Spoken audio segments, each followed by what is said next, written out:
way to work against the Roam, but Gizmo's here to shut down with a double, a triple. That EMP looking to push in. Solo swings out, finds two. Smoke has been tossed. Venom trying to get that EMP down, just drops two. Gizmo finds one as Spooky takes performance here. As a double kill from Faded. Not really too much they can do right now against three Vesins, but Solo finds one. Looking to find a second, finds two. Could we potentially see this comeback from Aspect here? We see Tireton getting hit. Try and stick that defuse, but gets taken out by iBlame.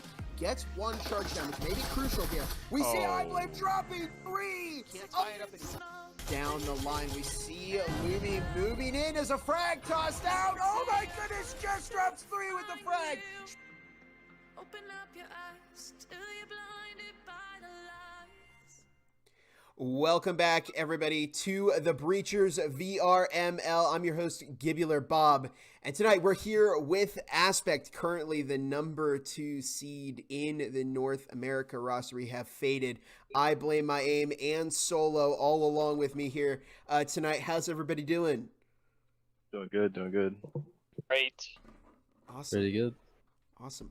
So, got a couple questions for you here for the postseason, which actually the Challenger Cup is starting in just a couple of days from now. But you've after 13 weeks here of long hard battles, you actually get to skip the Challenger Cup entirely because you've qualified in the top 7. So break that down. How does that feel? Now that you're at this point and you get to skip it and relax for this first weekend. It's good. It's nice to sit back and not have to worry about getting that skin for one and just being in the playoffs. It's good to be able to just sit back, relax, and watch these other teams fight. Just going off of what Blame said, it is pretty fun to watch those teams duke it out, see what they do. I'm just glad not to have to fight even more matches than I have to during the finals. Yeah, it's just good being top 8. I think we're just happy to have that skin, honestly. Yeah. Yeah, and it just got revealed the other day through the trailer. It looks pretty cool. So, definitely, it's nice to be able to skip that, and you don't have to play any of those extra matches. Now, older guys, you used to be known as older guys in the preseason, and you did make it, top 7 there. Did you expect to have a similar result heading into this season? No, I think definitely. All right, do you want to go ahead? Whoever starts off. I was just gonna say that I kind of expected to be top 3 was my expectation for the new team. Okay, yeah. Yeah, I think we definitely, starting out this season, I think we're a lot stronger now. I think we just progressively got stronger and stronger throughout the year. I thought we would always be top 8, but it's nice to see that we got to the top 3, one of the best teams. Honestly, I think trying to be top 1 was like our main goal. But fighting Acer during that last match with them, ending in a tie, kind of sucked. A little bit. We actually, we did wish for first, but we got second, top 8. Can't complain. Yeah, definitely, still strong, and I mean, you're the only team that technically hasn't lost to Acer. You're the only team that's beat Acer, so definitely a big achievement there. So, on that note, did you have a part of your season that you felt was the most difficult point? Any tough challenges or anything? For me personally, it's probably just that transition over from Togs to A3, just kind of switching over the rosters a little bit and kind of just flipping things. I Faded and Solo kind of came along in the IGL, so that kind of had a little bit of rocky road, but I think it just all worked out perfectly. Yeah, because you went from the older guys and the younger guys, and you all combined into Aspect, right? Yeah, we grabbed a few of the younger guys players, I think just 1 or 2, and then put them on the older guys, or the A3, I guess. You get to skip the Challenger Cup, but next week you've got some other qualifiers to do, and then after that we've got the finals coming up. So what kind of plans do you have in terms of all of that? How are you going to approach it? We were kind of taking it easy a few weeks ago, so kind of start getting back into the groove of things again. But like I said earlier, we'll just watch these teams duke it out, see what kind of strats they got from there, and hope to progress our new ones that we got coming up. We'll definitely mix in some new and a little bit of olds to keep the other teams on their toes. Yeah, definitely. Are you gonna start firing up the scrims, next week or even this week? So this week we kind of started. We've mainly been playing teams on the other side of the bracket, just because we don't, Right. we won't see them unless we see them in the finals. So Yeah, it's safer. keeps it a little bit safer. It seems to be like a lot of what the top teams have been doing is playing the other teams on the cross, which is fine. So that's what we've been doing. We'll probably continue that next week. Practices in between here and there, working on strats and stuff. Awesome. Now, on that note, are there any teams that you're particularly worried about heading into, this, everybody's usually said Acer has been the top answer to that, but, do you have any thoughts on that, or are you not worried? Personally, I'm not worried about any teams. Mm-hmm. I know for a fact we can beat any team any day. I'd say the one that gives us the most trouble is probably Infinity. We've always Infinity, seen struggle really? against. We always seen personally, just our team just seems to struggle against their style of play usually. So it's not that we struggle, and it's just tough win every time.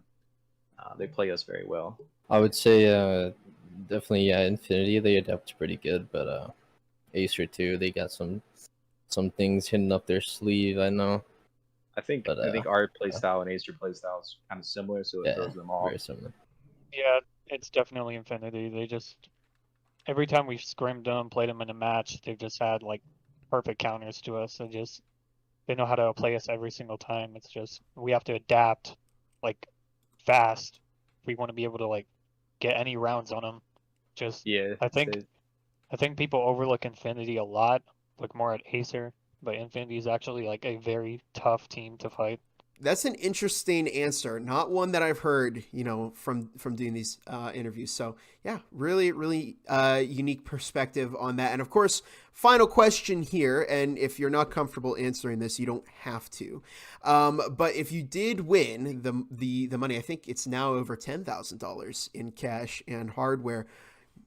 What would you spend it on? Anybody want to take a shot at that? I know it faded once. Yeah, faded. Talk about it. So, I guess I'm just spending it on my EM1, man. Got a classic EM1. I'm trying to blow all my money on, I'd probably just save it or something. Probably buy new equipment. Yeah. Maybe get a PC VR instead of an Oculus. Maybe step up my game there. Right. Sola? I was actually thinking of maybe changing my setup a bit, like a new monitor, changing out my mouse pad, keyboard, and new stuff. Just make my room look nicer. All gonna be A3 design too. Yeah, custom jerseys. Yeah. The custom you'll have like an Aspect mug, hold your coffee. That's not a bad idea. That'll be for playing. That's all. We'll definitely have some merch coming soon. Awesome. Well, really interesting to hear, about all that. I'm with iBlame here. Probably upgrade some equipment, and I'd save it as well. But always interesting to hear about. What's going on with the teams here, and of course we do thank Aspect for joining us this evening. Of course, big thanks to iBlame, Faded, and Solo as well. We appreciate all of you joining us here, and of course we do wish you good luck on the postseason. But that's going to do it for the VRML tonight. I'm Gibular Bob. This has been Aspect, and we'll see you all in the next interview. Have a great night, everybody.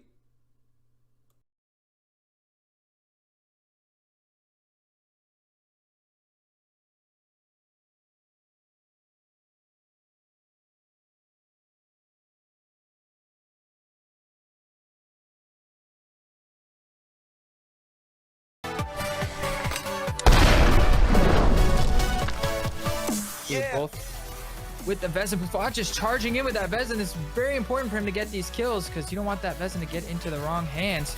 Oh, and there's another player hanging behind the globe. What a flick shot, Buffon. Oh. Okay. Wow, you have wall hang. Okay. Oh my! Oh, Well, shit. that one just catching me now. Here's another great frag. Oh my goodness, that almost found reach. What a play there. Demon dropping 2. Moving into storage as Blitz is caught by Demon, who drops 4.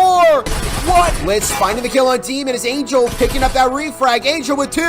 Can Angel picking up the 3rd? Tap from the Taurus, but Ondog swinging out, finding 1, finding 2. Elevate will pick up Dan Katana, picking up a 2nd, and it's now once again down to... Welcome, everybody. Thank you for tuning in to another short interview here with one of the top 7 teams in the North American region that is automatically qualified into the round-robin group stage for Breachers VRML Season 1. We're going to ask you guys both a couple of questions, but first, let's get into some introductions for maybe the folks that are tuning in and don't know. And Angel, let's start with you. Yeah, so I'm Angel. I'm the captain at F3. I'm also honorary IGL, and yeah. I'm Bot, and I'm the F3's co-cap.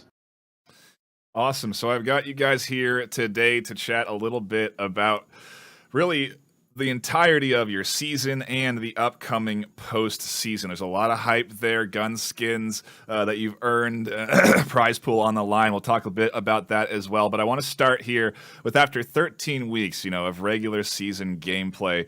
Angel, how does it feel to be able to skip the Challenger Cup that some of these players are going to have to play in the start of January? Honestly, extremely relieving. I did not want to have to go through all that CC and just playing all those teams in there, and it's kind of relieving to be able to sit back and just wait. Bot, how do you feel having qualified and avoiding that Challenger Cup? It definitely feels good because obviously we had like our little rough patch 2 weeks before, and then brought it back in the final week. But fixing everybody back up and being able to get out of that CC range feels really great. So now we've got, just some time to ourselves. When you were playing those last weeks of matches, did you feel the pressure? Were you feeling the Challenger Cup at your back, or was it just kind of focusing on the regular season? I wouldn't necessarily say for me so much, because I don't know. I think after you play so much, the nerves don't really get to you as much as I guess people who haven't been casted before, first cast nerves and stuff like that. I feel like probably for a lot of the higher tier teams, those nerves just kind of go away, and you're just playing at that point. When we started this season, and even like we talked about, there was a bit of a rough patch. Did you think you would be a top 7 team when you were workshopping and getting F3 to the point where they're at now? Yeah, absolutely. We've always been a high competitive team, always in the high numbers and standings, and we had a little bit of a rough patch close to the end, a lot of rough calls, close calls, but in the end, we always had it in the back of our mind where we knew where we deserved to be. So would you say then that those last 3 weeks of the regular season have been the most difficult? Yeah, absolutely. The hit against us when we lost to Indomitable, it hit really hard. A lot of our players, we just weren't playing our best that game, and then the mental strain and difficulty just transferred over into restart, but we're finally bouncing back now, and I'm kind of glad where we are now. Yeah, just able to make it into the postseason, which is a month, weekends filled of gameplay. What is your plan for tackling that postseason? Do you have scrims set up for the new year? What's sort of the strategy? Yeah, so we're still scrimming, just trying to practice. We found out who we're up against, and we like our standings, but we don't want to take it lightly, so we want to make sure that we're ready. And so yeah, we're just scrimming every day we can, just getting more practice. And Bud, I'll direct this one at you. When you look at the teams you're going up against, are there any teams that you're worried about? Anyone that concerns you, in your group or in future groups if anyone qualifies? In all honesty, no. I feel like, we all have a good shot. Obviously, there's Acer that everyone's terrified of, but we've scrimmed them, we've played them, we lost them twice in our season. But I feel like a bit more recently, we've been catching up a little bit. So I'd I guess yeah. So yeah, I'll change my answer. Yeah, Acer is the one team I would say. Angel, you have any other additions to that? So our first matchup is against Aspect. We played them a lot. I'm not saying it's going to be a walk in the ballpark, but I'm pretty confident that we have a good shot against them. But after that, we have to play Infinity, and that's just been closer and closer every time. So I think first I'm a little more worried about and preparing for Infinity, and then we'll take Acer as it comes. Yeah, so I guess if I had to get your weigh in on the other group stage, Acer seems to be one of the squads you're saying is gonna advance through that group stage. I think a lot of people would agree with you on that.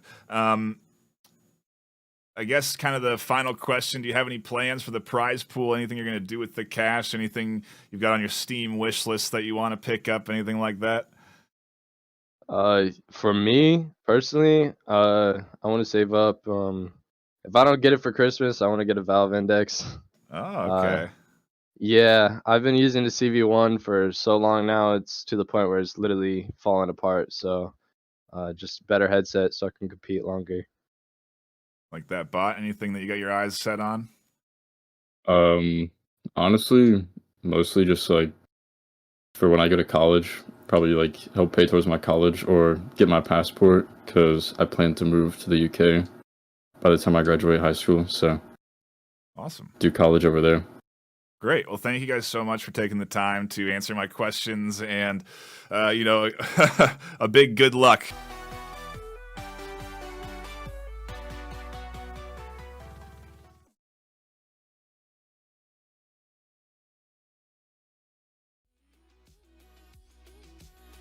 Welcome, everybody, to the Breachers VRML North American Season 1 Top 8 Single Elimination. My name is Nightfire with 2 E's. I am joined by my co-casters Martini and Filibust on the desk this afternoon. For our pre-show, we're not jumping into any games yet. The players can calm down and relax. We're not hopping into the action right away, but we did want to chat a bit about everything. And Martini, I'll start with you with water for the fresh hydration. How are you feeling this afternoon? Where are you at on a beautiful NA day on Sunday? I'm doing great. I just came off my 2-week vacation, so definitely really excited to hop right back into it and see how we're doing with this Breachers action. And I got to check out some of the cash yesterday. And I mean, just exciting stuff, right? Yesterday was Acer and Eternity, and then we also had Acer and Devour and Eternity and Indomitable, and even those games are crazy. And one of the games came really down on the wire, and I'm hoping we're going to see some similar gameplay today, especially with A3 and Formula 3 coming up too. Pretty soon after this, pre-show we got going on. But just fun. I love seeing some of the top players in the league, and even some of the top players in the world, right? We haven't had a World Cup yet, so we don't quite know the best players in the world, but these are arguably some of the best players in the world, and just seeing how they duke it out and how they play against each other. Well, clearly you are excited to get back, because all I needed from you was a hello and a welcome, and you gave the whole breakdown of the pre-show, so we're great. Welcome back, Martini. Happy to have you. Really ready to hop in. Spoiler alerts of what we're going to chat about today. I'm so sorry. I'm feeling good. Excellent. Filibust, how are you doing today? I am so hyped, dude. These matchups today are great matchups. Yesterday did not disappoint. Yeah, I'm glad to be here. I just had to give you some guff there, Martini. You're all good. It is a exciting time to be tuning in. We are into the top 8 elimination, but it took us a while to get here, and it started with that Challenger Cup, which happened last weekend, filled with great games. None of those Challenger Cup winners ended up advancing to the semis. None of them are playing here today. They played yesterday. Devour Esports played yesterday. So we're not going to focus too much on that Challenger Cup. But to your point earlier, Martini, I did want to touch a bit on yesterday's matchups, on the format and everything. I'm going to pull up the bracket here, and you can take a look at the matchups that have been played already. We are in round 1 currently, and like Martini said, Acer and Devour Esports, Eternity, and Indomitable have already played here in this top 8 single elimination bracket. Round 1 is a best of 3. If you lose, you are out. If you win, you advance to the semifinals. Today, we have Aspect in Formula 3 and Infinity in Wicked. 2 winners will advance on to the semifinals. That is played out next weekend. The winners from the semifinals go to the finals on Sunday. The loser plays for third place, prizing for first, second, and third on the line. And so basically, if you win today, you're guaranteed to be able to compete for something on the line, some sort of prize pool, whether it's third, second, or first. You could still get fourth and be out if you lose that third place match, but you're in contention for actual money and hardware that is coming in from our sponsors. So a lot to look forward to over just today with our 2 matchups coming up and next weekend. But I do want to briefly look back, Phil, at that Acer Devour Esports matchup in particular, and then Eternity Indomitable, and your thoughts on what we saw yesterday. I mean, it was 14-0 from Acer against Devour. Yeah, I don't think that was a huge surprise for anybody. You know, the way the playoff seedings work is the number 1 seed going up against the number 8 seed. Whoever won the Challenger Cup was going to be in for a rough, rude awakening of the different. I mean, the meta is just coming along, and teams like Acer are they're almost on another level. So it's good to see. I mean, it wasn't as entertaining of a match, but it's cool to see the different levels that are play at the top, like the separation between even some of the top 8 teams. So very entertaining. And then Indomitable Eternity was just a banger all the way through. Yeah, Martini, I don't know which ones you tuned into or if you caught all of that action. I mean, I suppose if you didn't stop by for the first 40 minutes of Acer Devour, you would have missed most of the series. Yeah, definitely saw a lot more of that Eternity Indomitable action. And I think, this is the first time we're seeing it in a while, right? Because we haven't had playoffs since preseason. That every single round really does matter. And even though the maps, obviously those maps really do matter, but it came down, I think the later 2 rounds was 6-6 ship, 6-6 skyscraper.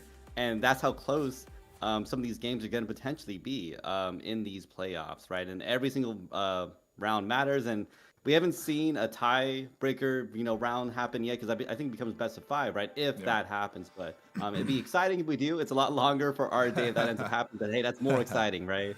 Yeah, it definitely is a few more maps on the table for us, but has gotten certainly close to your point. I don't know if you watched EU, but some EU matchups coming 6-6, 6-6, and then we had, I think, a 7-3 to finish off that third map. So we were actually pretty close to making that a reality in EU already this weekend. So don't count it out. You know what I mean? It's like the odds is 1 in 1,000 or whatever, but it could very well happen when we get into this postseason phase in particular. And speaking of, and out of the matchups you've tuned into, has anything really caught you off guard? Anything that maybe you saw that surprised you in any of these matchups, or has it been pretty standard meta gameplay that you expected? And Phil, we'll start with you. Kind of get your thoughts on what you've been tuning into and what you've been seeing so far today.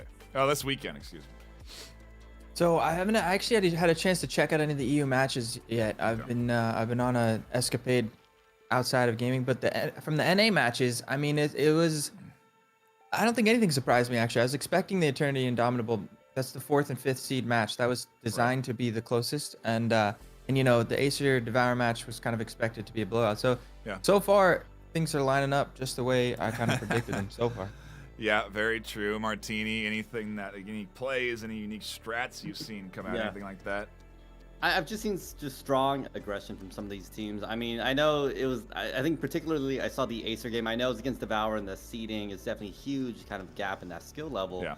But just that aggression with these teams, I noticed that the higher level these teams kind of play, they tend to be just more confident and more bold with some of their actions. And you'll see that too in some of these lower ladder matches. Just sometimes there's too much, I guess, breathing time, right? Some plays take a little too long to develop. People just don't have the same confidence in their action, but these teams know exactly how they're going to do things and how they execute them, and that's exactly what we see every single time, where they're going in, guns blazing and everything, right? Bullets flying everywhere, and you can just see them knocking heads left and right, and it's really exciting stuff, right? It is the postseason. It's what we hype up for 13 weeks of regular season. It's why we get to this point and are so excited to have these games in front of us. And let's start talking about those games in front of us. We'll take another look at that bracket and refresh our memory on where we're headed. Our second game of the afternoon is the first one I want to touch on. Infinity versus Wicked, seed 3 versus seed 5, or no, excuse me, seed 3 versus seed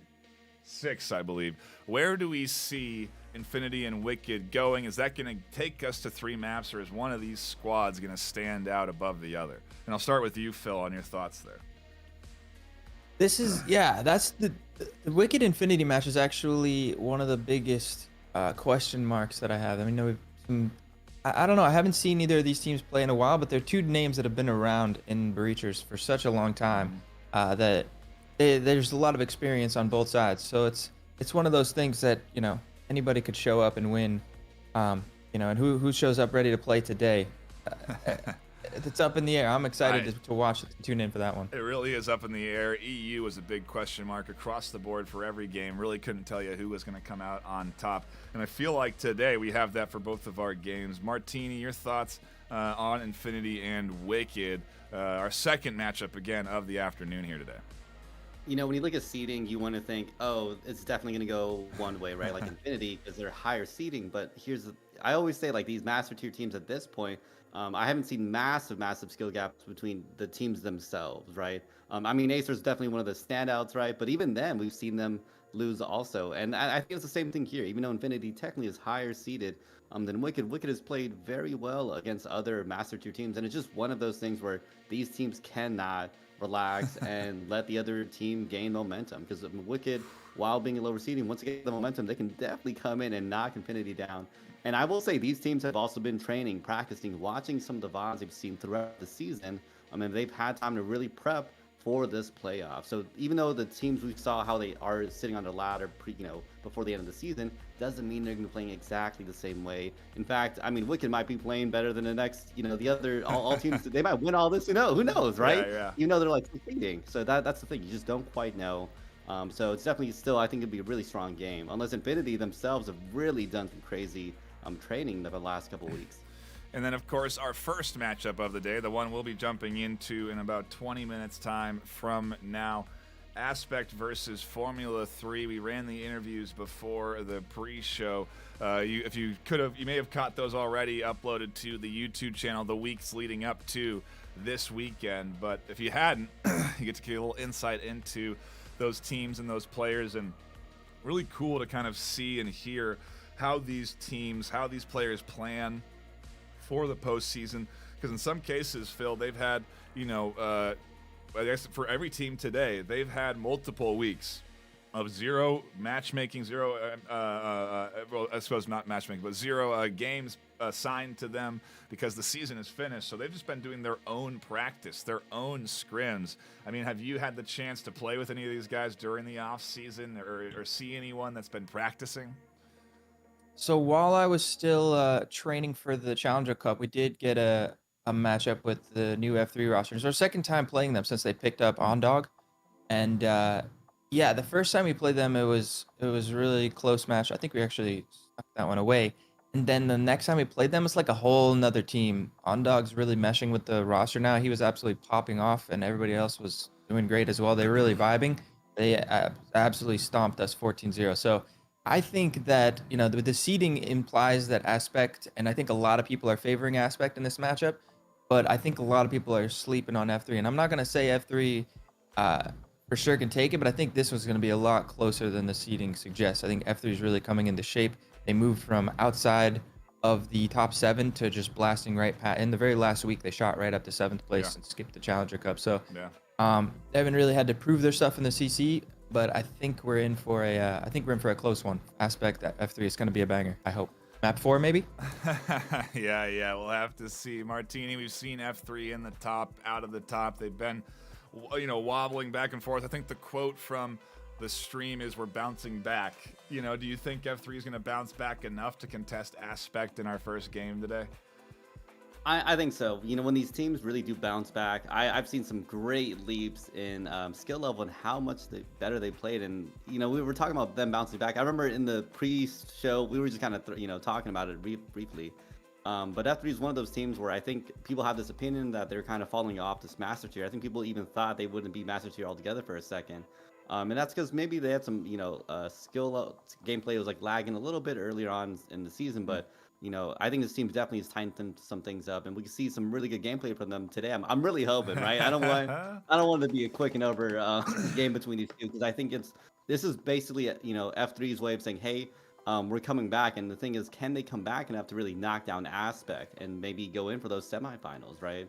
It's so exciting. Pressure on the line here because there is that 10,000 in cash and hardware prize pool split, of course, across the regions, but nonetheless, most of that going to NA because NA has the most teams competing in the league. It's simply that easy to understand, and also HyperX able to support NA. So a big shout out to our sponsors who do come together and supply us with the prize pool to enable the really be able to give you that extra bit of hype when we get into this postseason. And I do want to quickly shout those sponsors out. The first one is HyperX. You see my mic, Martini's mic, I think even Phil's mic, all HyperX mics that we utilize here for the broadcast. And so we really do appreciate HyperX for supporting the VRML and enabling us and our broadcast team to have that bit of higher quality production behind it all. But they also do support our first, second, and third place champions. So a big shout out to our HyperX sponsor. We're also sponsored by Protube, a fantastic stock company.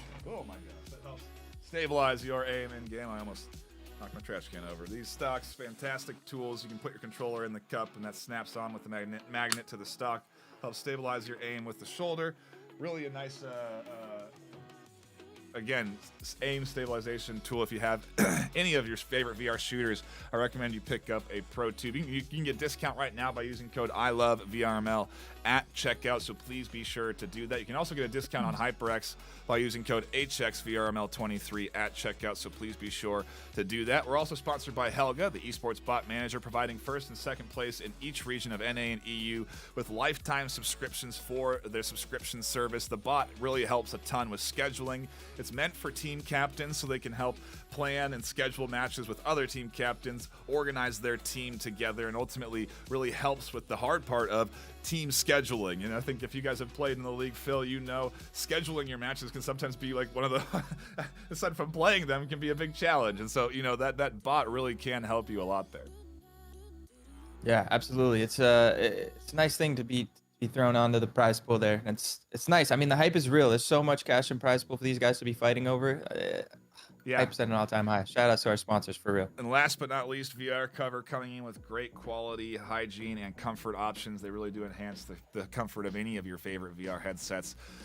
The sponsors are huge. We really do appreciate their support. It adds to the hype. It adds to the pressure, and maybe that pressure will see some diamonds formed. We've seen some standout shooters so far in the EU and NA matchups over the course of this weekend, and that's only going to continue today as we are just 15 minutes away from jumping into our first matchup of the afternoon.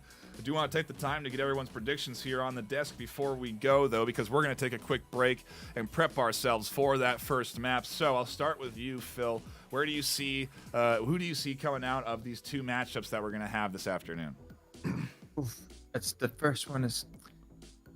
Let me just take the safe bet in Infinity versus Wicked. I'm gonna say Infinity versus. They're both gonna be so close. I'm gonna go with Infinity, and then I'm gonna take the underdog for this matchup. I think F3 has got a real chance to surprise everybody.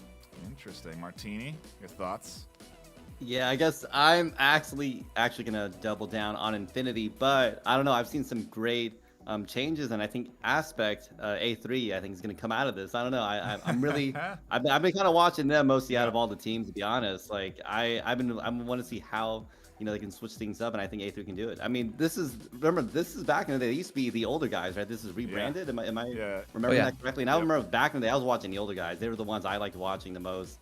So I'm hoping A3, this rebranded team, can really showcase that, hey, like they changed names, but hey, they're still playing amongst some of the best players, right? Gosh, I don't know where I want to go on my decisions. I like all the teams. I had great times interviewing these squads and getting to know these players a little more. It really adds a lot of nice personality to them, to the behind the headset, And so a shout out to the squads for enabling me and Gib to do those interviews and get to know you a little bit better. But I think I'm going to go with the underdog as well. I'll go with F3 just because I'd like to see that underdog win one. We had some very close underdog matchups already on the EU side, and I want NA to deliver on that front as well. And then, of course, Infinity versus Wicked. I think I'm going to go with a higher seed there with Infinity, just based off of match history and what we can expect here this afternoon out of them. So with that in mind, our predictions on the desk, we are ready to go for our first matchup. We have to take a 13-ish minute break, and when we come back, it will be just about to be the start of map number 1 between Aspect and Formula 3. Do not go anywhere. More action coming right up.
Ain't accepting, ignore, just kicking down all the doors. Guarantee you, boy, if I ask for it, it's gotta be real big. I gotta make it just for my kids and for their kids, as kids. That's wealth, years and years. Promise my brother soon as he out and finish this bid, we finna do it bigger than anybody ever did. The odds is real big, jobs that's real big. Satan trying a little, my God is real big. Stayed up on the grind on the cards is real big. I gotta do it big, the only way that I can live.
Welcome back, everybody.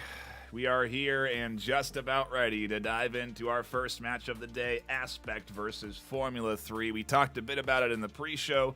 We're hyped for this first match. This one's going to be a toss-up, an exciting one that I'm very interested in seeing how it unfolds. And Phil, I got to get your initial impressions before we dive into map 1. How do you think this thing's going to shake out?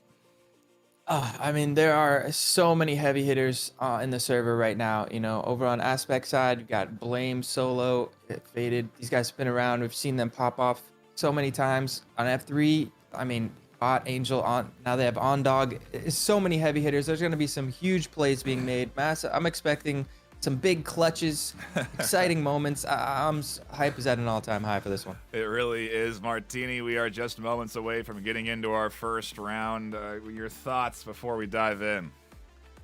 I mean, like I said, I've been kind of a fan for A3 and even the older guys back in the day, so I'm expecting some great gameplay from them, but I can't deny how well F3 plays. And on top of that, I was just looking through the ladder matchups, and apparently I guess F3 last time they played against A3, they actually won against them. So this is a way for A3 to say, hey, y'all beat us in the past, but hey, we can try to come back. So if anything, I don't know. This is still always, I think a lot of these playoff matches are always tough, but we'll have to see, right? We are getting ready to finally get into the action. Map number 1 is going to kick us off on Skyscraper.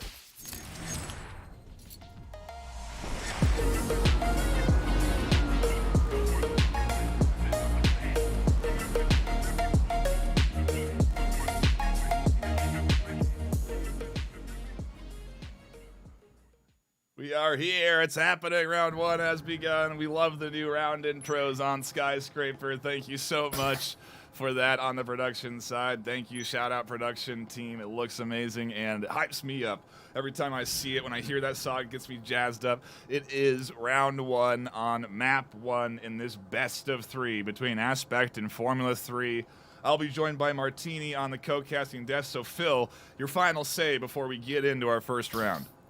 Swap that. Martini's on analyst. Oh, sorry. I thought I had it wrong there. Apologies. Yes. Phil, I'm with Phil. Martini, you're your last chance. Hurry, Martini, go. It's fine. All right, see you later. We'll have you in between rounds, and me and Phil are going to be leading the charge here into the action in round number 1. And already, windows opening up. A3 flying in. Faded catches Luna, opening things up. Gizmo looking for shots through the window. Action unfolding in the first 10 seconds, Phil.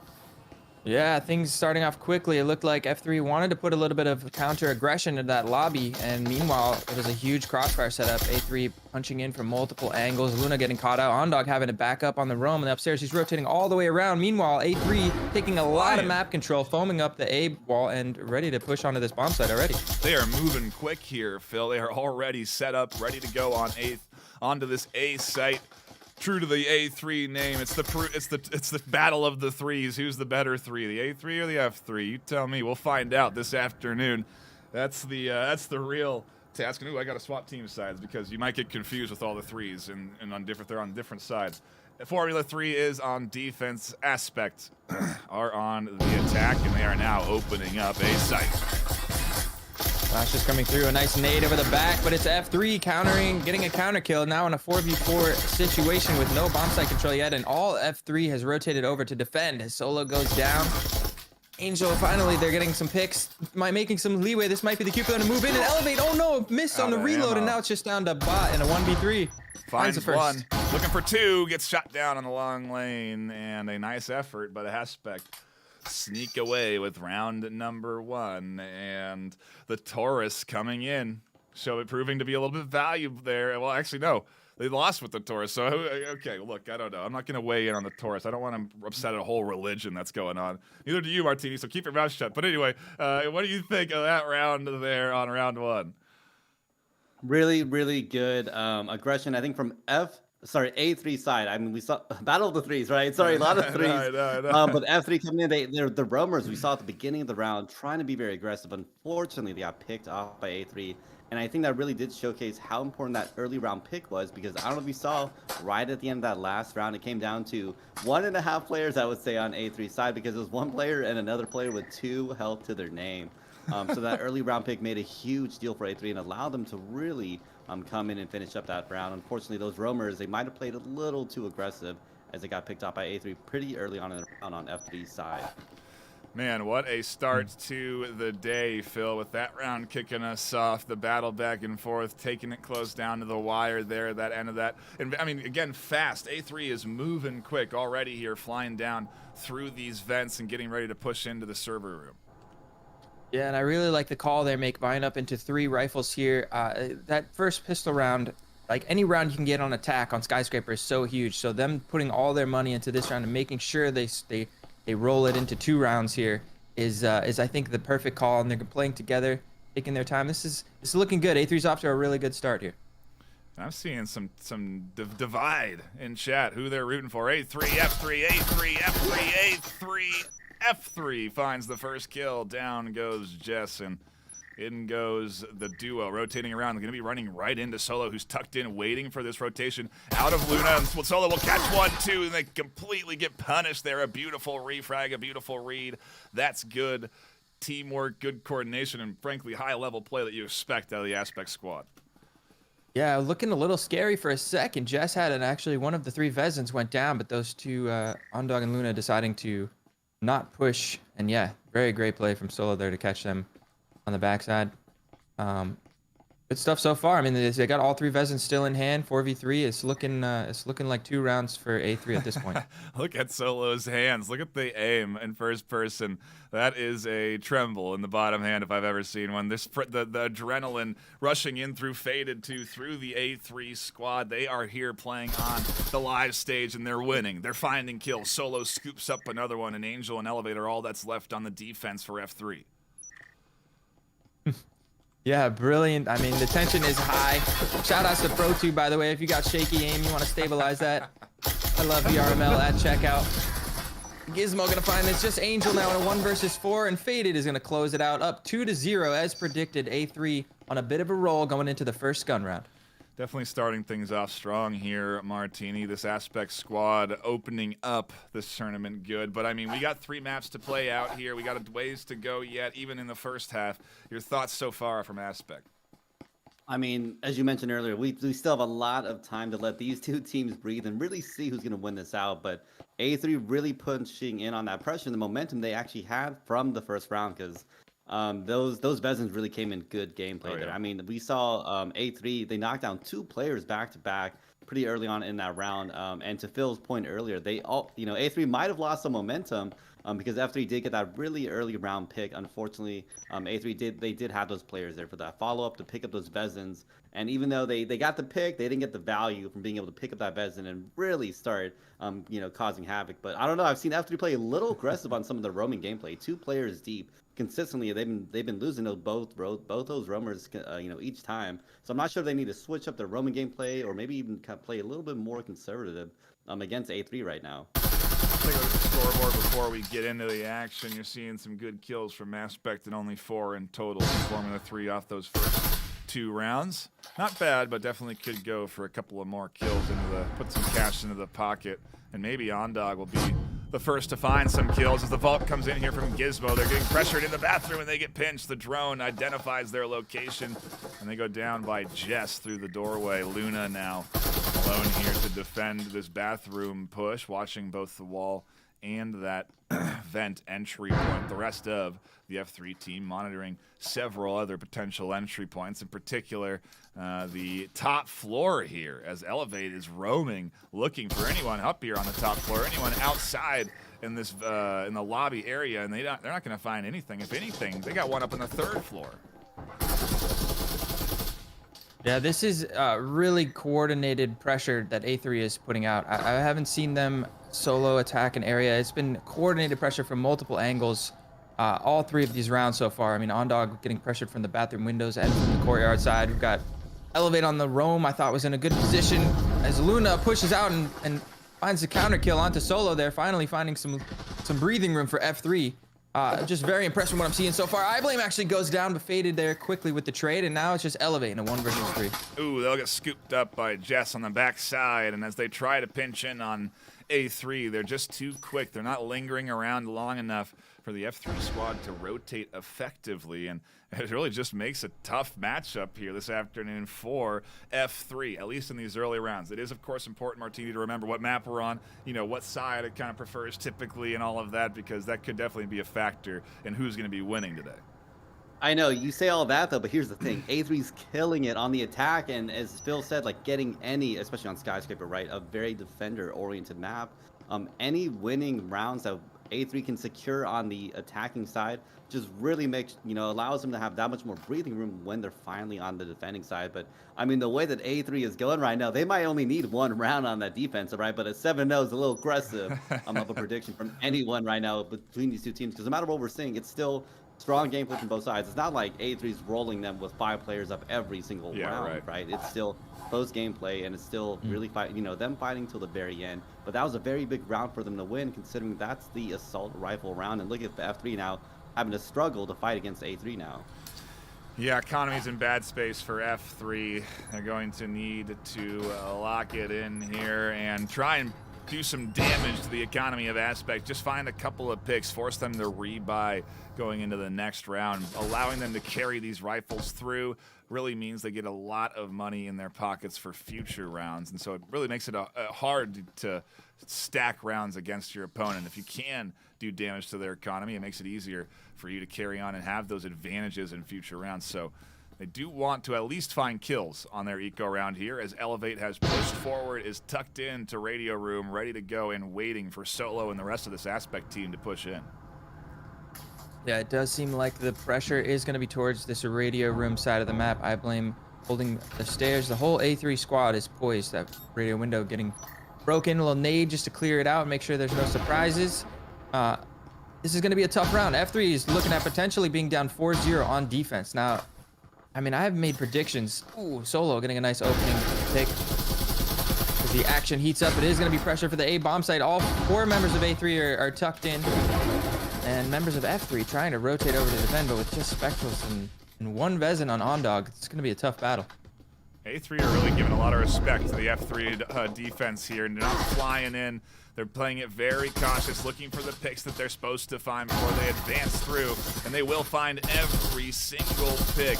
Aspect is Ondog, the only one alive. They have not found a kill, I think, in 2 rounds. If you look at the scoreboard, I don't think they had a kill last round, because I remember saying they had 4 kills. They still have 4 kills, and we're on round 4. So I think it's been 2 rounds since they have found a kill against Aspect. This Aspect team really running away with things, Martini. I mean, what I would think is, when I'm looking at A3 right now, just smart and coordinated. To you and Phil's point, really, this team, they're watching their angles every time they engage certain areas. And even in this previous round, they knew they had 5 Vezins against really only 1 Vezin on F3 side, but they still played it very careful and very conservative, not conservative, but like very careful. They knew that they don't want to underestimate F3's defensive side, because we've seen them get picks. We've seen them get picks on people with Vezins. And again, these are massive tier players. Like, if you slack a little bit, even with a Vezin in your hand, they're gonna pick you off. And we saw that with A3. They played it very careful and very smart, and they again won that one out. And I know I was very aggressive earlier with that 7-0, but I mean, I have not seen F3 been able to punch back yet against A3. No, I think you're right on that one. The push coming in here from A3 into a fully kitted F3. The first time, I think, maybe the second time, they've been fully kitted in this map so far today. So maybe an opportunity for them to find kills like that through the window. Long range Gizmo going down to Ondog's shots through that doorway. A nice pickup there.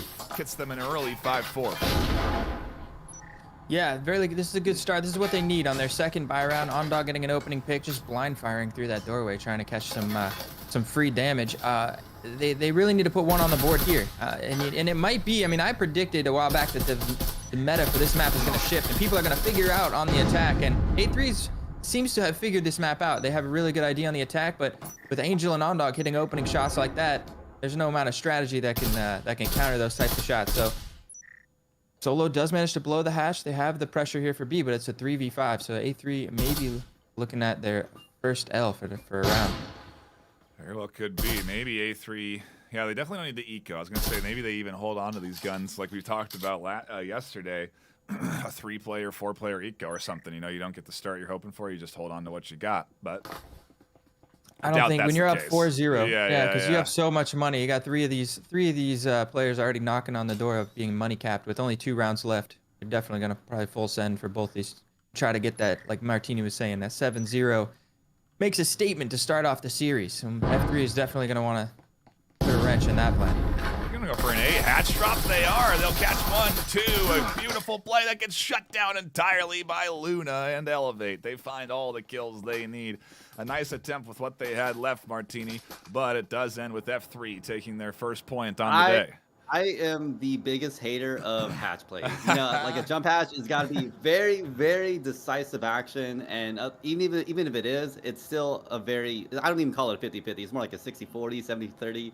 I don't know. I'm not a big fan of those, and because I keep seeing them in gameplay, it just doesn't work out for you. But hey, I mean, let's go back, take it back a second, and I did say right before the beginning of this round that F3 hasn't won yet. They haven't punched against A3 yet, but hey, that was their first attack against A3, and now we might see some really good gameplay in the upcoming. I think it's what one round left. Never mind. There's one round left. I think in this first defensive side for them.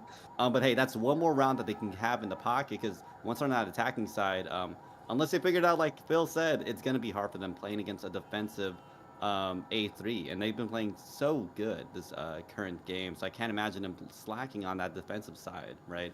Really good switch from F3, and I don't know if y'all noticed, but they actually went very conservative. All players on site, no roamers.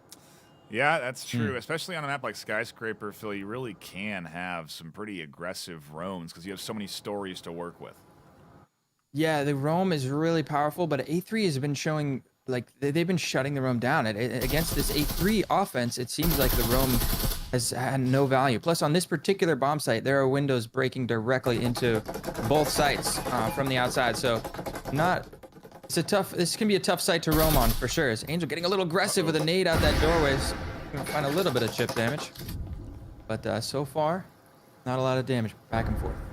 Gotta love seeing that VRML skin on the gun for Solo. It looks great in game. You can buy it for 150 credits. Recommend you pick it up if you haven't already, even if you don't play in the VRML.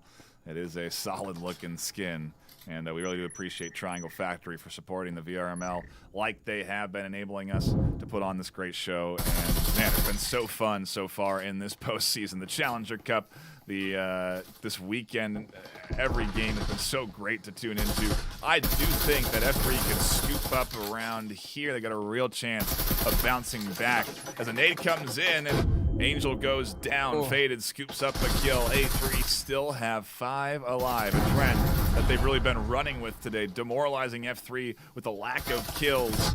And now a flash comes in that denies both of the defenders' vision. Both go down. A 5-1, very clean first half to the team of Aspect. We're not done yet. They got to go to 7 points to win the map, and this is just map 1 in a best of 3. But Martini, Formula 3, is having a tough time right now. They're having such a hard time against A3, and I don't know, this battle of the threes already is starting to look like it's going to swing towards A3 right now. But hey, just because A3 is on the defensive side doesn't mean F3 can't do the same exact thing on the defensive half. I mean, they had a very dominant gameplay. You know, I imagine they'll do the same exact thing on the defensive side, but F3 might be a similar team where maybe they'll be better on the attacking side right now against A3. But my bets are definitely still on A3. I'm not going to be one to change my mind there. I ain't going to lie. Looking at that score line, looking at how A3's been putting out numbers, I'm definitely going to be favoring them, and especially when we have players like Faded who are just dropping so many kills and staying alive so much. That's a huge obviously getting those picks are very important for surviving and winning those rounds, but remember those low deaths also are really good for the economy. That allows players like Beta to be able to buy other players, you know, things like Bezins, even if they do die that round, right? Yeah, it's well, they're in a reset at least here. They get to completely reset the economies, get a fresh start on the round. Pistols, as we go into our second half, is how it works. If you're new to the game of Breachers, we reset economies, go into a fresh half. We swap sides, so Aspect are now defending, and Formula 3 get a chance at attacking in to Skyscraper. Solo may find the first bit of action here as Bot breaches open a window, and Solo stays tucked in, silent but deadly into this corner, waiting for the team to push in. Man, the great start for A3 getting the first 2 kills. Just looking at the way that they're set up on the defense, and after seeing the most impressive attacking side on Skyscraper that I have ever seen, I'm honestly blown away by this A3 squad right now. I think they are looking like they're aiming for the win for the entire thing. I'm thinking they're looking to challenge Acer in the grand finals right now. And F3, I mean, they maybe they just haven't warmed up a little bit yet. They gotta shake the jitters off and kind of show up, start getting some kills rolling together. They can shake off. I mean, they could scrape together a few rounds and makes a little bit of a statement at least going into the next map. I think with the way A3 is playing, it's going to be tough to really get back into this one. And even, I mean, one more round and A3 is looking at map point here. It may just be a 7-1 scoreline the way things are looking. I'm not sure. Obviously, in your pistol round, not a whole lot of value in ecoing and not pushing. Maybe you deny a rifle if you don't have the rest of your team die, but I think the goal here is to try and find some picks first. They need to even the odds a little bit, and Elevate is on that outside awning there. Very dangerous to be. You can get stuck out here. These defenses will vault out and get aggressive out of the windows and challenge players that get stuck here. So Gizmo could be just waiting to hear Elevate out this window and then challenge them in a pistol duel. They also have the concern of Solo vaulting out and peeking the corner, and then they can get pinched if they're not careful enough. So it's a little bit risky to be running around out here. They can hear through the wall the footsteps. They can hear the grappling hook, and Ondog does catch a pretty big kill that finally does put them on the board, but down Ondog will go. Elevate and Luna are all that's left as Luna's going to push in. A little bit out of sync with the rest of Elevate. A beautiful flash catches Jess out, also catches Solo out. They're going to go for the EMP plant for some extra cash on top, and they have Elevate defending. A beautiful 1-2 punch, but not a 3 as Solo's alive and holds things down. EMP will be defused, and 6-1 into the hands of Aspect. A nice attempt from F3 considering they were 3v5, but not enough to get them the round. So close there. I didn't realize Solo was going to be reswinging that. Luna just didn't have the gun up, wasn't ready. I mean, Martin, it's 6-1 and they don't have the money going into this round. What are the odds that you think A3 closes it out right here? I mean, how bad of the odds can we say? I'm just kidding. But no, like F3, I think they're showcasing it's not over till it's over, and momentum is still a really big deal even if you're on the losing side, because they want to still be, to y'all's point, warmed up and really good going into map 2, right? I'm not betting map 1 at all right now for F3. Really right now it's just F3, can they get themselves in good mindset? Can they reset? Can they really rethink how has A3 been playing in this game? How can we switch things up going in to the upcoming map? Because right now I really would not be betting on F3 to really hold against A3, especially considering A3, they're defending, right? They just need to hold it down, win it out, and that's it. You know, it's game for them, right? But F3 has been showing a good effort, I think, right now against A3, and this these wins and these close rounds are showing that while A3 has a really, really strong score line against F3, it's still not quite over, and we might be seeing a good reset, for them in the upcoming map. Yeah, we should indeed, as the opening here comes in, and F3 have to put some miraculous play together to the point of Martini to take this one. They've got themselves that omen to try and make it happen, and they will try and use it right away. Ondog gets some damage on the Gizmo as they blind fire through that window. They're going to do the active camo and try again. That active camo is staple in these teams as they've pushed into sites. Yeah, such a powerful offensive tool that really, it really kind of helps balance. I like the way that's set up. The attacking tool has these unique pieces of utility that aren't available for the defenders that kind of help counterbalance the advantage that you get generally from being on defense. It's a little easier, I think, to hold down than it is to coordinate a push. And F3, I mean, looking to take a page out of Aspect's books of the coordinated pressure here onto this radio side. Solo, though, with the Vezin in hand, going to find the opening pick onto Bot. It's a big kill, but Luna with the vault in is going to get that trade onto Gizmo. Solo did manage to escape with the Vezin, so the Vezins are still strong, but Elevate finding Eyeblame on the other. That's a huge pick. Jess gets the nade. Ondogs fighting, scoops up the Taurus user on A's site. It's a 2v2 when the chaos settles. The dust settles, and Ondog and Angel are getting pushed. Faded looks for one, can't get two with that whole clip. Nice scoop up there. Solo is now Solo, living up to the name. Almost hatches Angel. Just needed one bullet to connect through the wall, but Angel will go to a safe place where there aren't any penetrable walls. Tuck in for just a moment. Has a health syringe, so will heal. Has an omen, so may be able to battle back a Vezin, but it's a 1v1 that frankly favors Solo right now with the health syringe and that Vezin in hand. Yeah, Omen versus Vezin. Angel looking, down to 2 points of health, but getting that stim is absolutely massive. One more kill to find to make this clutch real and keep F3 alive. A3 is on map point here. Looking like he's going to go for blowing the wall onto B.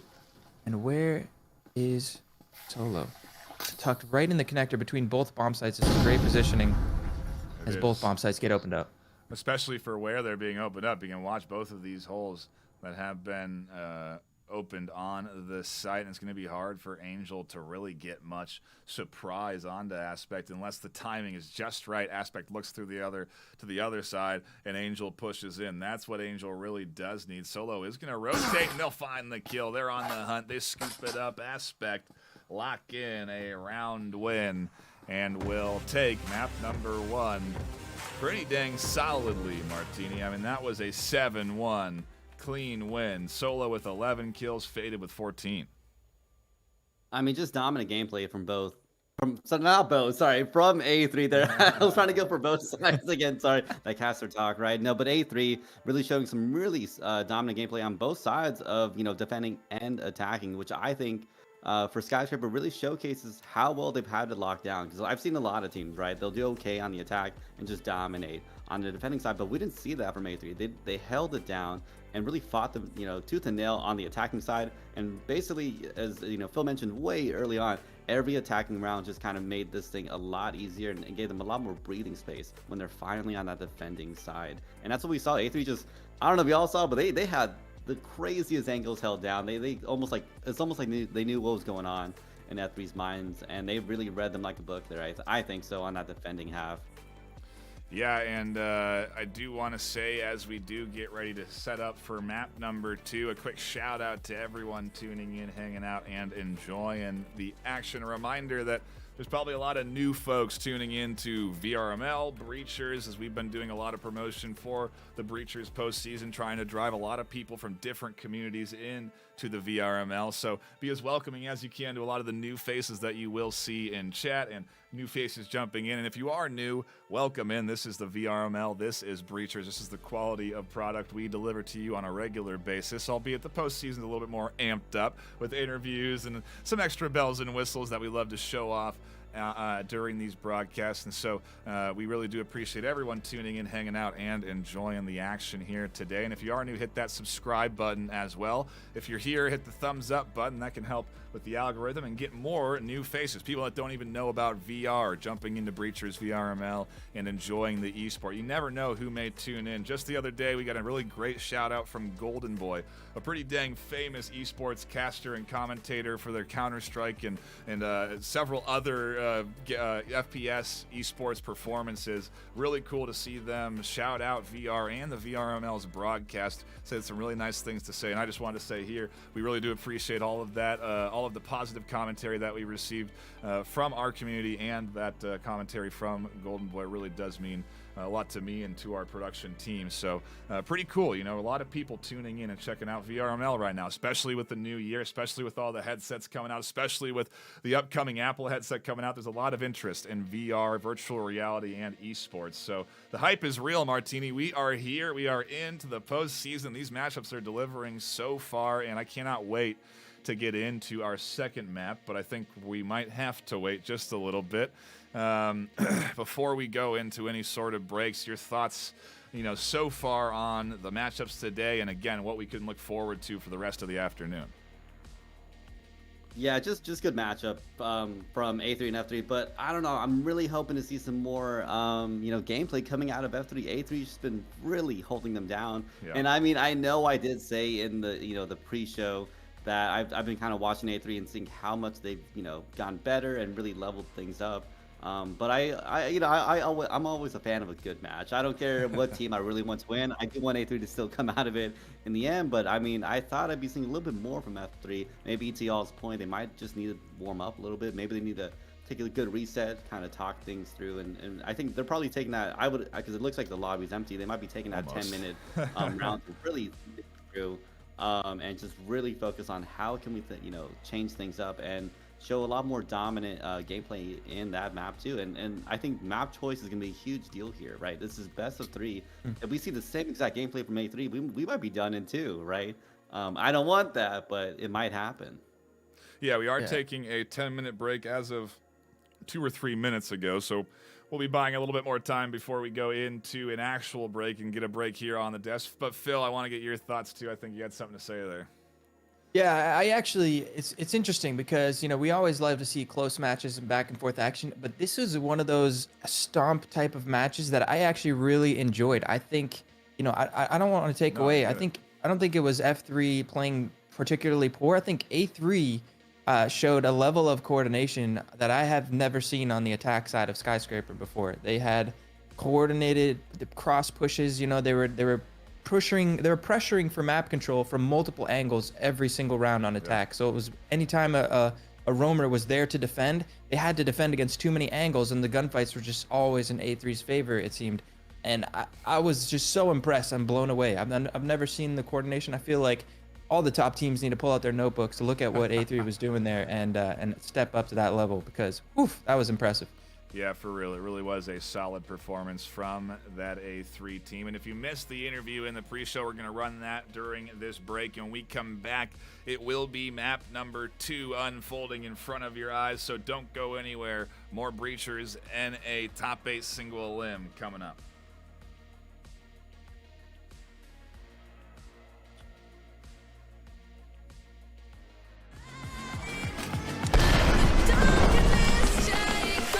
Said it's one way to work against the realm, but Gizmo's here to shut down with a double, a triple. That EMP looking to push in. Solo swings out, finds 2. Smoke has been tossed. Venom trying to get that EMP down, just drops 2. Gizmo finds 1 as Spooky takes performance here. As a double kill from Faded. Not really too much they can do right now against 3 vessels, but Solo finds 1. Looking to find a second, finds 2. Could we potentially see this comeback from Aspect here? We see Tires on getting hit. Try and stick that defuse, but gets taken out by iBlame. Gets 1 charge damage, maybe crucial here. We see iBlame dropping 3. Can't tie it up down the line. We see Lumi moving in as a frag tossed out. Oh my goodness, just drops 3 with the frag. Open up your eyes till you're blinded by the lights. Welcome back, everybody, to the Breachers VRML. I'm your host, Gibular Bob, and tonight we're here with Aspect, currently the number 2 seed in the North America roster. We have Faded, I Blame My Aim, and Solo all along with me here tonight. How's everybody doing? Doing good, doing good.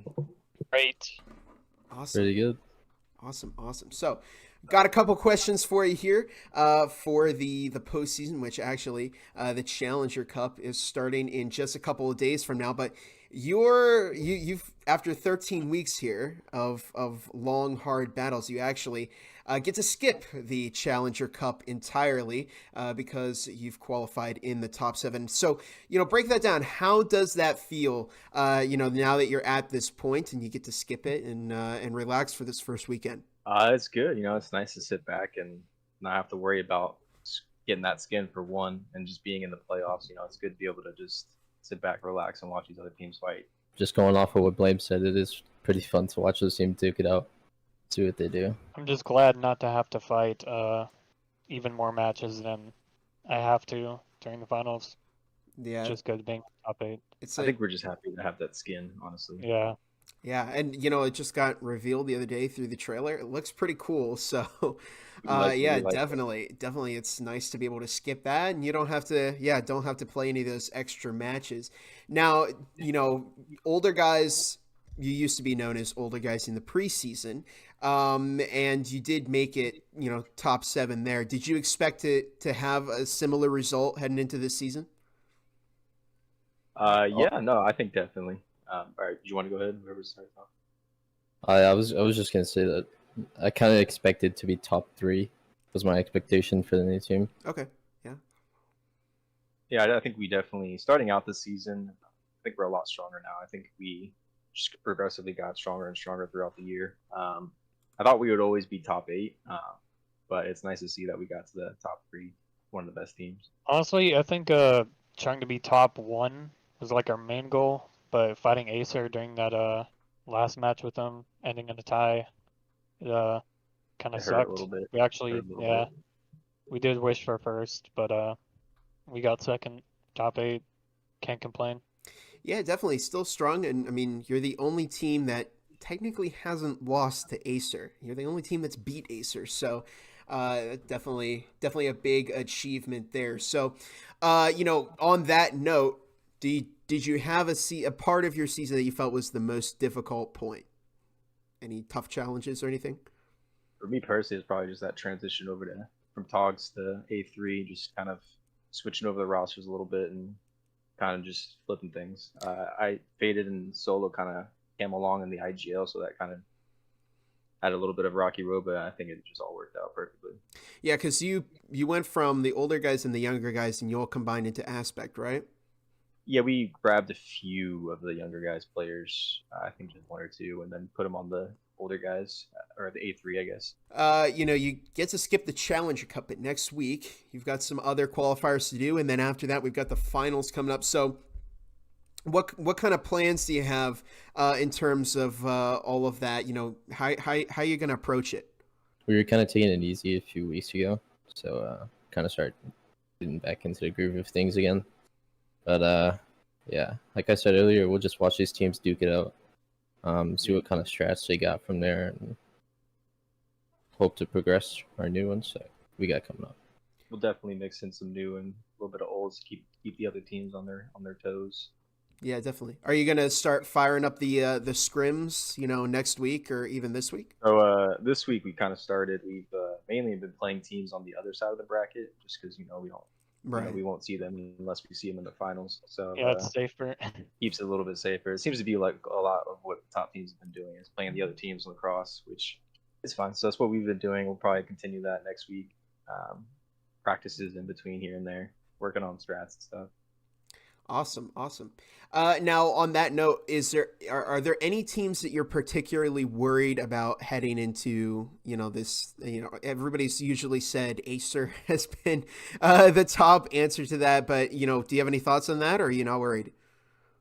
Personally, I'm not worried about any teams. Mm-hmm. I know for a fact we can beat any team any day. I'd say the one that gives us the most trouble is probably Infinity. We've always Infinity, really? We always seen personally, just our team just seems to struggle against their style of play usually. So Mm-hmm. It's not that we struggle, it's just tough win every time. They play us very well. I would say definitely, yeah, Infinity, they adapt pretty good, but Acer too, they got some things. Cut Phil off, but we got 2 teams bloodthirsty and ready to go to dive back into the action for map number 2, Aspect versus Formula 3. We've already played 1 map out, and for those just tuning in, that went the way of Aspect 7-1. You can see the KD feed still up here. Dominant performance by the Aspect team. We are now ready to dive into the action for map number 2. And Martini, Phil, how are we feeling so far today? It's been quite a good performance from Aspect. Take it away. I'm feeling great. I don't know about you, Martin, but I am hyped. Map 2. I want to see F3 take us to a map 3 decider. It's still map 4 is still on the table. I'm just throwing that out there. It is. It's always on the table, right? It's never a 0% chance of happening. But I mean, A3 is looking dominant, and Hideout is definitely a map that I'm excited to see these 2 teams fight it out for a map 3 potentially, right? Yep, we are headed to our second map this afternoon, which is going to be on Hideout.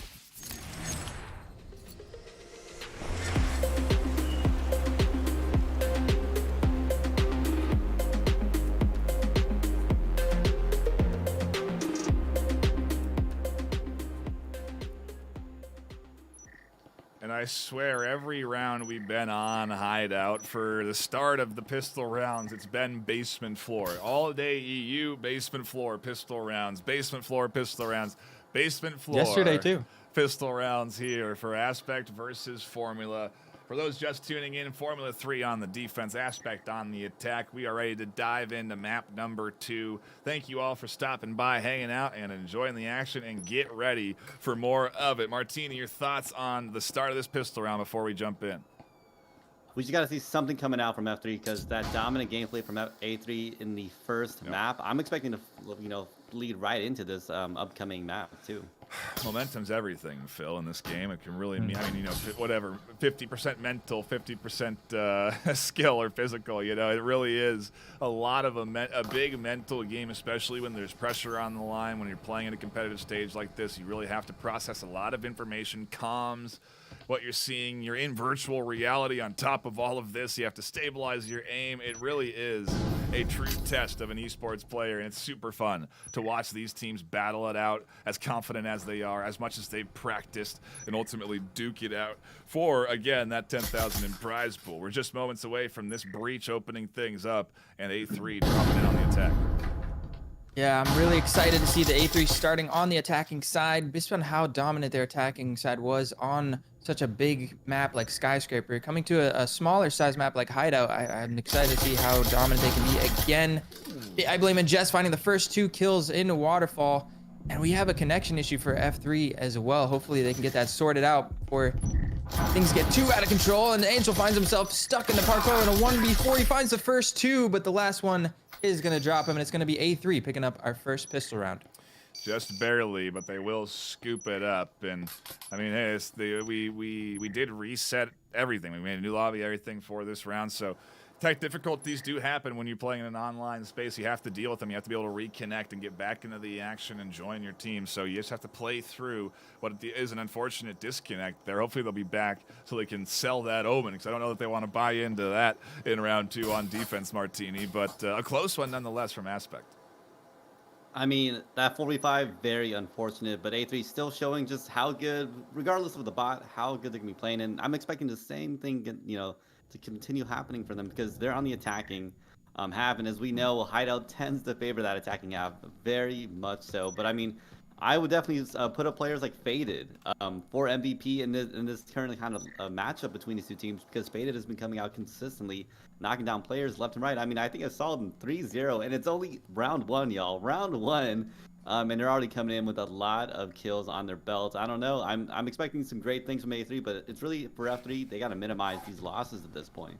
I think they grabbed the rifle out of, or no, they wanted to grab the rifle out of Bot 1's hands, but they can't. And the bot has, or the Omen, excuse me, does have that Omen. They are tucked in on defense, and they will be trying to hold things down on B. Out of all the things to have, a bot on defense is the best, because it doesn't push out and it actually does defend the objectives. So it can be somewhat useful, but still, you'd rather have one of your true and tested players. Luna's going to find the first kill with a tripwire on A site. They tried to fly in too quick, overconfident. EMP goes down. Going to need to be scooped up alongside that Vezin, and they're going to have to reassess where they push. Yeah, really nice nade coming out from Luna there. I don't think they realized that was one of the 2 Vezins that they got down, but Gizmo was able to push in and recover that. The 2 Vezins strong again for A3 here. They're a man down, but this is looking, they're set up nicely to take the A bomb site, and I'm confident that this is still going to be tough for F3. And technically a 4v4 if you don't consider the bot. Yeah, technically a 4v4. You're absolutely right. As they do push into A site, the EMP plant is going to go down. iBlame is going to catch OnDog trying to swing as the EMP does get stuck, and Solo's going to find a triple down the long hallway that's going to shut down the entirety of this F3 defense. The bot will get scooped up by Jess, and that'll be Aspect moving on with 4 left alive. Absolutely dominating the first 2 rounds here. Like you said, Martini, riding the train, riding the hype. It's momentum all the way through. And frankly, maybe expected. Even aside the bot, Aspect is seeded second. You look at that matchup history, you can see that they are high in that ladder in comparison to Formula 3, who just barely got into the top 7. I mean, they're delivering to the expectations for the most part. I mean, they're killing it, right? They're just coming in, dominating, and just knocking players left and right. And even though the F3 had a beautiful early round kill there, knocking down, I don't know if y'all remember, it faded. It was their top fragger. Really putting F3 in a really good spot. Unfortunately, it just, I don't know, A3 just having perfect things working out for them because that beautiful pick, 3 players down from solo there just changed the momentum up so much for A3. I'm expecting to see the same sort of gameplay, and especially as long as this bot is in game. I mean, A3's got this locked down. I'm confused. Does F3 not have someone on the bench waiting just in case something like this happens? You wonder. Elevate having some connection issues or something, but yeah. For the playoffs match, you would hope they would have a backup, a sixth available. Yeah, that's the value really of having the deep roster. I think we even saw yesterday or earlier today in the EU side roster changes happening between maps from teams because they were prepping. As Angel here has the back of one of the attackers from Aspect, they may find 2. It's a double kill. That's rifles into the hands of their teammates that they don't necessarily need because there's a full buy round for everybody in both sides. Aspect will pick up 2 kills, Faded and Solo both getting involved there as Luna goes down the stairs, runs into Jess, almost gets tagged by a nade, can't find the kill, and instead gets scooped up through the doorway by Faded again using that active camo. It leaves Ondog alone in a 1v3, and not ideal for this F3 squad right now. They're having a tough time battling back against Aspect. This is rough. Ondog doesn't even have a sight on his Vezin right here. That was looking really good because Angel and Luna were on a double flank, and A3 did not realize. Angel got the bomb down. They managed to finally root Angel out, and then they went going in for the bomb there. Ondog might be able to make this 1v3 happen. He finds the second one. It's a post-plant situation on the retake. Jess is just rotated out that window, so he's going to be able to get a tick on the bomb here. Maybe 2. He's actually sticking this. He's actually sticking it. Wait a minute. He's stealing. Oh, he got a glitch. No. Oh, Jess is going to get the headshot. How close could that be? Oh. He almost got the 3rd tick. Yeah, he couldn't stick it to.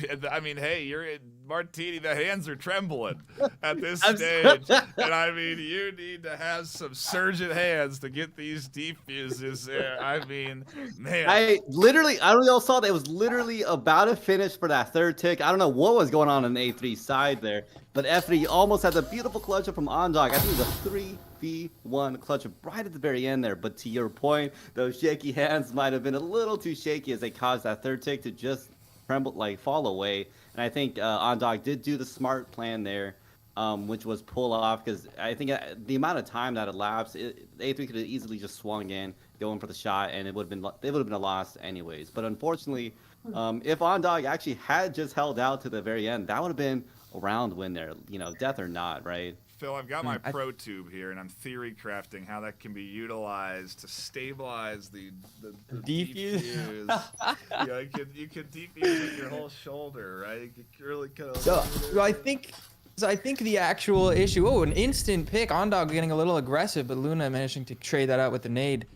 We got some pressure over on the balcony side. No, I think the issue was he tried to jiggle his body to the left to avoid taking a little bit extra damage, and it moved out of range of where it didn't let him grab. It forced his hand off. Jess gonna find another kill on the Luna through the smoke.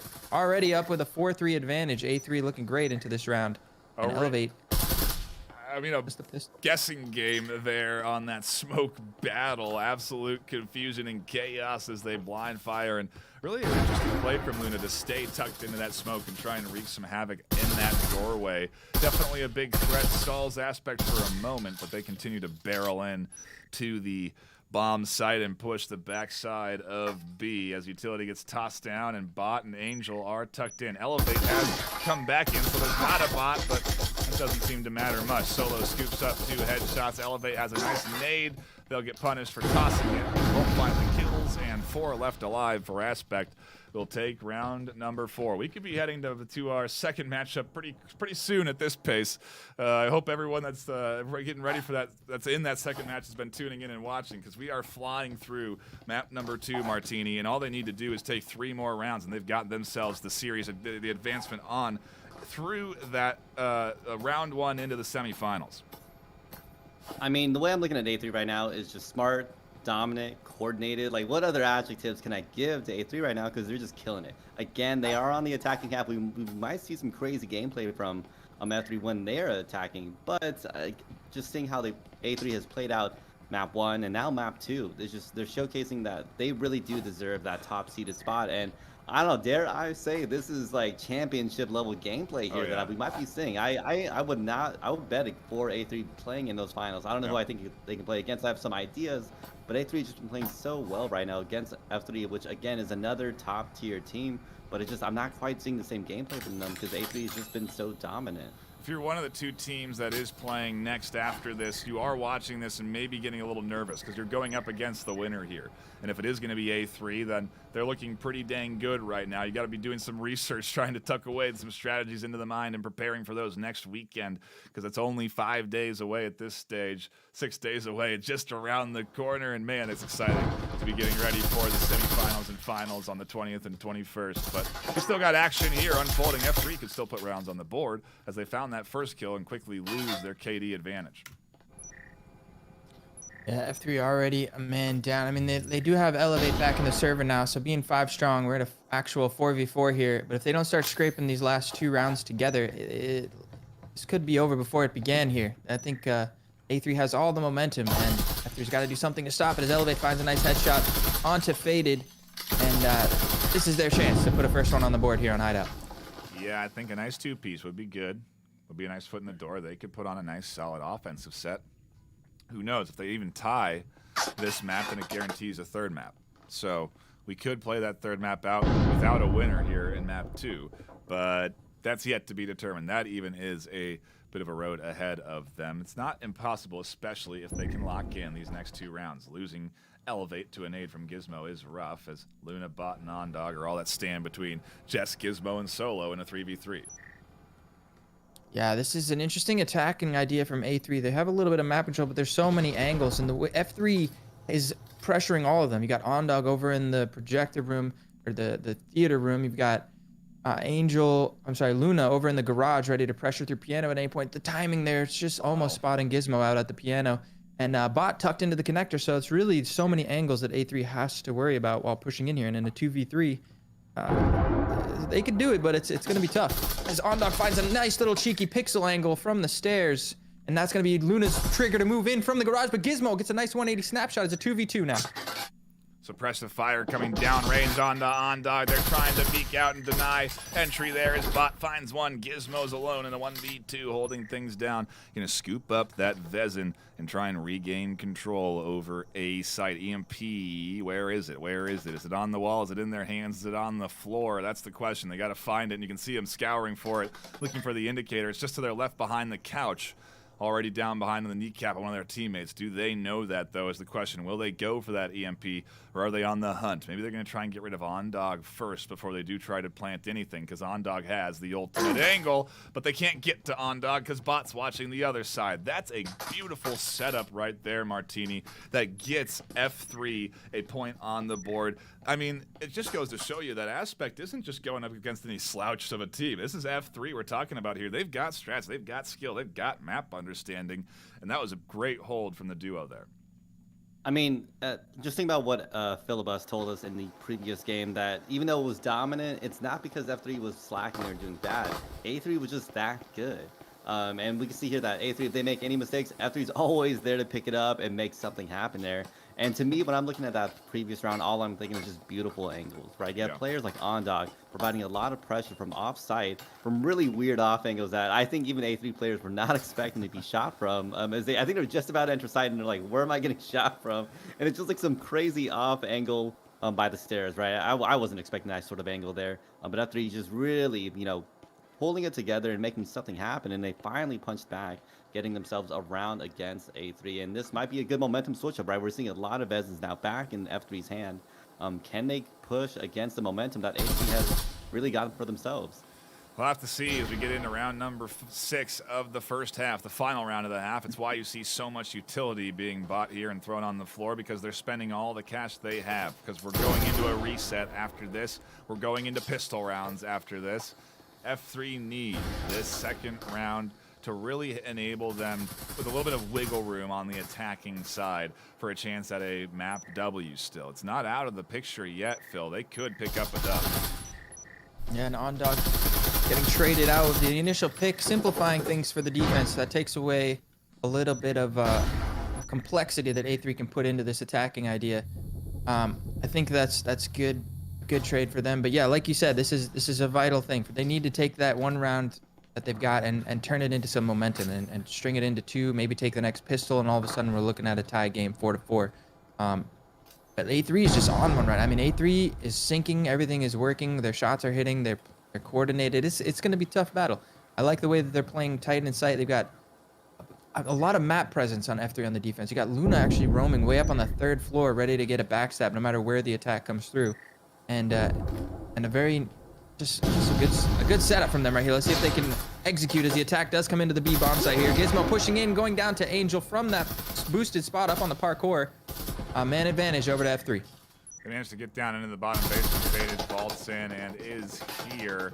4v3, like you said, still doesn't mean they don't have the ability to pinch in on this F3 defense. A very dangerous door blocker that Fade is very vulnerable to, but for now won't be getting pressured on. As Angel takes a very interesting elevated angle. Faded was not looking for that vault. Jess gets a beautiful double flash and a double kill. They'll go down, and Angel finds themselves in a 2v1. I Blame has a real chance of clutching this up for the team. So with Cloak in hand and the info, he knows right where Angel is playing. EMP is down right in that hole. If he can find this headshot onto Angel, this is going to make this a 1v1 versus Luna. Luna is over in that storage, and this is exactly what I Blame does for a living. He eats these up for breakfast, but it's going to be Luna coming out on top of this one, and F3 does put their second round on the board. It's 4-2 going into the second half. Oof. Martini, we're getting into the nitty-gritty. A huge second point there for Formula 3. A chance for them to stay alive in this best of 3. This is exactly what F3 needed coming into this attacking round. To your point earlier, they need wiggle space, right? They've lost very rough game. Not rough game, but like the point difference, right? It was so big for them in that map one that even if they get sort of a tie in this game, it's not really looking good for them, right? So they want to go in for that map win because a tie is only going to make that map 3 that much more difficult because of how well A3 played in that first map. And F3 now finally maybe, they can switch up this momentum, getting 2 wins back to back. I don't know, and they're on the attacking half. This is literally the exact momentum switch up that they need coming in to this attacking half that if they play their cards right, they can win this, right? They only need to get 5 more rounds, which again, that's 5 full rounds. That's a long time. Only. But that's all they need, right? That's all they need to make something happen here. And they only need 4 to force, a map 3, right? Yep, very true. It is a possibility, but A3 says he wants the early kill. I Blame peeks out, gets over aggressive, forgets about the flank, and Luna scoops up the refrag. A nice bit of counter aggression from Luna to react off of that early kill. It's what you see a lot of in this division, in this tier of skill. These players really do follow up well when their teammates get picked apart or go down. They'll find those refrags pretty regularly. We're into a 4v3, however, because another kill is scooped up on the other side. Luna will even that out, though, to a 3v3, catching Gizmo. And now Aspect set up around A, thinking about pushing in. You may see Bot run into some action there on the window as they scoop up a nice headshot onto Solo, and it puts Aspect down to 2. This could be a big offensive start, a big coal in the fire of the comeback train for Formula 3. And this is big for F3 because Aspect has won all the pistol rounds so far. The previous 3 pistol rounds so far in this matchup have gone the way of Aspects, and this is a perfect time for F3 to take their first pistol, string a couple rounds together, and tie this map up going into the, being in the attacking side on hideout, a little bit more favored to the attackers, I would say. This is exactly what they could need to get back in this map, get the momentum, get the confidence built in as Luna drops in with the EMP in hand. They have control of the A. EMP is getting planted. Bot and Ondog both here to defend. This is exactly the situation they need. Jess is going to walk into the crossfire, finds one, but now it's just Faded pushing through that connector, looking for an opening pick. Needs to isolate a 1v1 here to even up the numbers. about to swing out, almost going to run into Bot's line of sight. There's Bot. Bot goes down, faded with a massive headshot connection. Has plenty of HP to battle, has plenty of HP to bait Luna out. They're not even going to try, though. They're going to go on the hunt for Luna. That may cost them their life, and it does. Luna finds F3, the vital pistol round they need. Just barely, but gets it, and scoops up a bit of utility to save some cash going into the next round, because every dollar matters here, Martini. And they're going to be able to buy maybe a couple of rifles. I mean, that switch up. I don't. This might be the switch up. Am I seeing an F3 win for map 2? Because they're on the attacking half. They have a lot of time to really make up that point difference. At this point, it's only 1 point before they're back to being equal between these two teams. And F3 showing some really good switch up there. And it did come down to one player. I will say A3 has been fighting it tooth and nail, even on the defending half right now. That while F3 won, it's still only one player up, and they do have the economy advantage, but it's not that massive of an advantage that A3 can't make something still happen here. And again, there's only what 1-2 Vezins it looks like in hand. So we've seen these teams, right? A3, they can definitely get a kill on someone even if they got a Vezin in hand. So F3 can't slack with those Vezin players. I think those Vezin players are going to be key to making this upcoming round happen for them. Otherwise, A3 might be able to get another round win in the pocket if F3 doesn't make something happen with them. Yeah, we'll have to see what they can put together this afternoon, as their backs aren't necessarily against a wall like it was on Skyscraper. They finally got some of that breathing room. We may see F3 start to blossom a little bit here in this map 2, transition into map 3. Then who knows what we're gonna get. 2:30 on the clock. Some assessment work coming in with some drone work and a little bit of poking and prodding on the outside. No one quite ready to break in the room. That's because Ondog doesn't need to. Omen in hand, finds a headshot onto Faded, finds the first kill for F3, gets them an early 5-4 advantage. That's squandered quickly.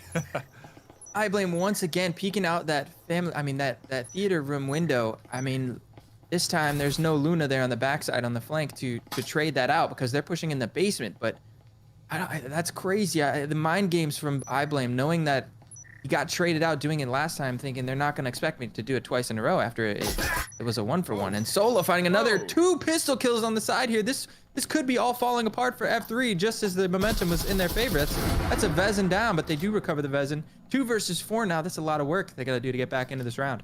A lot of work they got to do to get back into this round, as they get a little over-aggressive on their initial entry, a little overconfident. Angel and Elevate will be able to at least breach A and open it up. Nice nade there, connects onto Jess. That's huge. Puts things down to a 2v3. If Gizmo goes down with a pistol, it could be F3 still nabbing this round. They are not out of this by any means. They've got 2 rifles in hand compared to the 3 pistols of the Aspect squad. Yeah, and this could be heartbreaking. Right as you start to get a bit of hope for the F3 squad, right as the momentum's in their favor, we could the pressure from A3. They're not giving them anything, you know. They get the momentum in their favor, but A3 has already got the momentum going. So it's going to be hard fought, tooth and nail all the way to the wire. Even if F3 do manage to tie this up, they're going into the first gun round after this. But 3 versus 3, they are going to push into the A bomb site.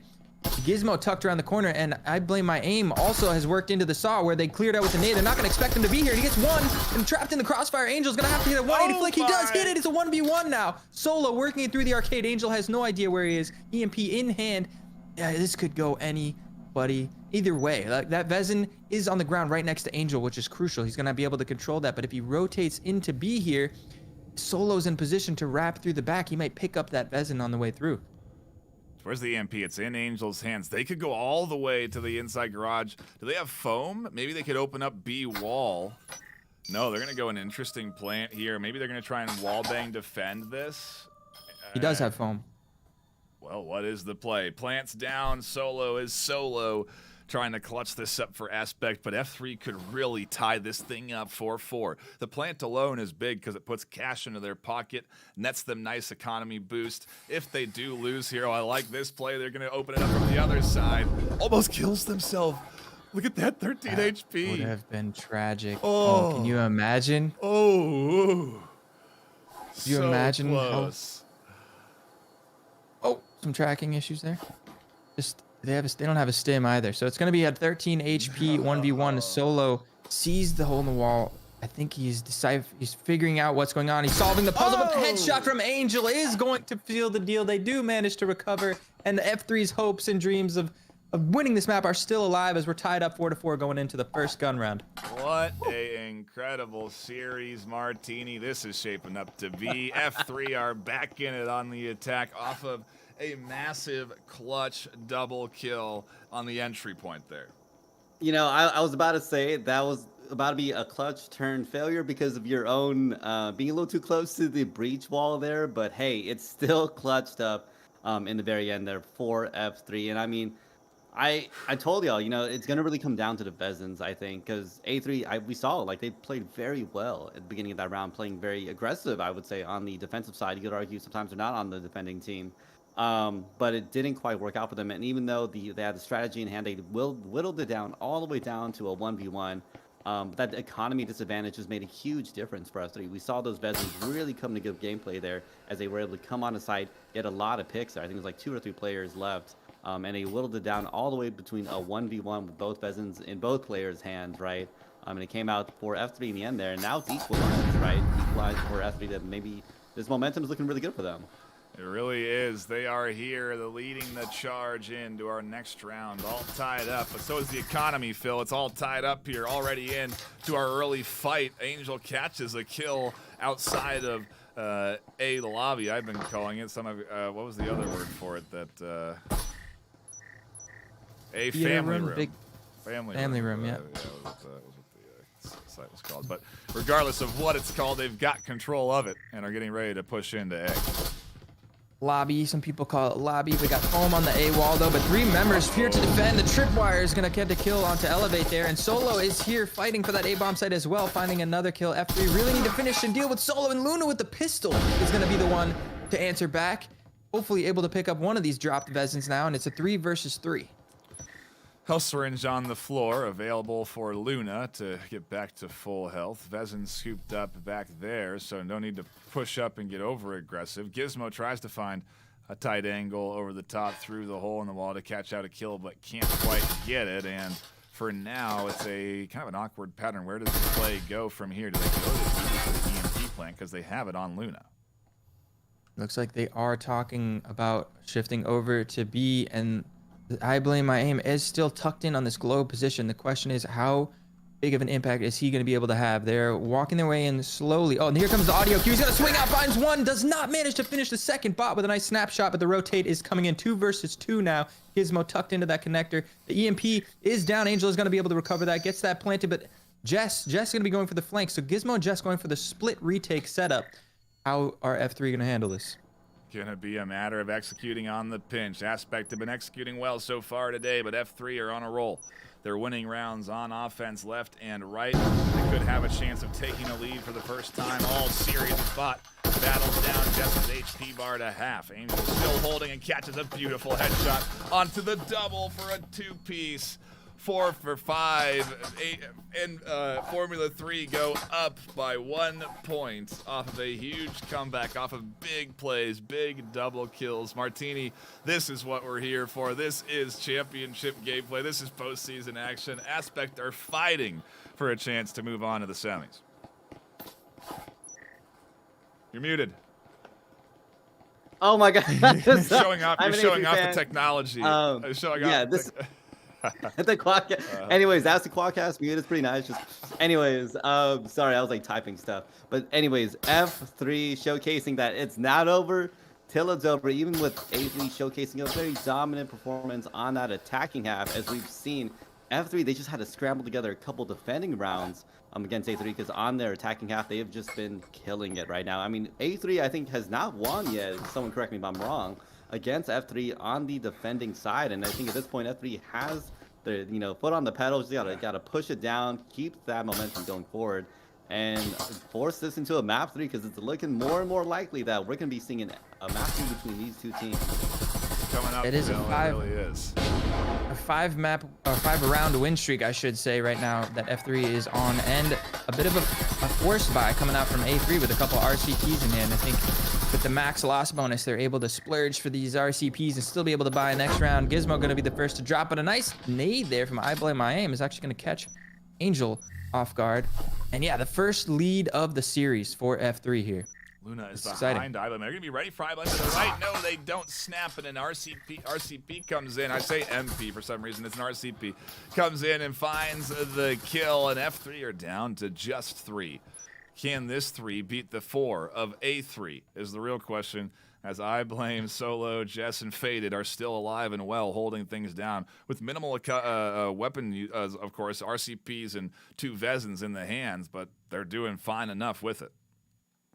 Yeah, this is, I mean, I blame at his finest on the roam. With RCP in hand, he was able to get that kill, find the Vezin, and he was able to escape out from that trap in the back hall into this large lobby where there's so many more hiding places. It's going to be much more difficult for F3 to root him out of this spot. And I think their best move would be just to move downstairs. Up here on the roam on the top floor, you see them investing foam into blowing these walls, really just trying to catch. They think iBlame is still here in control of the EMP. Not realizing that he gave this area up. So we can see through the walls. They can't. Kind of makes sense. You would assume the whole team would be here, frankly. You know what I mean? Because the EMP is here. Why not just push up to the top floor and defend it? Especially if you know it's there. But maybe Aspect didn't know it was there, and they back off and able the EMP to get scooped up. But to your point, a lot of utility went into getting that EMP, and we'll have to see what the trio has left to work with when it comes time for them to push. yeah, and don't forget, iBlame is still up here on this top floor. I mean, I don't think they realize he didn't actually go down bottom stairs. So when they do decide to make this move, looks like a rotation coming in. They're going to push back in through the garage, foaming up the B wall here. Faded here to defend, tucked into the corner. He's going to have to go big. He's the only one here on site. OnDog firing some shots through the wall. Is Faded going to be able to hold it down? Calling for the rotation. Solo zipping in towards that connector, ready to pop out. But he's, for now, Faded's just stuck.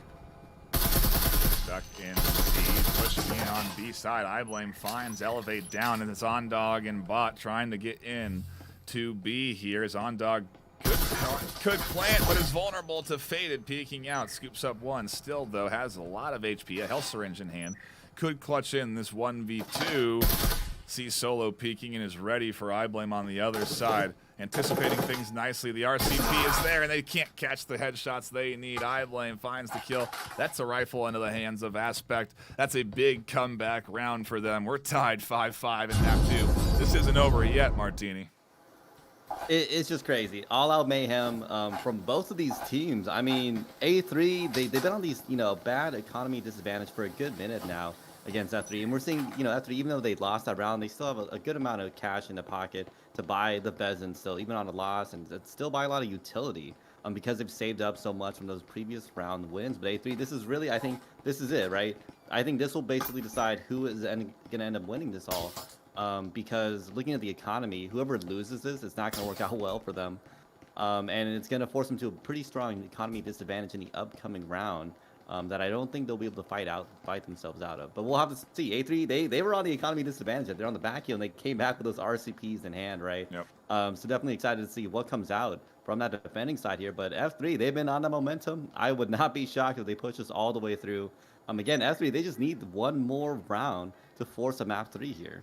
Just need one more to get that guaranteed tie or lose, or a guaranteed tie if they get 6, or win if they get one more. And that'll advance us on to that third map. But sometimes it's a little easier said than done. It's the full buy here, though, Phil, regardless of where we're at, and they will be putting everything they have into this next push from F3. Yeah, and it's bottom floor once again. We see the B wall getting blown. Another play with a split pressure on the floor above, trying to get control of that storage hatch. Elevate with just the spectral in hand, trying to make sure that iBlame can't be as. Yeah, I mean, we've seen it time and time again. Oh, as the drop does come through with the hatch, and Gizmo and Jess are there to defend. There was no coordinated push. Luna was not quite able to get the trade, but OnDog and Luna pushing into the B bomb site do manage to find Blame My Aim. At least that's a big kill, but counter nade comes through. How did that nade not find any damage? Gizmo is going to follow it up with some bullets. 2v4 now. Make that a 2v3 as Luna finds Gizmo. Bot's thinking about dropping down and getting involved in the lower area, but they hear Solo here on the rotation. They're going to look to find the kill, and they will. Now they're going to drop down through the hatch, or maybe rejoin with Luna and try and make some magic happen into this 2v2, because they are keeping this thing close. F3 fighting every inch of the way, tooth and nail, for their chance at advancing on to the semifinals next weekend. It's all on the line. The pressure is here. And F3 is just doing a great job of staying in this and fighting for every inch. They really are not making this easy for Aspect, despite a dominant 7-1 performance on Skyscraper. Yeah, I mean, I like this call to rotate all the way around. I mean, the problem is no matter which way you go around the long way, there are perfectly placed door blockers. There's one in the back of storage, and there's one blocking them from going into A for free. So they're not going to be able to silently sneak just about anywhere. But with a minute left on the clock, they're taking their time. Bot sneaking all the way down towards the A-bomb side. He's going to get the info on the door blocker now, but Jess gets caught out coming through the arcade on a rotate, not expecting him to be there. And Angel is now going to back up. They are going to pile into the A-bomb side. Is faded in a 1 versus 2 here. Good nade. To set the pace going into the last round. Smoke, and it forces Faded to rotate into a spot that Luna reads perfectly. Bot's there for the headshot, and the duo catch the kill, guaranteeing us map number 3.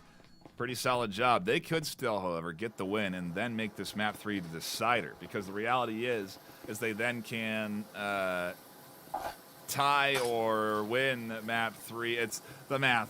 We don't want to get too deep into it. We don't need to worry about it. Okay, the reality is, though, is that F3 is at map point, could lock it in, could take a win here. They have the economy because they won in through that last round, so they're carrying their weapons through.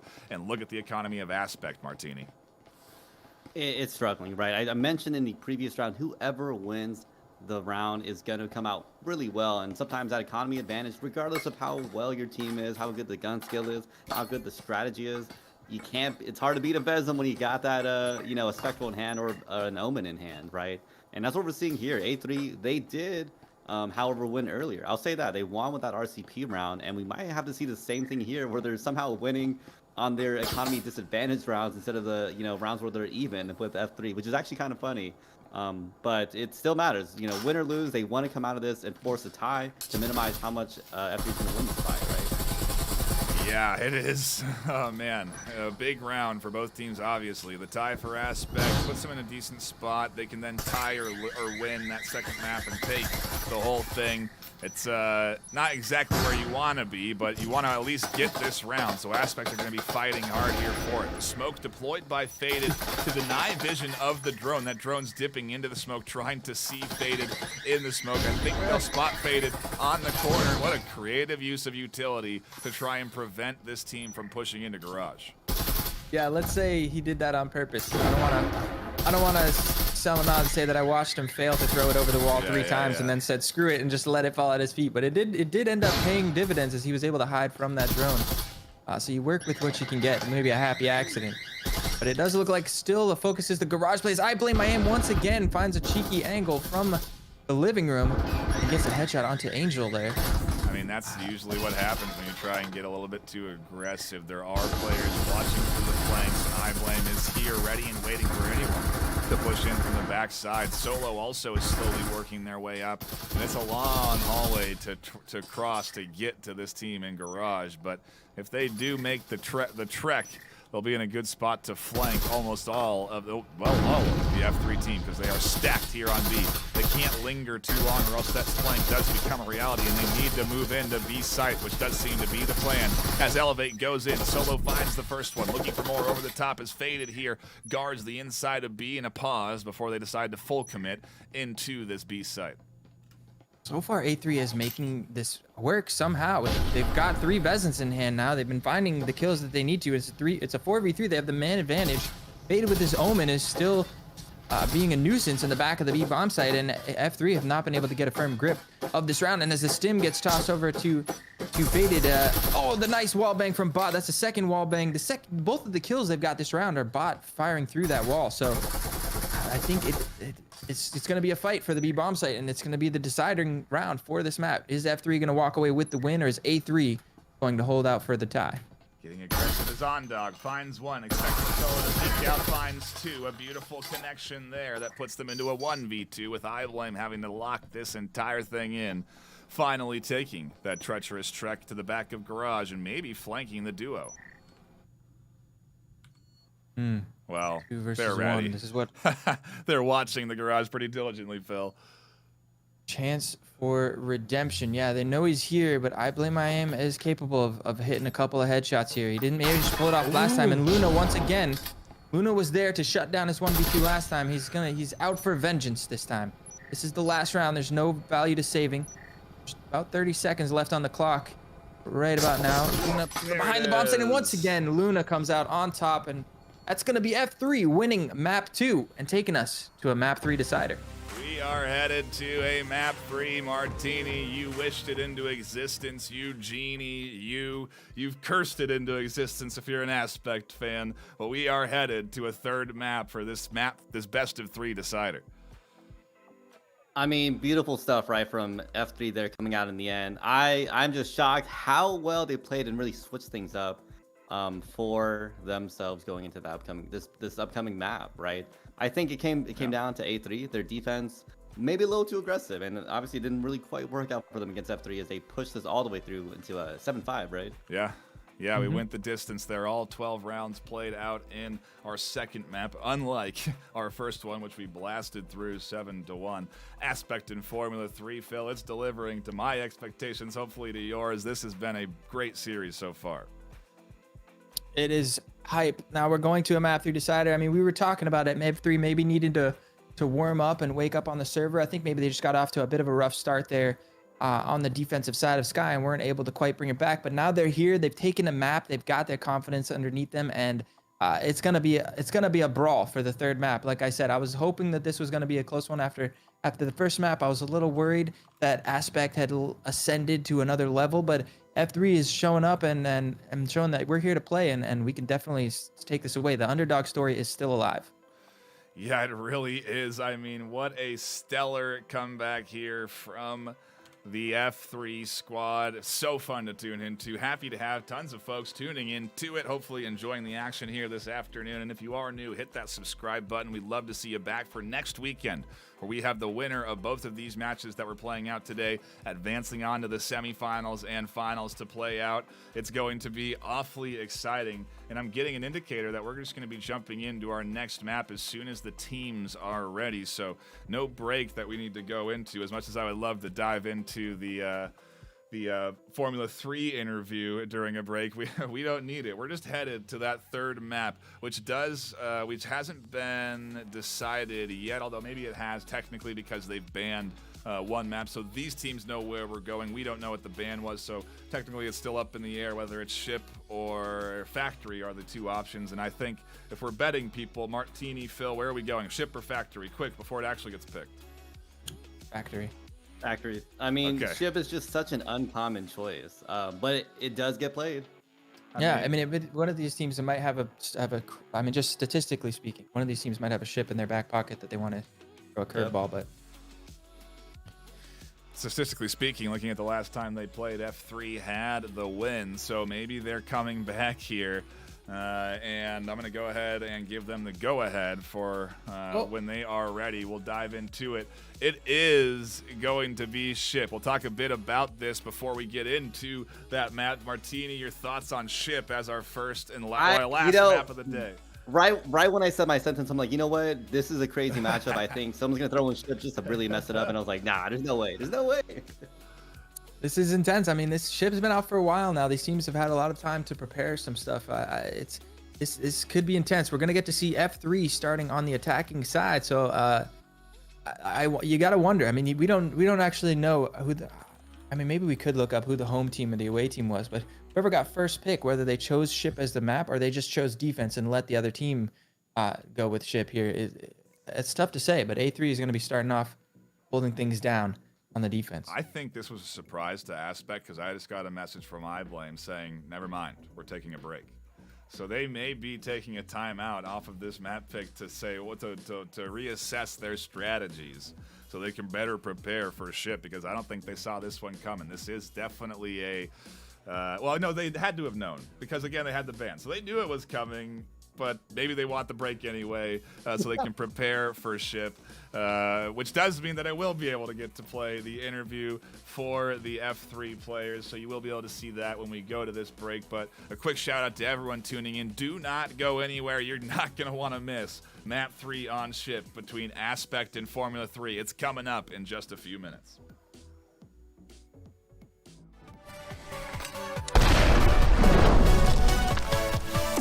Both with the Vezin. Buffon just charging in with that Vezin. It's very important for him to get these kills because you don't want that Vezin to get into the wrong hands. Oh, and there's another player hanging by the globe. What a flick shot, Buffon. Oh. Wow, you have wall hack. You have wall hack. Okay. Oh my! Oh, That one just catching Moon out. Here's another great frag. Oh my goodness, that almost found reach. What a play there. Demon dropping 2. Moving into storage as Blitz is caught by Demon, who drops 4. What? Blitz finding the kill on Demon as Angel picking up that refrag. Angel with 2. Get Angel picking up the 3rd. One tap from the Taurus, but Ondog swinging out, finding 1, finding 2. Elevate will pick up Dan Katana, picking up a 2nd, and it's now once again down to... Welcome, everybody. Thank you for tuning in to another short interview here with one of the top 7 teams in the North American region that is automatically qualified into the round-robin group stage for Breachers VRML Season 1. We're going to ask you guys both a couple of questions, but first, let's get into some introductions for maybe the folks that are tuning in and don't know. And Angel, let's start with you. Yeah, so I'm Angel. I'm the captain at F3. I'm also honorary IGL, and yeah. I'm Bot, and I'm the F3's co-cap. Awesome. So I've got you guys here today to chat a little bit about really the entirety of your season and the upcoming postseason. There's a lot of hype there, gun skins that you've earned, prize pool on the line. We'll talk a bit about that as well. But I want to start here with after 13 weeks, of regular season gameplay. Angel, how does it feel to be able to skip the Challenger Cup that some of these players are going to have to play in the start of January? Honestly, extremely relieving. I did not want to have to go through all that CC and just playing all those teams in there, and it's kind of relieving to be able to sit back and just wait. Bot, how do you feel having qualified and avoiding that Challenger Cup? It definitely feels good because obviously we had like our little rough patch 2 weeks before, and then brought it back in the final week. But fixing everybody back up and being able to get out of that CC range feels really great. So now we've got, just some time to ourselves. When you were playing those last weeks of matches, did you feel the pressure? Were you feeling the Challenger Cup at your back, or was it just kind of focusing on the regular season? I wouldn't necessarily say for me so much, because, I don't know, I think after, you play so much, you don't really the nerves don't really get to you as much as, I guess people who haven't been casted before, first cast nerves and stuff like that. I feel like probably for a lot of the higher tier teams, those nerves just kind of go away, and you're just playing at that point. When we started this season, and even like we talked about, there was a bit of a rough patch. Did you think you would be a top 7 team when you were workshopping and getting F3 to the point where they're at now? Yeah, absolutely. We've always been a high competitive team, always in the high numbers and standings, and we had a little bit of a rough patch close to the end, a lot of rough calls, close calls, but in the end, we always had it in the back of our mind where we knew where we deserved to be. So would you say then that those last 3 weeks of the regular season have been the most difficult? Oh yeah, absolutely. The hit against us when we lost to Indomitable, it hit really hard. A lot of our players, we just weren't playing our best that game, and then the mental strain and difficulty just transferred over into restart. But we're finally bouncing back now, and I'm kind of glad where we are now. Yeah, just able to make it into the postseason, which is a month, weekends filled of gameplay. What is your plan for tackling that postseason? Do you have scrims set up for the new year? What's sort of the strategy? Yeah, so we're still scrimming. just trying to practice. We found out who we're up against, and we like our standings, but we don't want to take it lightly. So we want to make sure that we're ready. And so yeah, we're just scrimming every day we can, just getting more practice. And Bud, I'll direct this one at you. When you look at the teams you're going up against, are there any teams that you're worried about? Anyone that concerns you, in your group or in future groups, if anyone qualifies? In all honesty, no. Like, I feel like, we all have a good shot. Obviously, there's Acer that everyone's like terrified of, but we've scrimmed them, we've played them, we lost them twice in our season. But I feel like a bit more recently, we've been catching up a little bit. So I guess yeah. So yeah, I'll change my answer. Yeah, Acer is the one team I would say. Angel, you have any other additions to that? So our first matchup is against Aspect. We played them a lot. I'm not saying it's going to be a walk in the ballpark, but I'm pretty confident that we have a good shot against them. But after that, we have to play Infinity, and that's just been closer and closer every time. So I think first I'm a little more worried about and preparing for Infinity, and then we'll take Acer as it comes. Yeah, so I guess if I had to get your way in on the other group stage, Acer seems to be one of the squads you're saying is gonna advance through that group stage. I think a lot of people would agree with you on that. I guess kind of the final question, do you have any plans for the prize pool? Anything you're going to do with the cash? Anything you've got on your Steam wish list that you want to pick up? Anything like that? For me personally, I want to save up. If I don't get it for Christmas, I want to get a Valve Index. Oh, okay. Yeah, I've been using the CV1 for so long now, it's to the point where it's literally falling apart. So, just better headset so I can compete longer. Like that bot? Anything that you got your eyes set on? Honestly, mostly just like for when I go to college, probably like help pay towards my college or get my passport because I plan to move to the UK by the time I graduate high school. So awesome. Do college over there. Great. Well, thank you guys so much for taking the time to answer my questions, and a big good luck.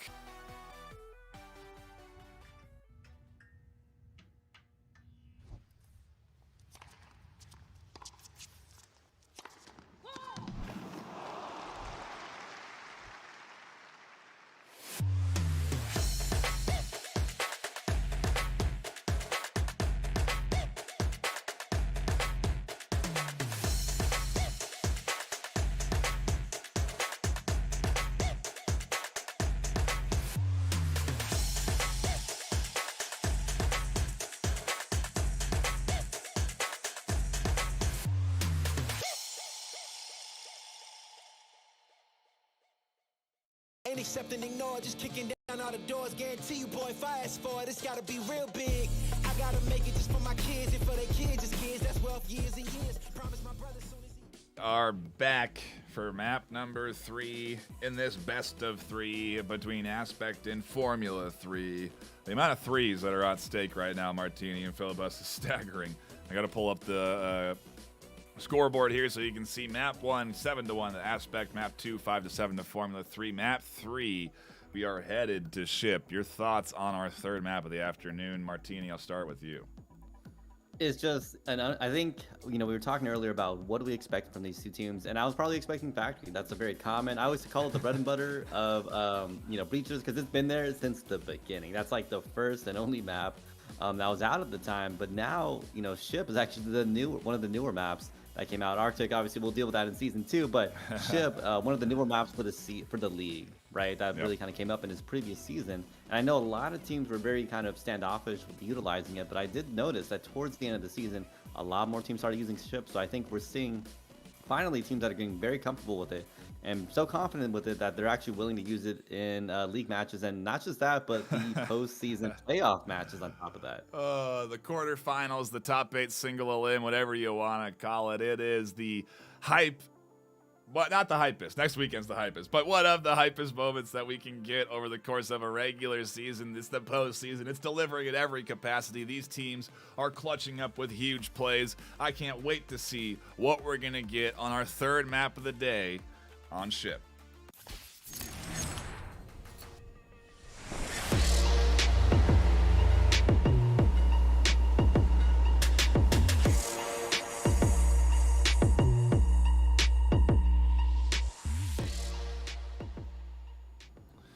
We are here on Ship, the third map of the afternoon. If you're just tuning in, man, Martini, it's been a close one all day. I mean, minus the 7-1, which still, to Phil's point, was close. We are here brawling for a place in the semifinals next weekend. Yep, F3 is finally killing it, and I mean, talk about a comeback season for them in that previous map. And I'm wondering if we could see something potentially either similar or just a very dominant performance from F3. Or maybe A3 finally is saying, hey, look, you had your chance to shine in this whole championship thing, but now we're going to show you, what it means to really play on a map like Ship. Yeah, and this is the third map, the final map of this best of 3, Phil, but we still got more games ahead of us. It's Infinity and Wicked are up next, so if you are just tuning in thinking, oh no, there's no more games, there's plenty of games. There's plenty of action, and there's action unfolding in front of us right now as round number 1 on map 3 kicks off. Yeah, we still got plenty of breachers ahead of us. Just tuning into this matchup. We are on the third map. It is a decider. A3 took map 1, F3 came back and won map 2. And they have some momentum in their favor as F3 comes barreling in for the first time. We're going to see F3 starting on the attacking side. A3 going to be defending here on Ship, and it's a quick pressure directly on this top floor. There's 3 roamers up here. They've taken out 1. They're not going to expect 2. Solo gets 1. I Blame Iron pops around the other, gets another one. The trades are even back and forth. We're in a 2 versus 2 now. Chaos across the board, but it nets F3 a position the EMP plant if they vault down in to that site, which may be the goal, as Big Lunch and Jets are still here tucked in and defending. B site still being held down by the duo, anticipating Ondog or Bot to eventually vault down in and challenge. Here comes the flash. That doesn't go how they were hoping. Blinds Ondog, and for now they won't be jumping down through that hatch. Yeah, I like the call off of the miss flash. I mean, that's a tough angle. There's the flash it's tough for that to be effective based off of, oh, what a nice nade. That's going to do a lot of damage. Just force him to back up, but Big Lunch in the doorway. Just going to be able to pick up a nice 1-2 punch there to close out the round and put A3 up 1-0, taking the first pistol. They start off strong, Martini. Aspect come out with their pistol round in the books on defense on Ship. I mean, where do you see this going? More defensive heavy, offensive heavy? What's the trend you think we're going to see for the NA side? I don't know. I'm thinking more offensive heavy. Because I've seen A3, their defensive gameplay against F3. I mean, barring Skyscraper, that was a very different game. It's just been kind of mixed results, right? I know it was Hideout. I know it's a little different, but they still very much struggled against them. And we're seeing the same thing from here from A3. They're playing, I don't know if y'all noticed, very aggressive on that defense, and it's been giving them very mixed results, right? While they did win that one out, it kind of came down to the very end there. We saw, I think it was 3 roamers up top, and they all got picked off by F3. So they're playing very, all in on these roaming kind of plays, and we're not seeing quite the same amount of value, but they're putting so many players into it. They're putting a huge amount of reliance on those roaming gameplay, to work out for them. But it's just, I haven't really quite seen it yet. It worked out for them, but we'll have to see if A3 can kind of keep it moving forward with their defense. Otherwise, F3 might be able to kind of beat them down.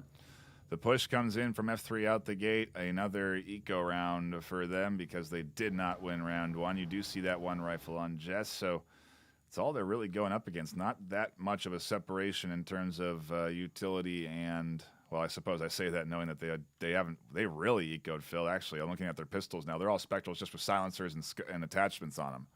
Yeah, I've never seen this. I'm actually just all sticking with Jespers here, just getting a couple of suppressors. This is an interesting idea. You save up a lot of extra money. I like this because going into the first gun round, a lot of teams who buy up spectrals here find themselves able to get 5 Veznas, but not able to get utility. So you either have a lack of utility or you have one person that skips the Vezin to buy the utility for the team. And here with this 5 Jesper strat, I think they're going to be able to fully deck out everybody on the next round, regardless of what happens here. So, like you said, A3 being a bit conservative, only buying 1 Vezin, maybe a missed opportunity to steal a round away. They find their first bit of resistance with the static emitter there, and it's pinged out by the squad, who then decides to turn around. Again, you gotta respect the utility that can be used here. A door blocker deterring this entry point. I mean, it can completely redirect a team when they see certain elements that are denying them entry to a path they may have otherwise wanted to take. You got to always eliminate those easy routes, force them into the more challenging ones where you have better control on defense. That's what utility use is all about, and you got to take notes when you're watching some of these top teams, because some of this utility placement is placed for a very specific reason. This one, like you can see here, denies crossing this long hallway. Faded finds OnDog on the stairs. A nice pickup to open things up. And ultimately, this F3 offense is in a pausing pattern for now. Yeah, this static field emitter doing absolute work. I mean, you saw 3 members, now 2 of F3 just huddled around it, waiting for the opportune moment to break it, knowing that shooting it's going to give up that audio cue. An Angel just standing on it, taking some free damage, trying to find a cheeky peek onto Big Lunch, but they're not giving him anything. A3 is playing so tight and disciplined, and it's paying off as Faded is going to find Angel through that doorway. Static field emitter still standing strong as well. 5v3 now. A3 looking to put their second round on the board. Getting pinched from both sides. Bot, Luna, Elevate, all trying to coordinate on their entry point in here, but it's being held down nicely by this defense. The Solo flies out for one. The rest of the defense finds, scoops up, kills. Luna and Elevate go down, and a great hold over the top with that. Vezin comes in key play. Aspect looking more like map 1 Aspect than map 2 Aspect, Martini. Yeah, I think A3 now is just fighting to show that, hey, we lost, but this is our game. We want to push it all the way. And like I said, I saw championship material from them in that previous map and really the map before, even though they kind of did start losing against F3, but that momentum switch up was crazy from F3 here. And I got to say, really fun choices from looking at both of these teams, right? They played very, I think, conservative on their economy on both sides. You know, as we saw with F3, if Phil even mentioned it, they went all in on Jespers, which is not a very common play unless they're playing very aggressive and leaning into that economy. And that's what we're seeing there, right? They all have their Vezins, but they also have their utility now, because they probably just figured A3, they won that first round, probably might go in for a couple Vezins. Let's just figure in our minds, we're probably going to lose this. If we win this with Jespers, great. If we don't, good. We're set up for round 3, and that's what's really going to matter here, right? We're finally in that round 3. It's going to be the assault rifle round, and really showcasing which team is going to hold out on this first half, and who's going to really, you know, put a lot of points up on that scoreboard. We'll have to see as F3 opens up B site and gets ready to push in. Their first indicator to the A3 squad of where F3 is planning on going. And man, you get caught up in the threes, you're really lost. Map 3 here again. If you are just tuning in, map 1 going to Aspect 7-1.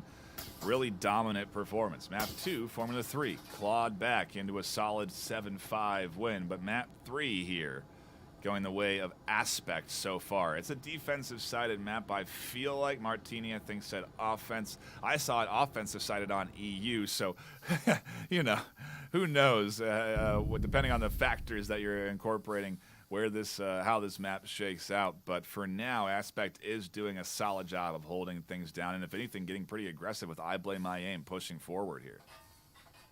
Yeah, I think there's plenty of room for interpretation here with such a new map like this. I mean, we just saw A3 on Skyscraper, a notoriously defensive-sided map. They had a really dominant attack side, winning 5-1. So the meta can change depending on play styles. As I Blame My Aim on the aggressive roam over there, going to find one, but Luna there for the trade. Luna has been the bane of I Blame My Aims, popping off in those big plays, constantly shutting him down all day here. I know it's got to start to frustrate him. But 4v4 now, A3 still in this one, but F3 fighting to put their first round on the board. This is the first gun round. This really sets the pace for the rest of this first half. Yeah, they need this one. It's going to be nice to scoop it up, push A3 back. They'll be on their heels economy-wise off of this round if they lose, and so a big opportunity for F3 right now, especially since they're 4-4. They are running, of course, into a lot of utility that was bought into by Aspect. It's why they're so low on cash, and it does make it a little bit more challenging for them to work through into the objective sites they want to. The static emitter, again, deterring advancement through. As soon as they focus on the emitter, as Luna focuses on Faded, they will be giving away their position, vulnerable to any swings or shots. They fortunately find pretty quick shots onto that emitter. It goes down, 0 risk. They can push into A site now. That's so wild. I mean, they had great positioning, A3, with doubled up in the red room. Solo's position still unknown, as he might have the chance to get a free cheeky kill with Luna back turn, throwing stims to each other, foam on the wall. Big Lunch is going to be holding down the front as well. And now the backstab from Solo is about to come in and play a big factor. We're in a 2v3, but once Solo gets his first free kill, Ondog is just tearing things up in the front. And no, Solo does not get the kill. Elevate with a nice 180 snapshot. F3 cleanly put that first round on the board. Beautiful 180 snapshot. Big clutch plays like that, the quick hits like that are what make or break these teams, these moments, Martini. And F3 finally do get their first point, like Phil said. Credit to F3, but I'm gonna be honest, I think this is more of a failure on A3's side. They had that roamer in the back, they were ready for that backstab, but it didn't come out. And that showcases that, like, it's not always just one team doing really well, but it's also just those mistakes happening. Because now that forces Solo to literally have the solo hit in the end, and it didn't work out for them quite. As both of the teammates got knocked down, and they weren't able to really, provide much value because they were offside by so much. And that worked out perfectly for F3. They came in, now they're pushing A3 on that back hill, as you mentioned earlier, and look at that. They have the economy in hand right now for F3, looking really healthy. While A3, they got Spectrals in hand with maybe even an Omen to really try to fight something out, but it's not looking good. This might be another kind of momentum switch that we're seeing from F3. This might be, I think, a closer map than we saw from that first map, right? I mean, at this point, I don't even want to say that an eco round means anything. You can beat full rifles on your eco round, Phil. We've seen it a handful of times already this weekend. It's not out of the picture, especially when these teams are as skilled as they are. The positioning, the map knowledge, the way they combat their opponents. It's a lot that goes in to fighting at a high level in this game, and they can battle against rifles with what they have in their hands right now. It's not easy, and there is an advantage for sure, but it definitely could be Aspect bouncing back off of a tough loss. Just needs a few kills to start things off. One mistake by F3 sending one in too far, And the mistakes are really shining through just because both of the teams, the level that they're at is so high. Those mistakes are getting punished, and you see a lot of other matches when we're not in the playoffs. Some teams get away with some of these mistakes and still make big plays, but here, every little thing, like we saw that last round, that one little rotation move at the wrong time, netting F3 a huge kill and opening up the round for them. So playing really tight and not making mistakes is going to be the name of the game here, but it's gonna have to be really tight with A3 with just pistols in hand, and Solo finds the first kill with that Spectral. And like you said, this eco round is off to a good start. Bot, Elevate, Angel, everyone here ready to push into B, and yeah, just any damage done is good damage. So one kill is solid. A 1-for-1 trade's a net bonus, a net positive for Aspect at this stage, considering where the utility is, considering who's holding what. Angel finds one. Ondog goes down to Big Lunch. A huge pickup down the long hallway. Angel needs to redirect that Vezin away from a spot that could be scooped up by Aspect. They're still into a 3-3. Oh, just kidding. A 3-1 as Big Lunch is alone. Big Lunch able to find an amazing timing there on to Ondog. A couple of kills string through, but with just a Cyclone hand, he's going to be able to recover that Vezin. This makes this 1v3 a little bit more possible, and he's got the backstab on Angel, finds the flick shot, almost finds Bot, but Luna once again there to shut down any hopes of a big clutching play. Luna has been the bane of all the clutch plays this entire series. Stepping up when it matters most, I think is what we call that, Martini. Luna definitely doing well to hold things down, and it's what we love to see in the postseason. I mean, this is a good matchup. Look at this, 2 for 2. These teams are literally fighting for every single point, because this last map's gonna matter the most. But here's the thing: I think A3, they're also imagining if they get a tie, this is still their win, right? So F3, they're on a worse. Wait, because of point difference. Yeah. So they don't want to go out to ties, right? Yeah, they right. want to win this one out for F3. Sorry, I just did like the math real quick. No, you're right to do it too, because I saw a question in chat that was asking, well, how does this work? Well, F3, if they win this map, they'll win the series. No matter how many rounds go to where, they just need to win 2 maps. That's the brass tacks of it. If they tie on this 3rd map, and I do believe it goes to rounds, I don't think we play a 4th map, but I could be wrong. We might play a 4th map if it ends up on a tie in this 3rd round. We'll let the mods assess the situation when it comes to it. Let's stay in the reality of that a winner here is going to be the winner and advance on to the semifinals next weekend. Ties can certainly happen, and at this pace, with it being 2-2 in the first half, we could be on track for a close 5-5, 6-6. Who knows? We've already had 5-7 in map 2, and F3 is not going down without a fight, Phil.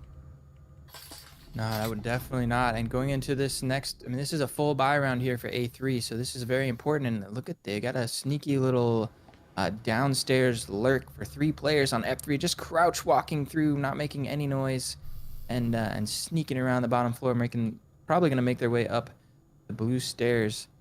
But look at they got a bunch of utility. Once they get up this staircase, they're gonna find a static field emitter around the corner, right on the other side of a door blocker, and once you start breaking that utility, that's going to be the audio cue that A3 needs then to rotate over to B and I'm sorry, over to A, and it's going to be a fight. Everyone's stacked up, has their active camos turned on. The static emitter has to go down, and that's going to kick things off. Gives away a little bit of that rotation position away. Information for Aspect to work off of, and are they going to work off of it effectively? As Big Lunch tucks in tight here, Angel finds a kill on the solo. A big swing out. What was that? iBlame's out of bounds. Picks up a double from the droning duo of F3. Absolutely massive play. He vaulted out the window of the second floor because he heard the drone cue and was able to pick up a huge double kill on his way back in on the bottom floor. And it's a 3v3 now off of the back of that huge play from iBlame. Beyond that, though, the attacking idea from F3 is solid. They've got the EMP planted. The bathroom wall has been blown.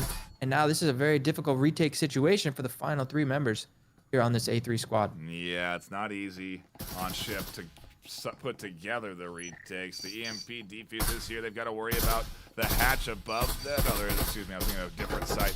They are watching the right side. They're sticking this defuse. Where's the nade to deter Big Lunch? One more, and oh, a massive swing from Luna again, and clutching up and denying the defuse from getting all the way through. I blame my aim, still alive and well. They'll look for the double kill. They'll look for the clutch. They have to push out and shut it down. God!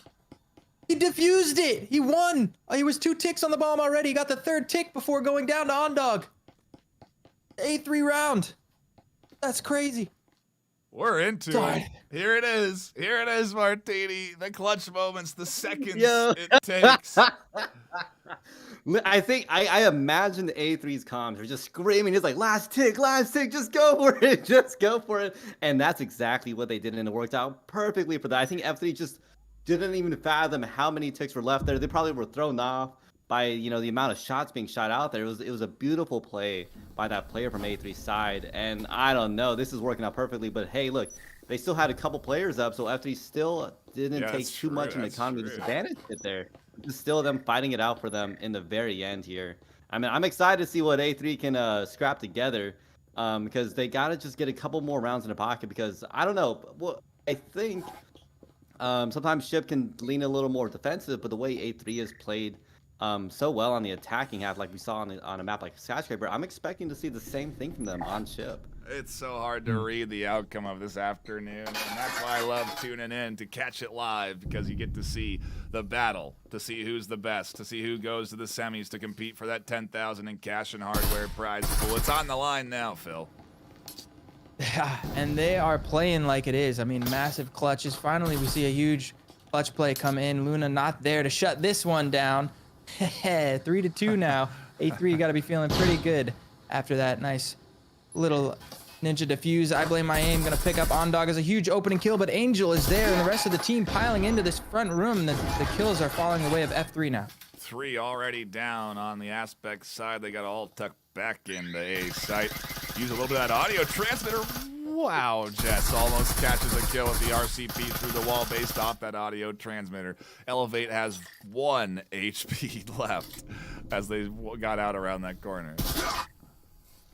Angel is just on fire right now, picking up his 3rd kill of the round. Fire grenade comes out to try and slow down this push, but with the wall getting opened up, Big Lunch and Jess are in a tough 2v4 situation trying to hold this down. The way F3 has been playing, kind of a 2v3 right now, as Elevate is going to sit in the back and wait for that stim to recharge. But finding a nice little 1-2 punch to close out the round, and it's tied up 3-3 going into the second half. All right. Someone message Ninja or Jonesy. figure out what's happening if we tie 6-6. I need my co-casters on it while I'm running everything else here. We need to figure out the details, because at this stage, Martini, that 6-6 could be a real reality. You know, I think in the in-between rounds, I'll hit up Ninja Salad or whoever we need to, because it's looking very much real that we might be going in for a map tie coming into this third round. I mean, literally blow every single round. But hey, that last round, I'm looking out for players like, I think it was Angel, right, shutting down A3, getting so many picks early on in that round that forced and just made this huge train, you know, coming through and allowed F3 to push through and get that win. And A3, I don't know, it's looking hard. Like, they're playing solid, but the thing is, they have to have. I need to see the same dominant attacking gameplay that we saw from them on Skyscraper. Otherwise, this map might not pan out for them, and it might be coming down to rounds or however the mods decide that this is going to finish out. But A3's got to do something for this momentum switch up. The reality too is, of course, if one of these teams wins, they take the series and advance on to the semis. That's where we're at in terms of map wins. As Ondog opens things up for Aspect with a very early pick right out the gate, shutting down one on the pistol. The reset. Jess picks up a quick double to equalize things out for Aspect, though they now have the advantage. Ondog down, a big shooter for Aspect. It leaves Elevate, Bot, and Angel alone holding down B site. Yeah, brilliant. I mean, they managed to clear out the double roam here on the top floor. That's quite a bit of map control over to the way of Aspect. Still taking their time and being cautious, making sure there isn't a third person. We've seen in this matchup a lot of triple roams here on these floors, so probably wise for them to take a second to make sure that they're safe and that map control is firmly in their hand. But it looks like it's going to be a similar play that we saw F3 try, blowing the hatch over the B bomb site and trying to pile into B. Everyone here is stacked up, get ready to go. They'll vault up over the top, fly down through the hatch, and pressure onto B side. Angel goes down in the chaos. Bot's still holding things tucked inside, looking to connect with the Taurus. Picks up a double. Can they find three? They're hoping to do it. They're hoping to clutch this up for their team. They need to find headshots. Solo is low on HP, but so is Bot. And Solo finds the double kill they need to get the vital pistol round that both teams were on the hunt for. They get the bomb plant. They wipe the sweat off of their brow and take a round into their pocket. Martini Aspect are in the lead here. We're in the back half of map 3. Yeah, A3, they're going to really want to force this and make this a map win. We did clarify with Ninja Salad, it does come down to rounds if this ends up being 6-6. So A3 is still favorable for A3. So F3 is more on the back heel because they got to win this out. Otherwise, the tie is a loss. Loss or below, loss for them, obviously. But A3, they just got to force a tie. And, I mean, they need 2 more, and this is a series win for them. Yeah. So they're definitely doing really good. And I'm saying, I don't know, if we're going to look at that, they're playing all in right now. They got 4 Vezins in hand. I'm actually, they're looking like they're playing very aggressive. They want to win this, especially on the attacking half. As most people think that Ship is defender-oriented, but A3, I think, begs to differ and showcases that, hey, some maps sometimes are attacker-oriented if they're playing it, right? I mean, this is the team that said they're not afraid of Acer, Phil. When we asked them in the interview who they're worried about in the postseason, they are certainly delivering to expectations as the number 2 seed. But F3, battling every bit of the way, and well, it's getting closer and closer to series point for this Aspect team as we get into round number 8. Yeah, we did. Yeah, I mean, these are one of the few teams that managed to give Acer a loss in the regular season. Ondog, though, in a nice little cheeky position, going to find a kill, tries to get out with that Vezin, but is going to get chased down. But Luna with the nade pushing through is going to get the kill and the nade. Things are falling apart for A3. That's a Vezin into the hands of this F3 squad on the defense. Faded and Solo still in it to win it, but man, the damage so far has been done. Luna is driving a stick shift and is about to blow out the clutch. They've come in so heavy, so many rounds, clutching up with huge grenades, multi-kills. What a way to save this round. Aspect have to eco. Faded gonna drop back and hold on to the rifle, not push in, and wait for the rest of this round to tick away 2 minutes. They're not even gonna bother challenging the 1v4 Martini, which I think is the right choice here. Yeah, I mean, just look at, they got a Vezin in hand. They can see we know the economy of their teammates. They gotta fight for as many as much cash as they possibly can, and buying one less Vezin is just more favorable for them in the upcoming round. And it's worth seeing. These teams are literally fighting blow for blow. That means every economic, choice that they're making is gonna impact this whole game. It might force a win. It might force a lose. It might make certain rounds a little bit harder, as we saw F3 had a really strong round. And I think people always forget, being alive also provides a very strong economy advantage for your team, especially when they have a Vezin in hand. It's not just about getting those kills or deaths. There's also these economy choices, and that's why I like this game. There's so much strategy. It's just beyond just getting kills, right? And that's what we're seeing here with the A3 making that choice that, hey, got Vezin in hand, pull off site. Let's just, like the 1v4 and F3's defending on top of that. They're probably gonna play the safer choice here. We're headed to a 4-4, Phil, at this pace, because Fade is not going to come back. In an eco round, a save round like this, if you're F3, are you reading, hey, we got 4 kills, there's 1 left alive, pretty likely we can relax a little bit, but I'm not seeing anyone really relax on holding their angles. But mentally, do you let that happen at all? It's hard, I would imagine, not to. I don't think there's a lot of choice to be made here. Actually, the biggest thing I think the choice to be made for F3 is if they realize that that Faded is saving and they venture out into this hallway, there's another fully kitted Vezin and a Stim just lying on the ground waiting to be scavenged, and that's a little bit of extra money in the pocket of F3 going into the next round. If they manage to find that, they're going to have so much money in the bank. Even if they lose the next round and put A3 on series point, they're going to be able to full buy out for the rest of this map pretty much. So it looks like nobody is quite over there to recover. Luna just barely taking the wrong turn. But still, what a huge result. Winning with pistols, rooting a couple of those Vezins, forcing Faded to save. They're going to be on the back foot economically anyway into this round. Even though Faded did save that Vezin, nobody else is going to be buying up into a Vezin here. It's going to be a tough round. It's looking like F3 is probably going to be up 5-3. But we say that, but F3 just won an eco round, so A3 definitely capable of taking one away here. A reminder for those tuning in that are seeing that this is the 3rd map in this best of 3, and that when we're done with this, we're done with the series. There is another series after this. A quick look at the bracket. You'll see Infinity and Wicked is up after this matchup. We'll run their interviews, you'll get an insight into the teams, and then we'll dive into the action. So there's not going to be much of a break or a breather in between this beautiful matchup, this great back and forth, and what is also going to be a pretty dang exciting matchup right after this to wrap up the weekend. What a stellar start to the NA the finale here on Sunday, fellas. This is exactly what we want, and we are diving back into it for round number 9. Tied up 4-4. It's going to be, like we said, tough round for A3, but they're looking to put an eco round on the board to take the momentum right back from F3. F3's got to be feeling really good after stealing that one away. And like we talked about it's half physical skill, half mental, and their mental has got to be feeling pretty good.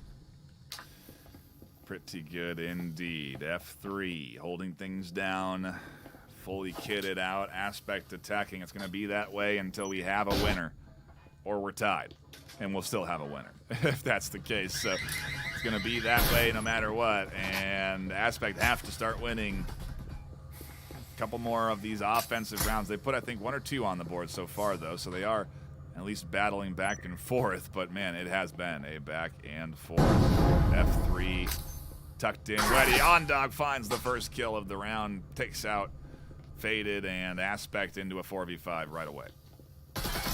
Yeah, finds the timing, and that was the Vezin down as well. Faded just getting caught out, foaming up that B wall. But the Solo is going to recover that Vezin, so they still have it strong. And it looks like Solo is rotating around towards the outside, looking to take some longer angles. Fights with that rifle. Ondog actually taking a lot of damage here through the wall. Shots are still firing through. He does Luna there to back him up with the stim. Really nice being that healer.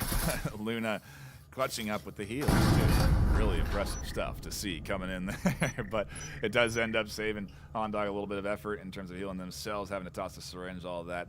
Good teamwork as well, and they still hold down B-site nicely. Big lunch nearly goes down, loses almost all their HP to a headshot from that Vezin at close range. They still are barely alive, but barely. So is Jet, so is Blame. They have not a lot of HP across the Aspect team right now. And they're holding down the angles on this red room. Solo, though, with that Vezin is going to find a pick onto Angel. Are they going to be able to recover the Vezin? Another problem this round for Aspect is they don't have any healing syringes. So all this chip damage that they're taking is just, they're stuck with it. They have no way to heal it back up as Big Lunch also goes down. And look at all this pressure from Luna putting through this hole in this wall towards this red engine room. It just like constricting the options that A3 has to pressure and try and get into this round as 30 seconds remaining on the clock. Solo did get that rifle to Eyeblame, so there's 2 rifles now into the hands of Aspect, a health syringe to heal Eyeblame up. And Jess, while they're low, is still involved in the battle back and forth. Time ticks down as Jess pushes in. Solo catches one over the top, another as they swing through. Another goes down, and Ondog's alone in the 1v2 retake.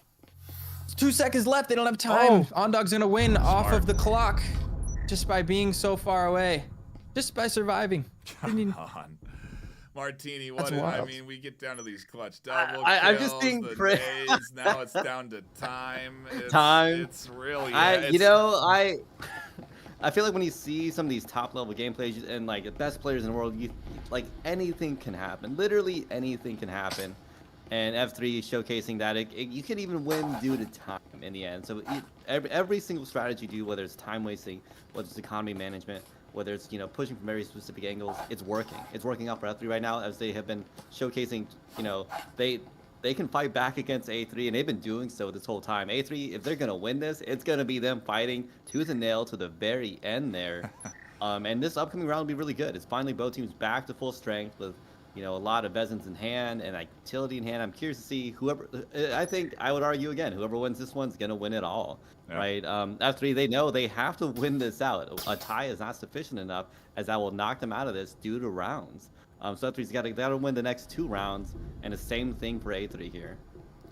Yeah, it is a lengthy best of 3 battle that we've been tuning into here today between these 2 teams, coming up on about 2 hours now of sweaty Breachers gameplay. These teams have to stay focused with pressure, stamina, all of these factors keying in. It is a lot to deal with, and F3 are up to the challenge. Up a point now on defense, just 2 away from advancing on to the semis. Yeah, I mean, like Martin said, this round is so important. Whoever wins this goes up to series point, basically. A3 only needing 6 rounds to take this based off of the scoreline from the first 2 maps. Meanwhile, F3 will be on map and series point if they win this. So a second drone coming through from Big Lunch. They've cleared out. There's no roams here on the top floor. And I just want to point out, I don't think we realized how important that healing syringe from Luna onto Ondog was going to be last round, because just him surviving took that round away. Okay, all right.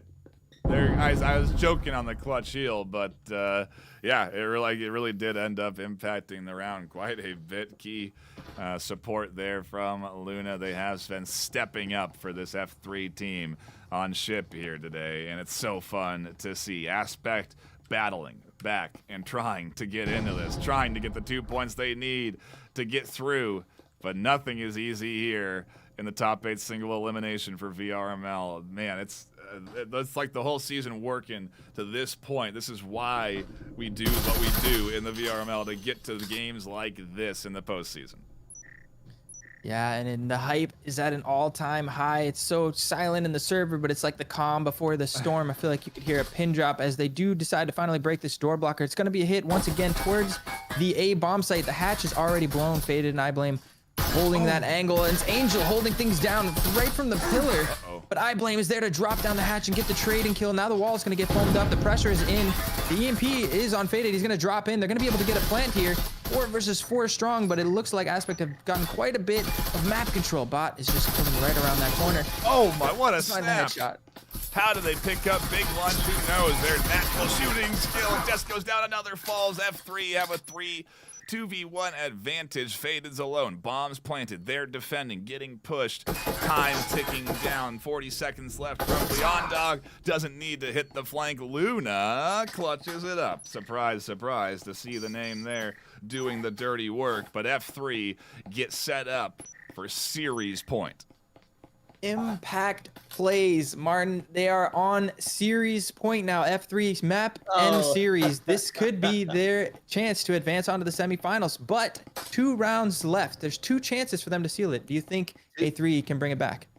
I don't know. You know, I was an A3 fan at the beginning of this, but maybe I'm switching sides. This might, because right, as y'all have mentioned so many times, this is a battle of the threes. This is whether or not A3 can hold this up till the very end. Or if F3 is going to be able to shore this one up and knock them down. And I mean, again, we got players like Luna constantly coming up on the cast because they're just doing some impactful plays like you're mentioning, Phil. And I'm wondering if they can do the same exact thing coming into this upcoming round. Or if A3 is going to be able to push this through. But the thing is, they can't just push it through once. They got to do it 2 more times. While F3 actually has them on the back heel for a good while now because they only need to win 1 more. And it's game over for them. But who knows? It's coming. It's really coming down to the wire here. I'm like, I don't know how to feel. I want A3 to win, but I can respect F3 fighting tooth and nail since map 1. Y'all remember map 1? That looks like night and day now. It is like a totally different series, different team we were watching play on Skyscraper. But hey, we're here now. We're into a battle. F3 a round away from locking this in. And what a tremendous amount of pressure. I was just feeling my heart fill because my heart rate's elevating. As we get into this next round, I'm starting to feel that pressure. My hand's starting to get a little sweaty with how well these teams are playing here and what this ultimately comes down to this afternoon. On-Dog flies looking for a double, only gets 1. Jess gets chipped apart big time, trying to push in. Half health gone as tons of rounds fly through the wall to try and pick up a third. They're thirsty for any kill advantage they can get, but a 4-4 for now. The amount of pressure that Luna is putting through this breachable wall is just insane. They got to be getting low on ammo at this point based on how many rounds they're throwing down range, but a little bit of map control over to Aspect. This is kind of a piece of the puzzle. The trade out 1-for-1. They've rooted On-Dog out of that position. They've got control of engine room side. They're blowing the wall, and it looks like it is pressure onto the A bomb site. Big Lunch and I blame outside the hole in the wall. Jess and Soul have already worked into engine room, and so they have a lot of crossfires and angles set up. It's going to be tough for F3 to defend this. They're going to open up A, I think, as well. Seems to be the play. Maybe try and divert some of the defensive attention. Maybe send for a full rotation day. That may have been the call. Look at the other duo swinging around. B seems to be the play here. As Big Lunch and I blame also rotate around. Luna catches Jess on the rotation, though, and Malfoam is down on B. Aspect's down a player now in a 4v3. 3v4 indeed, but still fighting strong. F3 is making it happen. I feel like they had a lot of good pressure, but I don't think they believed they could root Luna out of that position. Just being an absolute tear and a dominant force in the server, making huge impact plays all day long here. And I think that's going to be the key focus for Aspect to shift over to B to just kind of avoid having to deal with Luna and holding down that A bomb site. This proximity sensor going off in the locker room, giving away Big Lunch's position. He's going to throw a flash in. It's not going to catch anybody. It looks like they are going to shift things over to the B bomb site. RCP doesn't catch kills. Solo flies in. Bot does hold things down, but Solo picks up 1. Can they get 2? Not before Bot scoops up the Besson, finds the kill. F3 are our champions and advance on to the semifinals next weekend. They eliminate the higher seeded squad of Aspect, and they are the superior formula of Formula 3. What a crazy battle we've had this afternoon between these two teams. What a series. Martin, let's get your analysts to break that down after what we just saw. Just You know what? We kept saying this so many times. Whoever is playing in this game, we're seeing championship level material, and I still agree with that. Whoever comes out of this, now F3 as we've just seen, I totally see them doing very well in a semifinals match, again next week, and potentially pushing themselves all the way to grand finals. And that's what we saw with F3. I would call them comeback kings. You know what I mean? That's exactly what we saw there. As anyone who came in on that first map would have been like 7-1, A3's got this in the pocket. They're gonna, even if they don't win map 2, they're gonna win map 3. But F3 they're truly the team that's just, it's not over till it's over, and that's exactly what we saw. We saw this come all the way down till the very end. Came out to a 7-5, I believe, right? If I remember that correctly. And It's just, they killed it right at the very end, and just chef's kiss, chef's kiss to them. 7-4. Yeah. Take a look at that full bracket here. We can see Aspect will be eliminated. Formula 3 advancing to the semifinals. In our next matchup, Infinity versus Wicked, coming up in just a few minutes. We're going to cut to a brief break here on the desk and get ready for our next matchup. We keep the action coming here on the VRML. Stay tuned for more interviews and, of course, our final matchup of round 1 in the NA Season 1 finals. Do not go anywhere. More action in just a few moments. Wait, who's playing next? I just said it. Wicked versus Infinity. Yep. I forgot which interview. Side of the objective. They tuck into an immolation. A3 applies some pressure and Lynx catches 2. They find the A little bit low on time. Oh my goodness, GTC dropping 2.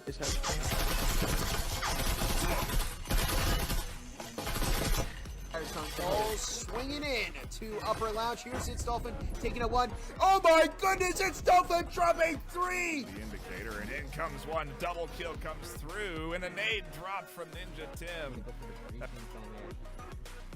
If they want to face this head on, his whole gravy is actually able to find proof.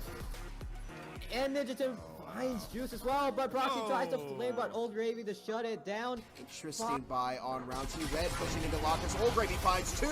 Old Gravy finds 3.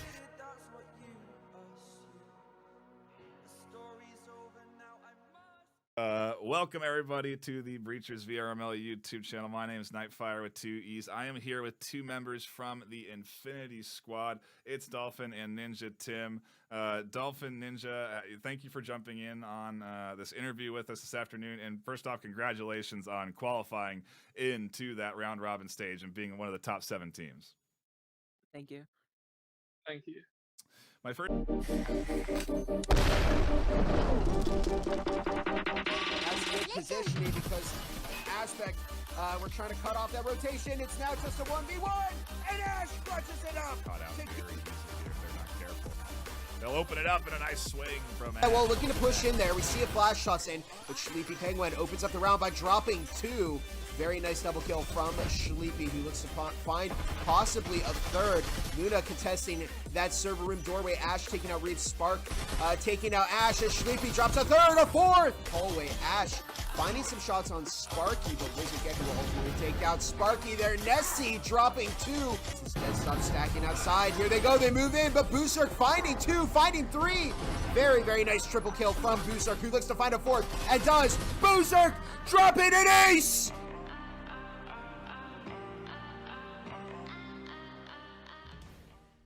Welcome back, everybody, to the Breachers VRML. I'm your host, Gibular Bob, and tonight I'm live with Wicked Esports, who have made it into the post-season content. I've got Sleepy Penguin, the captain, and of course, Nessie with me tonight. How you guys doing? Doing good. Good. Awesome, awesome. So, starting off, got a couple questions for you here. After 13 weeks of this, really tough season, how's it feel to make it to the playoffs? You got the Challenger Cup that you get to skip there. So, how you feeling? Good. Finally done the season.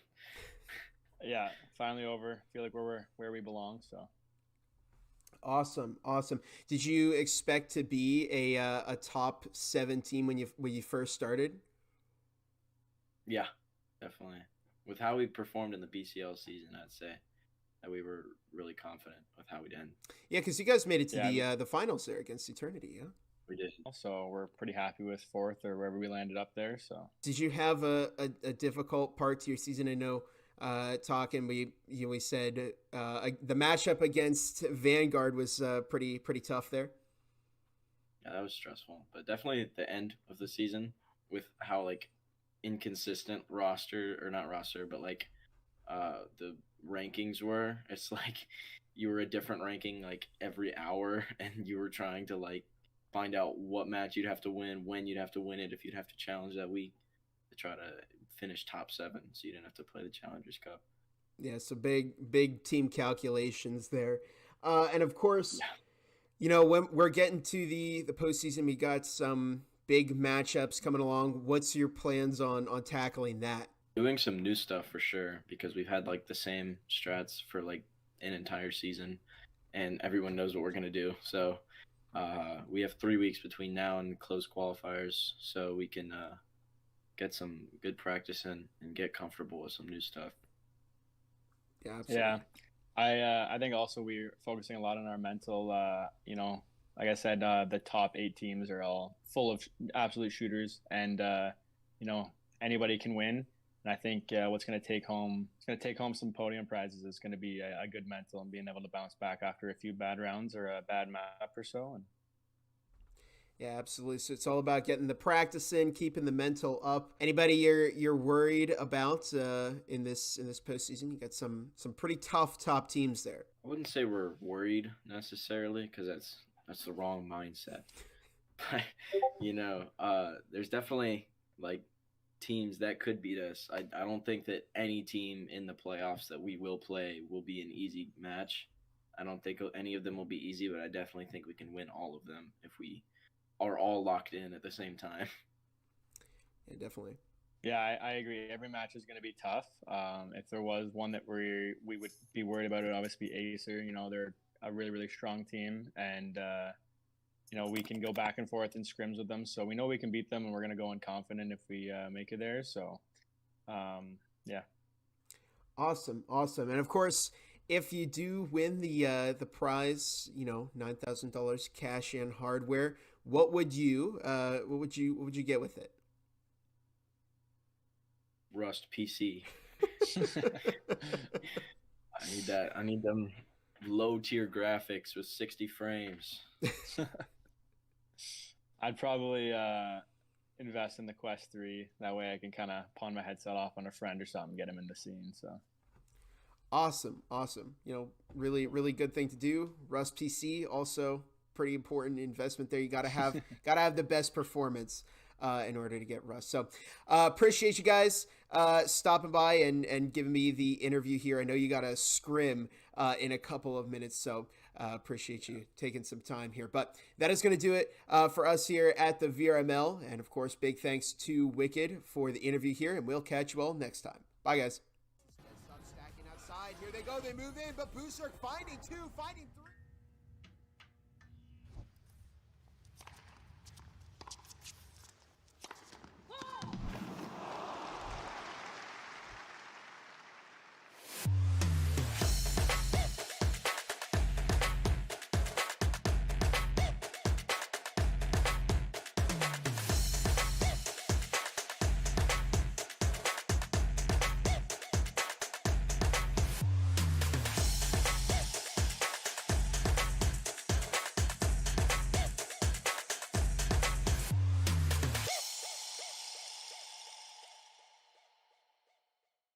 Ain't accepting, ignore, just kicking down all the doors. Guarantee you, boy, fast forward, it's gotta be real big. I gotta make it just for my kids and for their kids' kids. That's wealth years and years. Promise my brother soon as he out and finish this bid, we finna do it bigger than anybody ever did. The odds is real big, jobs that's real big. Satan trying a little, my God is real big. Stayed up on the grind on the cards is real big. I gotta do it big, the only way that I can live.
Welcome back, everybody. We are here for our final matchup of the weekend, the final matchup of the top 8 single elimination session here, the qualifier session of our postseason. My name is Nightfire with 2 E's. I'm joined by my co-casters Martini and Gibular Bob joining us on the desk. Bob, your thoughts on that last matchup? I know you were tuning in. What a crazy start to this North American Day 2.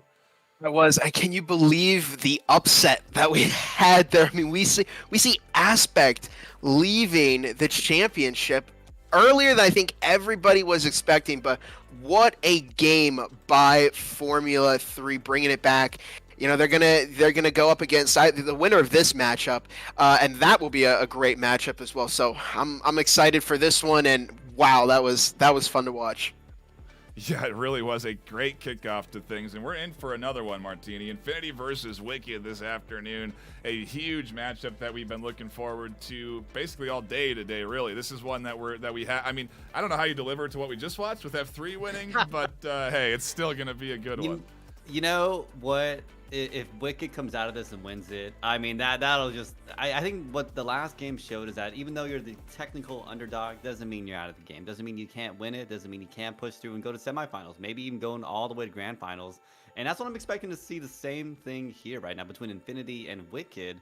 That technically Wicked might be the underdog, you know, in how the community views the game, but they can do the same exact thing that F3 just did to A3 earlier, and I wouldn't be shocked if they did that because all these teams are just as capable as the other one, right? It's really just settling in that Aspect just lost there. I can't believe that. I mean, Bob, we interviewed him. We watched the interview. They seem so confident going in, but they're out, and we are in for another game. Go ahead and give them the go-ahead. A little inside info here so that we know ship was banned. So it means we have Factory Hideout and Skyscraper on the docket for this afternoon in this best of 3. Bob, I guess your thoughts on the map pool. Where do you see this heading? We can look at the stats. I've given the players the ready. I think our first map is going to be on Skyscraper. How do you see that thing opening up this series?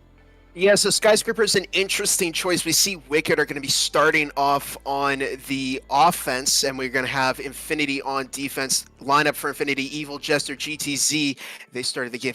I wasn't able to see that immediately. We'll get into it in a minute, but we are about to dive into our first map of this best of 3. It is on Skyscraper.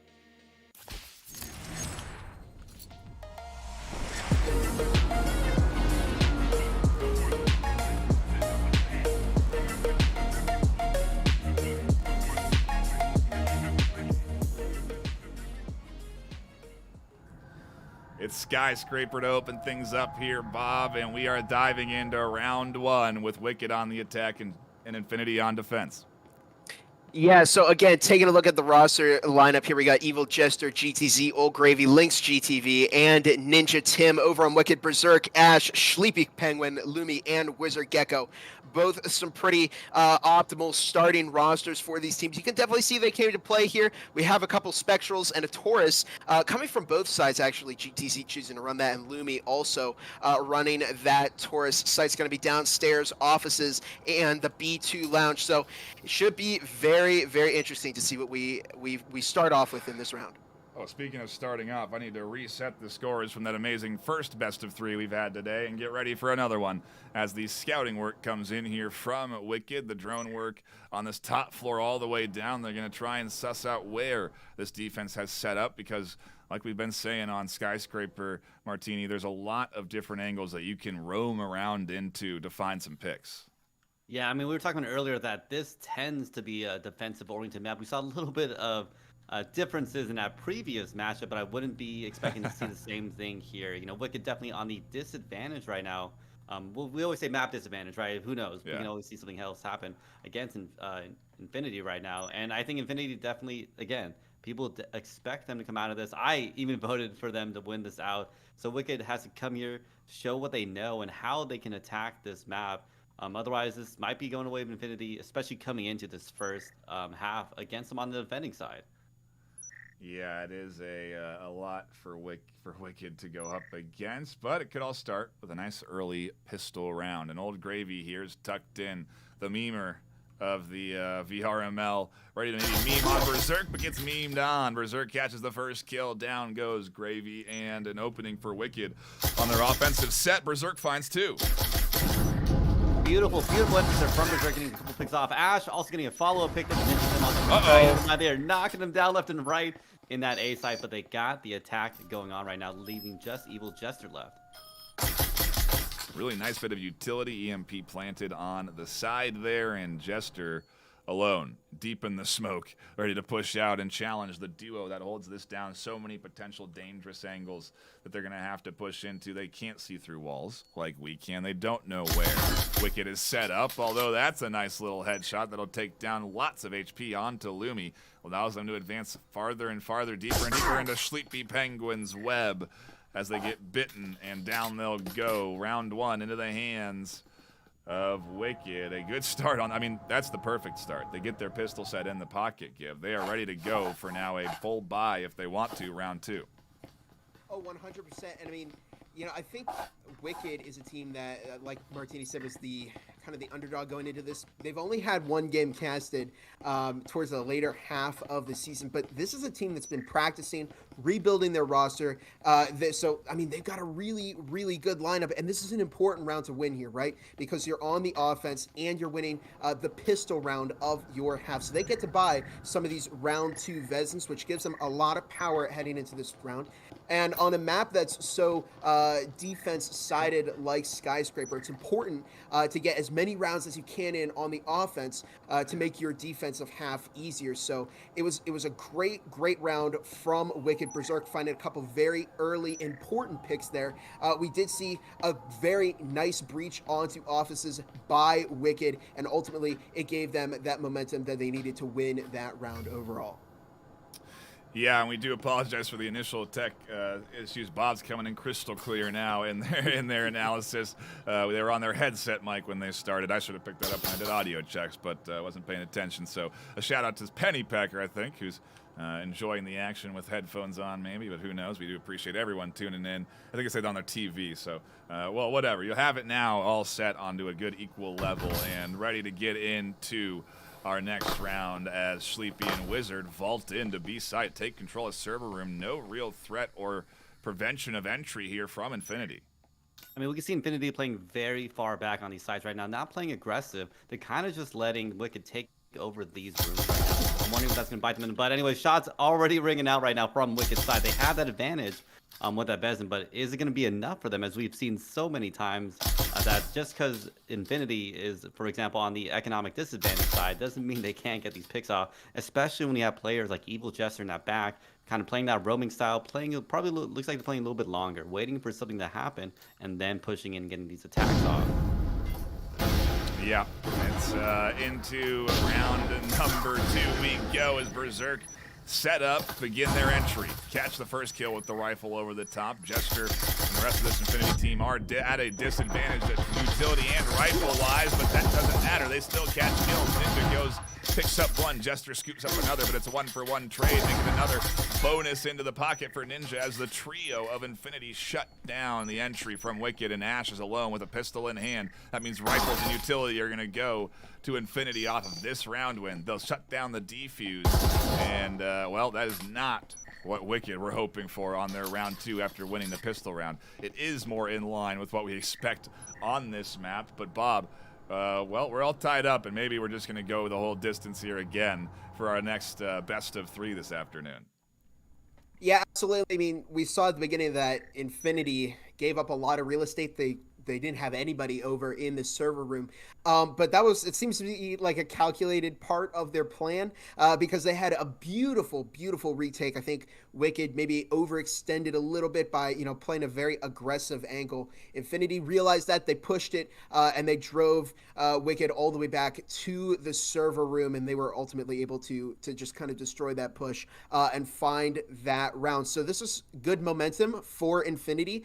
You'll notice Wicked unable to buy any Vezins this well, except for Wizard Gecko, but it's kind of that hero buy there. Meanwhile, Infinity, they're sitting very nice with that eco, 4 Vezins and a Marui from Evil Jester, who's you're probably going to see Jester firing through a lot of those walls on the map. Marie has a lot of damage even going through those walls, so I wouldn't be surprised if that is kind of the plan to take those shots over on Infinity, but we'll see what they do.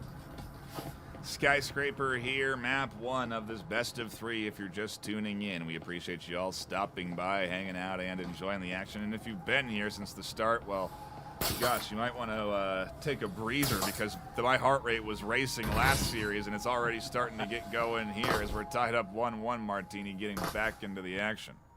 I know they're going back and forth. We'll have to see. I mean, it's 1-1 now, right? But we are coming into this final assault rifle round between these two teams. But we'll see if Evil Jester can get some value out of the Marui. I mean, an off-meta of choice there. And I love seeing, you know, if someone can mix things up. But playing that deep roamer role, they got to be very careful. Otherwise, I can see Wicked getting some pretty solid picks off there. As we're about to see right there from Wizard Gecko, right when I'm thinking about, you know, as Evil Jester can get some value out of it. Didn't quite work out for them there. Now forcing Infinity to play this in a 4v5 against them. It's not looking too good yet. That's worst case scenario. Why would you push? I mean, not why. I mean, I don't know why, but the push out really is risky. Puts that rifle right into the hands of their opponent. Basically sends it to Wicked to use against them. And the Marui now going to have that effectiveness through the walls, but against the Infinity squad instead of for them. So definitely going to be tough. Wicked are off to a great start. They've got an extra gun in hands before they started the round, and well, they're going to get set up for, I'm not sure what site push just yet, and I don't think they just know just yet, as they kind of roam around and make sure nobody here is on these upper floors ready to pick apart anybody as they try to push down through the hatch.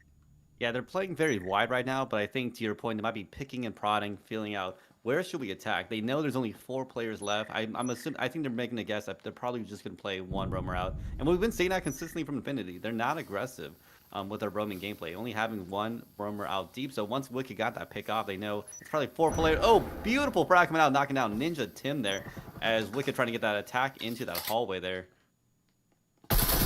Gravy tries to battle back everybody on the Wicked side, but goes down quickly to the likes of the stacked Wicked team now with 2 rifles in hand. Those rifle kills, those hero buys, as Gibbs said, are really paying off. The hero is indeed Wizard Gecko for starting things the way they have. GTZ finds one, another goes down. Lynx picks a double up down the long hallway. It devastates the team of Wicked. The rifles are still alive and active though, but for how long? The Marui now in a close quarters battle loses in most cases to that Vezin.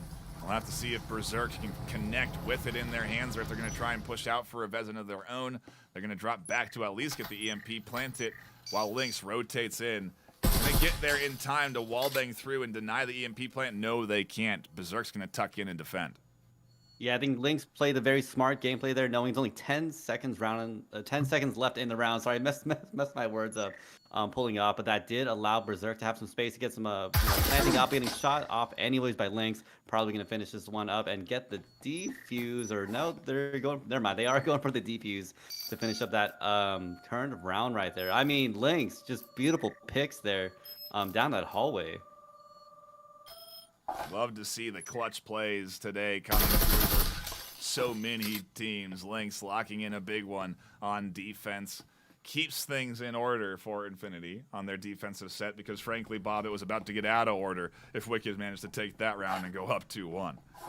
Yeah, absolutely. I mean, a great plan they had there from Wicked. You could see that it really helped that they picked off Evil Jester at the beginning of that round to give him a free Marui to work with. And you saw Berserk found a couple of kills with that, which really hurt that Infinity defense. However, their A push didn't work too well because Lynx GTV on the other team just absolutely ripped through the team, so many Vezin kills, and ultimately just kind of one-man army that and found that kill at the end there. So it was a very good attempt from Wicked, and it was pretty well coordinated, but it comes down to that accuracy, those gunfights, and the positioning. Lynx GTV had that, and Infinity are probably very pleased that they were able to get that round. It allows them to keep buying those Vezins. But Wicked, they have money for Vezins. They ecoed a little bit last round, so they're looking pretty stacked this round. They sure are. They're in control of things so far, but like you said, yeah, it's anyone's game here in round number 4. It is a close brawl back and forth. We'll take a quick look at the scoreboard before the action unfolds, and you'll see some kills connecting. 6 for Lynx actually there. Berserk with 5. Both teams coming alive with some solid kills on their kill leader, but ultimately Infinity still have that 1-point lead in map number 1. The ping's coming in from Gravy that there's 2 pushing in. Gecko and Sleepy identified here, and Gravy flies to catch one. They weren't expecting the second. Sleepy thankfully didn't vault in with their teammate. Otherwise, that would have been a very easy double kill for Gravy. Instead, it's a 1-for-1 trade. Gravy continues to be aggressive on defense, and sometimes it works, sometimes it doesn't. That's the big trade-off, obviously, of getting aggressive, the risk-reward of pushing out for those kills. It could have been a double to none if they had just found that second kill. But hey, horseshoes is only effective in, or almost is only effective in horseshoes and hand grenades. There we go.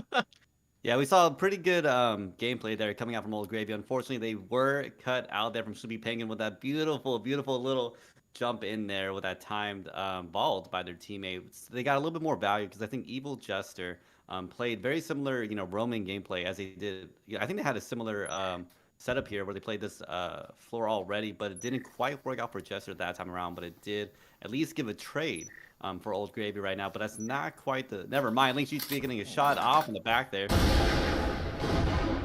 Now leaving Wicked down to 3 players left. I mean, it's looking a little hard. Jester's tucked away one of the corners, and the other players are holding on site. It's now down to Wicked if they can really take apart their one-off player and then get a good push into sight. Yeah, it's tough. A tall order for them to work their way in here. They need Berserk to catch Evil Jester on the swing, and they do just that. That's the start of the comeback. Picking up that big kill with that doorway. A vital 1-2 punch, and now Lynx picking up Sleepy, keeping things in the favor of Infinity. They can't catch a break here. Maybe Berserk can scoop one up in the middle. Lynx continues to rotate. Another goes down. Lynx going to swing wide. They'll go down. Great read from Berserk as they start to push in. Scoop up a double. They're looking for GTZ to lock in the end of this round, and they could only guess where they were. GTZ with a great crouch read pops up peekaboo style to scoop up the final kill, and Infinity just barely take their 3rd round of the day. Yeah, I mean, you could see at the end there, it was kind of just Berserk went for the gamble with that pre-fire. Didn't work as GTZ was ducked down and then kind of just popped up and surprised Berserk at the end there. Found that kill. But it was actually a pretty interesting start. You saw Old Gravy taking out Wizard Gecko at the beginning, but that wasn't the biggest deal for Wicked because Wizard Gecko wasn't running a Vezin. They hero bought the last round, so they had to they bought a Spectral that round. So wasn't the worst case scenario for Wicked there. But I mean, we see Lynx GTV once again just kind of tearing apart this Wicked offense and just found 2 important picks. And then it came down to Berserk, who, found those extra kills that they needed, but ultimately couldn't find that kill on GTZ at the end of it. Now, we see pretty balanced eco going into this next round. I mean, Wicked, both teams a little low on money, but we do see an RCP from Sleepy Penguin, so they're scraping over on Wicked. They could be in trouble if they can't get another round here. Man, Bob really is a mine of knowledge we're going to have to tap into all day today on the analyst desk. Thank you so much, Bob. We love the insights between rounds here as we do get ready to get back into the shooty as Evil Jester catches their first kill and Wicked are already down a player on their attack. Yeah, Infinity's just been holding it down on that defense pretty consistently, now leaving them with 3 points against Wicked. And I don't know, Wicked's been struggling, trying to get these pushes in, and we're just not quite seeing the action from them as much as we need them to be. Especially, if they might be that underdog that comes back and really upsets everyone, even though we expected Infinity to make this thing work out, right? Wicked setting up again, pushing on to A side here.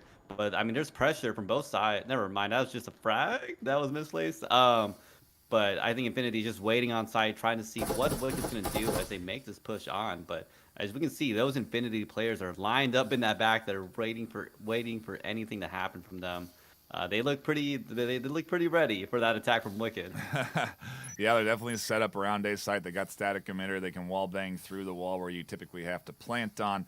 And ultimately, Wicked have put a pause in the pace. They want to advance in through A, but they're waiting to see if anyone's roaming around their flank.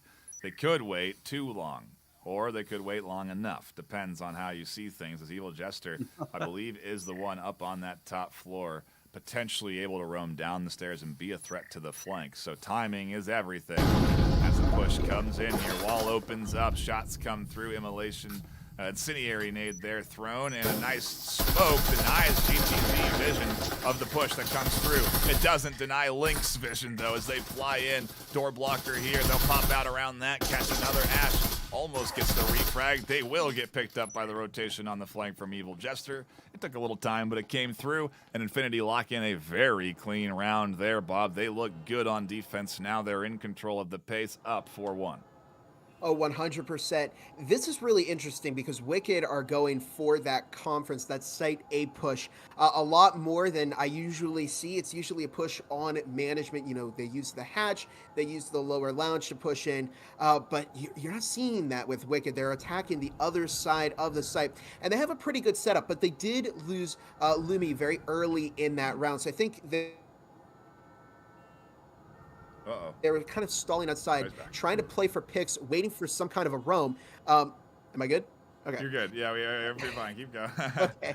But ultimately, I mean, you can see Infinity are reading Wicked here. They knew what kind of plan they were playing. Evil Jester waited on that flank. And again, Link's GTV is just hitting these shots. It's headshot after headshot after headshot. Infinity are doing a really, really good job. Wicked were able to secure that first early round, but you can see they're struggling here. They're trying to scrape, get as many RCPs and as much utility as they possibly can. Only running one Vez in this round. We'll see if it pays off.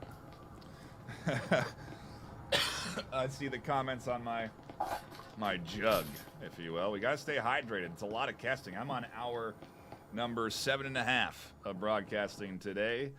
4 hours of EU nonstop quality action, and now on hour 3.5 of NA nonstop quality action. This has been nothing but good battling back and forth. It's exactly what I want to tune into, quite frankly, over the course of my weekend. So I've been having nothing but a good time, Martini. This is why we cast. This is what we're here for. It's this action that everybody wants to tune into and catch. I mean, I love watching this gameplay. I love playing Breachers too. I got into casting because I enjoy playing the game, right? And it's always fun to hop in and see these top tier players playing against each other and seeing how they think, how they respond, where they even look at. And I'm curious to see how Evil Jester is going to make this one work out when they have like a 1v3 setup potentially happening here. To see if we can get some value out of this corner. Never mind. 1, 2, 3. Oh my god! And never mind. A lot of action going on there. Evil Jester just picked up a 3-piece there, and Lumi holding down that window. Massive clutch. Wicked are in shambles, down to 2. They need to clutch back, but they can't get through with the door blocker. The simple utility pieces can do so much at this high level of competition. They really do push and move the offense around in the positions they don't want to be in. Like the nade coming underneath, almost catching Ash. They'll finally get the door blocker down. Cost them a couple of bits of ammo and maybe even a nade. I'm not sure what that was, what they threw there. But the door blocker does go down.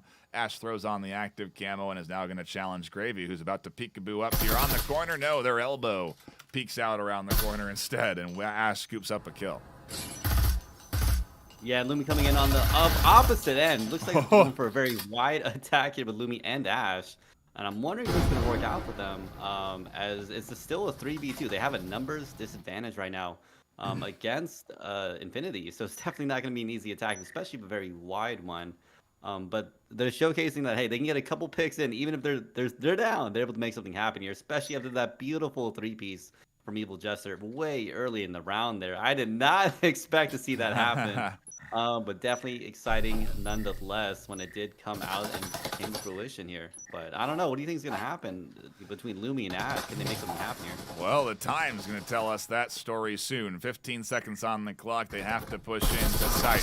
They fly into a double kill right away from GTZ, and we don't have to wonder how that's going to work out. The first half goes cleanly into Infinity's hands. They start map 1, 5-1 on the defensive side. Bob, is there any hope for the Wicked defense now going into the back half of map 1? Oh, yeah, definitely. There's plenty of time for Wicked to bring this back. Of course, you know, they did get that first round, and that's so important when you are on Skyscraper here, because as we've seen, it can come down to just one round that you win on the offense, and then you can completely bring it back on defense. It happened yesterday, if I'm not mistaken. Yeah. So it can definitely Again happen. today. Yeah, again today, too. So, yeah, Wicked can definitely bring this back. I think that must be GTZ's lucky box back there. You know, GTZ's just fragging out. And, of course, how about Evil Jester with that triple kill? I was on the same page with Martini. What is Jester going to do here? But that pop out, that really worked for Infinity. Got him 3 early kills, destroyed the Wicked push, and ultimately didn't leave them with too many opportunities. Yeah, that triple kill devastating last round as we do get into round number 7. The second half, of map number 1 here. If you are just tuning in, we reset economies, we swap sides, and now Infinity get their hand at attacking and their hand at dying to Ash for the pistol as Ash picks up one, Sleepy with another. Ninja finally finds the refrag on the short corner, but not before Sleepy scoops up another kill. Jester here pushing in, Ninja on the corner there, scoops up a second kill. Great back and forth, but Infinity still down a player in a 2v3, make it a 1v3. Gravy has to fend off the push from multiple angles, and they get split apart by Wicked, who pull off a huge defensive round to open up their defensive set. Exactly what they needed, Bob. Here's the kickoff. Is it going to be 5-6 perfect rounds coming in from Wicked to lock in this first map? Yes, I mean, it can definitely happen. And I would not be surprised if we see Wicked claim a couple of these rounds back-to-back, especially because they just won the pistol round. They've won both of the pistol rounds here, and it's really helped them out. They're able to buy those Vezins. Hopefully this time for Wicked, they won't lose them as early as they did the last time on offense. You saw they lost them on that second round, and it really hurt them. It gave Infinity 2 free Vezins to use in that first half, which they kind of carried throughout the entire thing. I think Lynx GTV probably used their own Vezin on them and found quite a few kills with that. But ultimately, we'll see what they can do here on this defense. They're in the storage green room sites right now. Infinity, we'll see if they can find that pace that they need here, but they may be in for a tough second half. Yeah, they very well could be in for a tough second half as we dive down into map number 8. It is round number 8, map number 2. Got to keep it all straight in your head.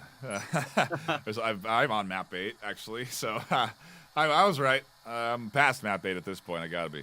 But anyway, we are here into round number 8 as Infinity set up for the entry to the outside of A. Yeah, Infinity setting up right here outside A to get this push into Lounge. But, I mean, we got those Wicked players back to Berserk with that Vezin in hand, trying to get some shots out. Can they hold it down against these 3 players on this window? Because I'm assuming we might be seeing an attack pretty soon right now, while Wicked is trying to hold down this window against Infinity right now. But they got a rumber deep. The players all over right now. I'm trying to see how Infinity is going to attack this. It's kind of staggered. I think they're going in for an A push, though, seeing as they push down the staircase right now. I'm going to get some value out of this. But again, there's that Realmer on the back. They got to watch their backs, otherwise it might come to bite them in the butt. Here's a nade. It's nicely tossed. It forces Jester to expose their back to Sleepy, who finds the kill onto Jester to get things rolling for Wicked. Exactly how they were hoping. That rifle coming alive and finding one. They now are pushing into a whole setup and prepared defense. Sleepy Ash doing a great job of denying Lynx and the team entry down through the stairs. Ninja does make it inside, so does GTZ. They'll both quickly die, and Lynx GTV alone gets scooped up by an aggressive Wicked defense. They look like they're feeling good with 4 left alive, 2 rifles carrying through off their investment. That's, well, it's definitely momentum swung now, Bob, into Wicked's favor. It's happening. We're starting to see it once again. That comeback on that second half defense again. It can all come down to just one round sometimes, as we see Wicked are stacking up with that economy. They got those 2 Vezins, but now they have the ability to buy the utility that they need. And we're looking over at Infinity. You see scraping. I mean, we see a Spectral, we see a Cadillo, we see 3 Vezins.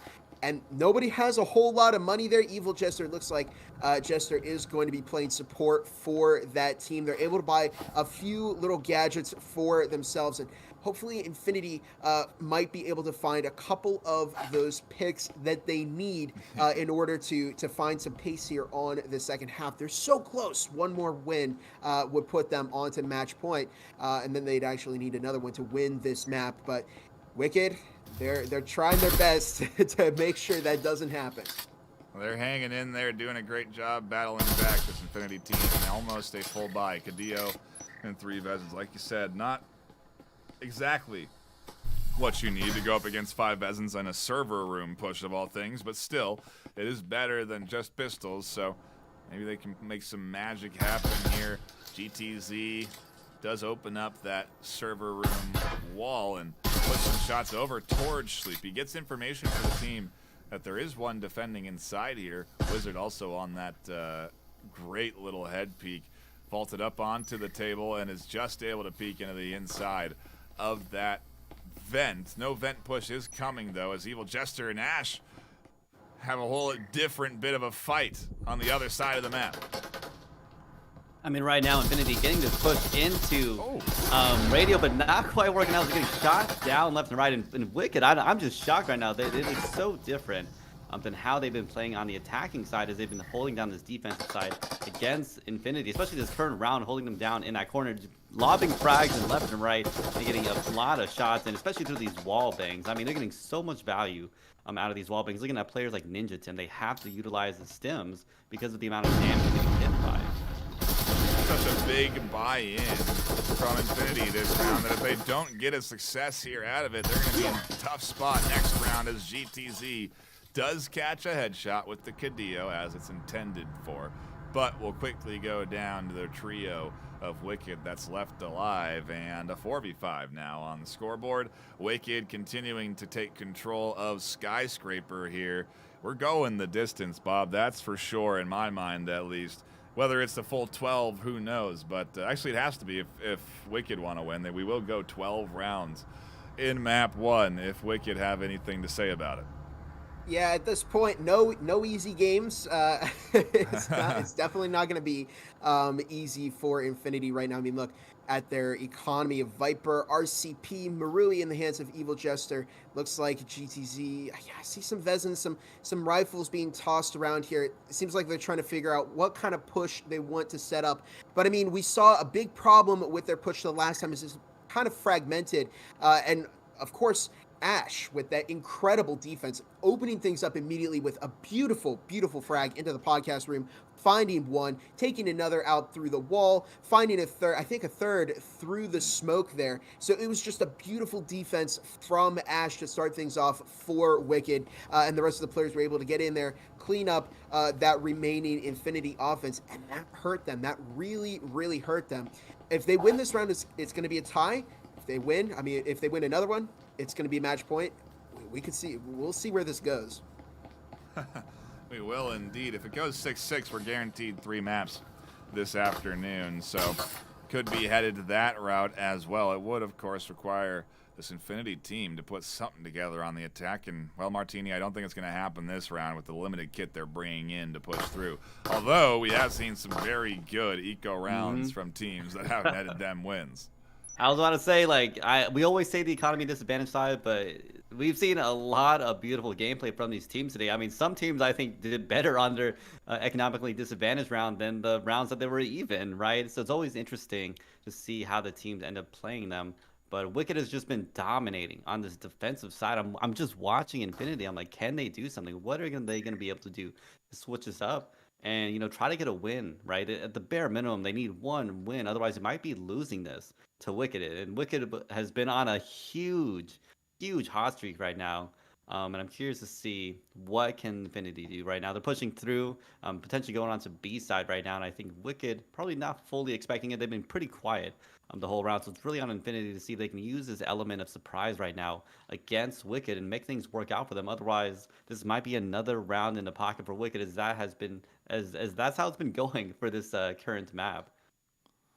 Yeah, it really has. Wicked are in control, but let's see if the eco round can pull off some magic. They're setting up for a B site push. They haven't had any sort of resistance so far, and everyone's here just on the other side of B, which is left wide open, maybe intentionally, as a nade smoke there is tossed to deny vision through that way, but I don't know that really helps the defense too much. Maybe it does, who knows. Ash won't find the refrag through the wall just yet. They're thinking about pushing that door blocker, but don't want to commit to it. The door blocker goes down, and now they don't have the defense of it. GTZ finds one with the Viper over the top. Headshots onto Ash, and Wicked are down to 3. Infinity looking good on their eco round. Just like I said, just like I knew would happen. I knew this was coming. I predicted it for sure, Martini. It's a solid 4v3 right now. Make it a 4v2. They're barreling into this objective space with these SMGs on the short range. It's very difficult for this offense to... Oh my goodness, that nade was huge. Ties things up 2-2. Vaults up over the top from Link. Quickly down by Wizard, and Gecko can't spin to catch the final kill. It is the eco round from Infinity. They are just a round away from locking in this map. That is... How does that happen, Bob? Martini called this earlier, but I was saying this yesterday too. It's always the eco rounds where you see the craziest things happening. I mean, statistically speaking, there wasn't any way that Wicked should have lost that. They had, Vezin's utility, but the push from Infinity was very, very coordinated. It was very calculated. Yeah. They stuck together as a team. They pushed together, and ultimately they had each other's backs. And you saw at the end there, Wizard Gecko found one kill, but it was because Infinity were watching each other's backs that they were able to find that kill and ultimately pick up that round against Wicked. Now, they gambled big here because over on Wicked, because they were expecting to have a very, very clean defense. And while they have had a clean defense, it hasn't gone as they expected. They're now on match point over on Infinity. So the best thing that they can hope for right now is to tie it up in this first map and try and find some success later on in the series. Yeah, you got to stall it out a little bit. Push it to a map 3. Give yourself a little bit more time to win some more rounds, because dang, it's close. That's for sure, at least, Martini. It is close this afternoon between these two squads. But what would you expect out of the VRML? I mean, that formula giving us great matchups all season and now giving us great postseason battles. I mean, I said it earlier. We've seen some better gameplay during the harder rounds, which is always entertaining to see because it's just a clutch round for them, right? But this is a bigger deal for Infinity because this again secures that 6th round for them. I'm wondering, can Wicked tighten things up just a little bit, especially without having that utility to really back them up. They have to do this for the most part on their own kind of gun skill and really hold things out right now. Anyways, Infinity setting up, trying to get some push in. Never mind. Beautiful frag there from Lumi, able to knock out some players and really slow down the attack there from Infinity. Oh, that's terrible for this Infinity team. They were ready to move into a perfectly timed nade from Lumi that shuts that down, though. They're still watching for Evil Jester and Wicked. Well, they're hanging on off of what, again, was a vital double kill clutch. Watch the backside flank rotation coming in as well from Wizard Gecko as it catches one. Yeah, beautiful picks right now from Wizard Gecko, and I think at this point, Wicked is just holding down the angles they have because they are beautiful angles, and Infinity's struggling. This is what we saw earlier, Wicked just holding down this defense against Infinity. In that previous round, it started to look like maybe it was a fluke, maybe it was a fluke from Wicked's side because they've just been dominating on this defense, and we're seeing the same exact gameplay here now, leaving only 2 players left right now for Infinity's side. They might be going in for maybe a save-ish sort of look. It looks like it as one of the players does pull off, but there's still a minute in the round. They can make something happen here, but they're gonna have to probably do it together. Otherwise, they might go in for the save. Both players have some really high value rifles between that Vezin and that Marui might be the safer play, you know, going in for that save. Maybe trying to get a pick off from any aggressive Wicked players. Yeah, it's going to be a, maybe, I don't know. Yeah, it's going to be a save round. They're going to hold on to these rifles, I think, Bob. I don't know. Maybe not. I'm not going to bring you in because the action's unfolding. Jester vaults in, and they waste 2 rifles. I don't know if that was the right call because now they got nothing. Wicked are up 5-6, looking at tying this map and pushing us to a map 3 guaranteed. But what's the economy like for the Infinity squad with only being, yeah, if they had kept those 2 rifles, they'd have 4 right now, Bob, but they instead try to go for the 2v4. You know, it's not one of my favorite play calls when they have, you know, 2 rifles and they got the utility and then they just rush the site, you know, with 0 time left to plant EMP and go for those kills. You know, it's worked out before when teams were in, you know, desperate positions, but I really didn't think they needed to do that there. I was running the math in my head while I was watching that. I'm like, yeah, they can take 2 of those Vezins. Ninja Chimp's going to be able to buy a Vezin. Lynx is going to be able to buy a Vezin, and then you can have Cosmos run support. But, see, they put themselves in a really tricky spot because in a round where they could push for victory before, it's looking like it might be in favor of Wicked this time. They have a lot of Vezins, a lot of utility here. They did lose a round when there was like this before, but I don't know if they're going to give up another round to Infinity here. We're on round 12.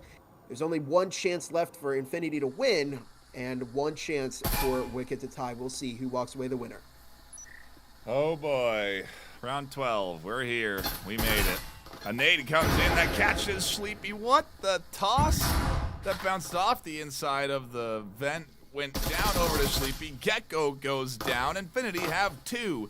They're up 5v3 on the push on their eco round. Eco rounds. What does it mean? What does it really mean? You tell me. It clearly doesn't mean that they're ecoing and that they're at a disadvantage because they tend to continue to go into their favor as Jester one-taps Lumi in the head. Down goes Berserk and Ash is alone in a 1v5. What happened for Wicked on defense? Ash has to be wondering the same thing. Can they clutch everything up here? Everyone pushing in. There's one, and no. That's it. It's Infinity finally getting their way and locking in a round win off of the eco round. Bob, why even bother analyzing anything and predicting what's going to happen? Because what the heck? I mean, the Pistols and a Vezin persevere for a W on Skyscraper to go 7-5. You know, Knight, I'm just not going to predict anything anymore. It hasn't worked out. It looked like, I mean, it looked like at the beginning of that, there was no way that Infinity was going to win. But it's always the eco rounds. It's always the eco rounds. I need to stick with my gut next time and just predict. But what a crazy, crazy matchup here on map 1. And you saw, I mean, this is a pretty even matchup here. Infinity, you know, as great of a team as they are, Wicked was responding to them. They put a lot of pressure on, brought this up to a 5-7 game. And look at these kills. I mean, Lynx GTV 14-9, Ninja Tim 11-7, Berserk 11-8, Sleepy Penguin 11-9.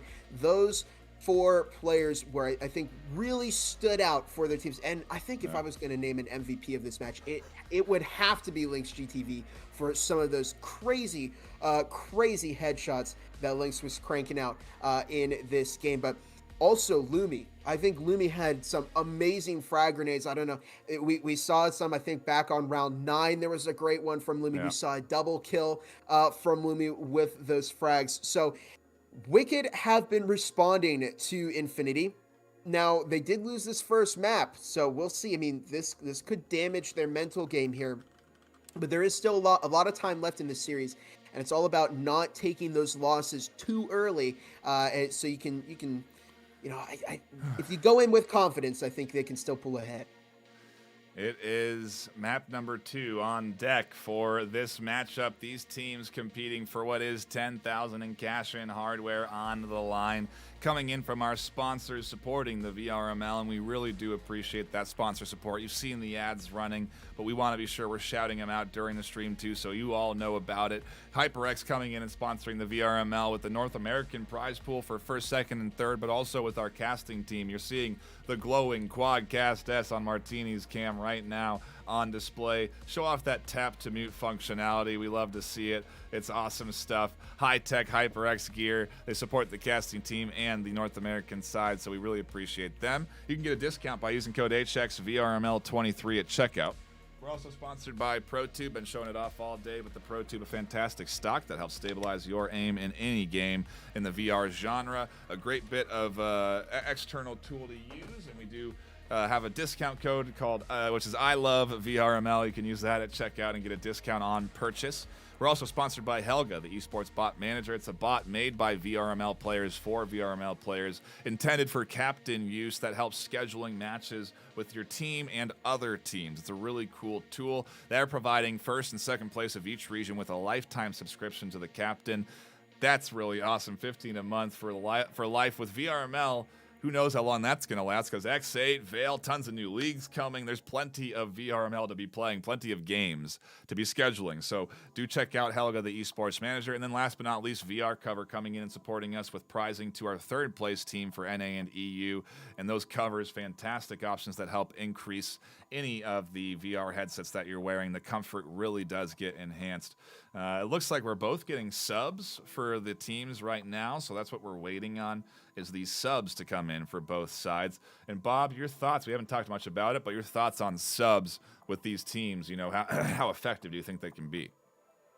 I think, you know, it's important that teams build up their rosters, because, you know, having subs from your team helps rotate players in and out at those critical moments, you know, given an opportunity to charge the headset or take a small break, get in somebody who's feeling, you know, better, more warmed up to play there. And I think it's, you know, it could be a good call from both teams to rotate out some of those players that, you know, didn't have it in that first map, so to speak. But yeah, it should be very interesting taking a look at the Infinity roster. It looks like we still have Evil Jester, GTZ, Lynx GTV, Ninja Tim, and Old Gravy. Yeah, it looks like not quite rotating out some subs, just I guess people taking a break. As you know, we'll see what this next map is going to be. Maybe they were intending for subs and then the map got picked. No, it hasn't been picked yet. Interesting. Yeah, doesn't seem like subs are going to be brought in. We have full rosters on both sides, the same teams that played map number 1. And I mean, frankly, Bob, unless there's an expert on a certain map, why bother subbing anybody out with how well everybody played? Yeah, I mean, we saw. Yeah, I think everybody contributed a lot to both of these teams, and ultimately, you know, when you're in these really high stakes pro lobbies, you know, you're not going to be dropping a 60-2 game like you would in a public control point. These teams, these players are a lot more difficult to kill than you would find in your average game of Breachers. So, I mean, looking at like a KD that Lynx GTV had, you know, with 14 kills and 9 deaths, I mean, that's a very, very good score to have, especially in a match such as this one. Yeah, it really is. It's a solid performance out of Lynx. When the pressure's on, Martini, I mean, it's here. We're diving into our next map. Map number 2 is taking us to Hideout.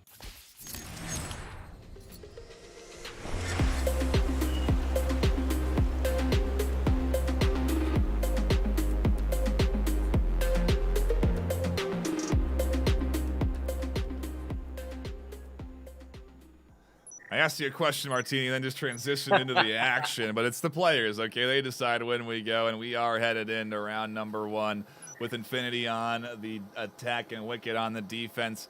I actually start with Bob because we're going to be seeing him only between rounds. You know, where do you see this first round going? Again on basement. What is this? This is rigged. Basement pistol rounds every time on Hideout. Yeah, I think the game just wants it to happen at this point. You're just really interesting battles on these basements. So just have all the pistol rounds there on basement. But taking a look, yeah, of course we do see, like Knight pointed out, that gym and bar site combination. We have some again spectrals coming out from both sides, but the Taurus. Wicked actually subbing in Nessie for Wizard Gecko. So yeah, we did see that. Oh, yeah, there we was see a some Tauruses on both sides, and we'll find out who wins this first round. Maybe they're faking out their opponent in Infinity and throwing in a player that they weren't ready for. But either way, Nessie's here, ready to push in. Infinity isn't wasting any time getting into the base, getting into this back storage area as Gravy flies through past the smoke. Finds one. Lumi emerges from the smoke, goes down in the chaos over the top. Berserk finds a refrag, and it puts Lynx TG to GTV alone in a 1v3, trying to work their way in. With Berserk tucked down, the 1-2-3 tap there puts Wicked up 1-0 on their pistol set on defense. Definitely the start they needed. They could not allow Infinity to run into another solid start on the pistol side, Bob, because they have not been winning their pistol rounds. Yeah, definitely. I mean, we see, that Infinity offense just did not work out there. And we see, it definitely looks like Wicked are a lot more comfortable being on the defense. And of course, this will work out for them in the first half, but if they are more comfortable on the defense here, that means they need every round here is going to count.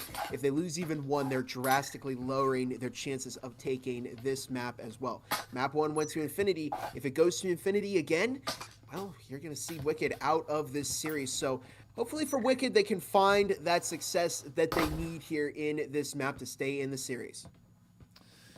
15 seconds left before we kick off round 2, and Wicked are buying in heavy here. They definitely are not holding anything back, as you'd expect. Again, pressure on the line. You cannot waste any time taking rounds when you get opportunities like this against a team like Infinity Martini. You gotta seize them and really act well off of it. But again, anything's possible in an eco round for Infinity or for Wicked, really. So I'm not counting this squad out yet just because they're down a couple of rifles.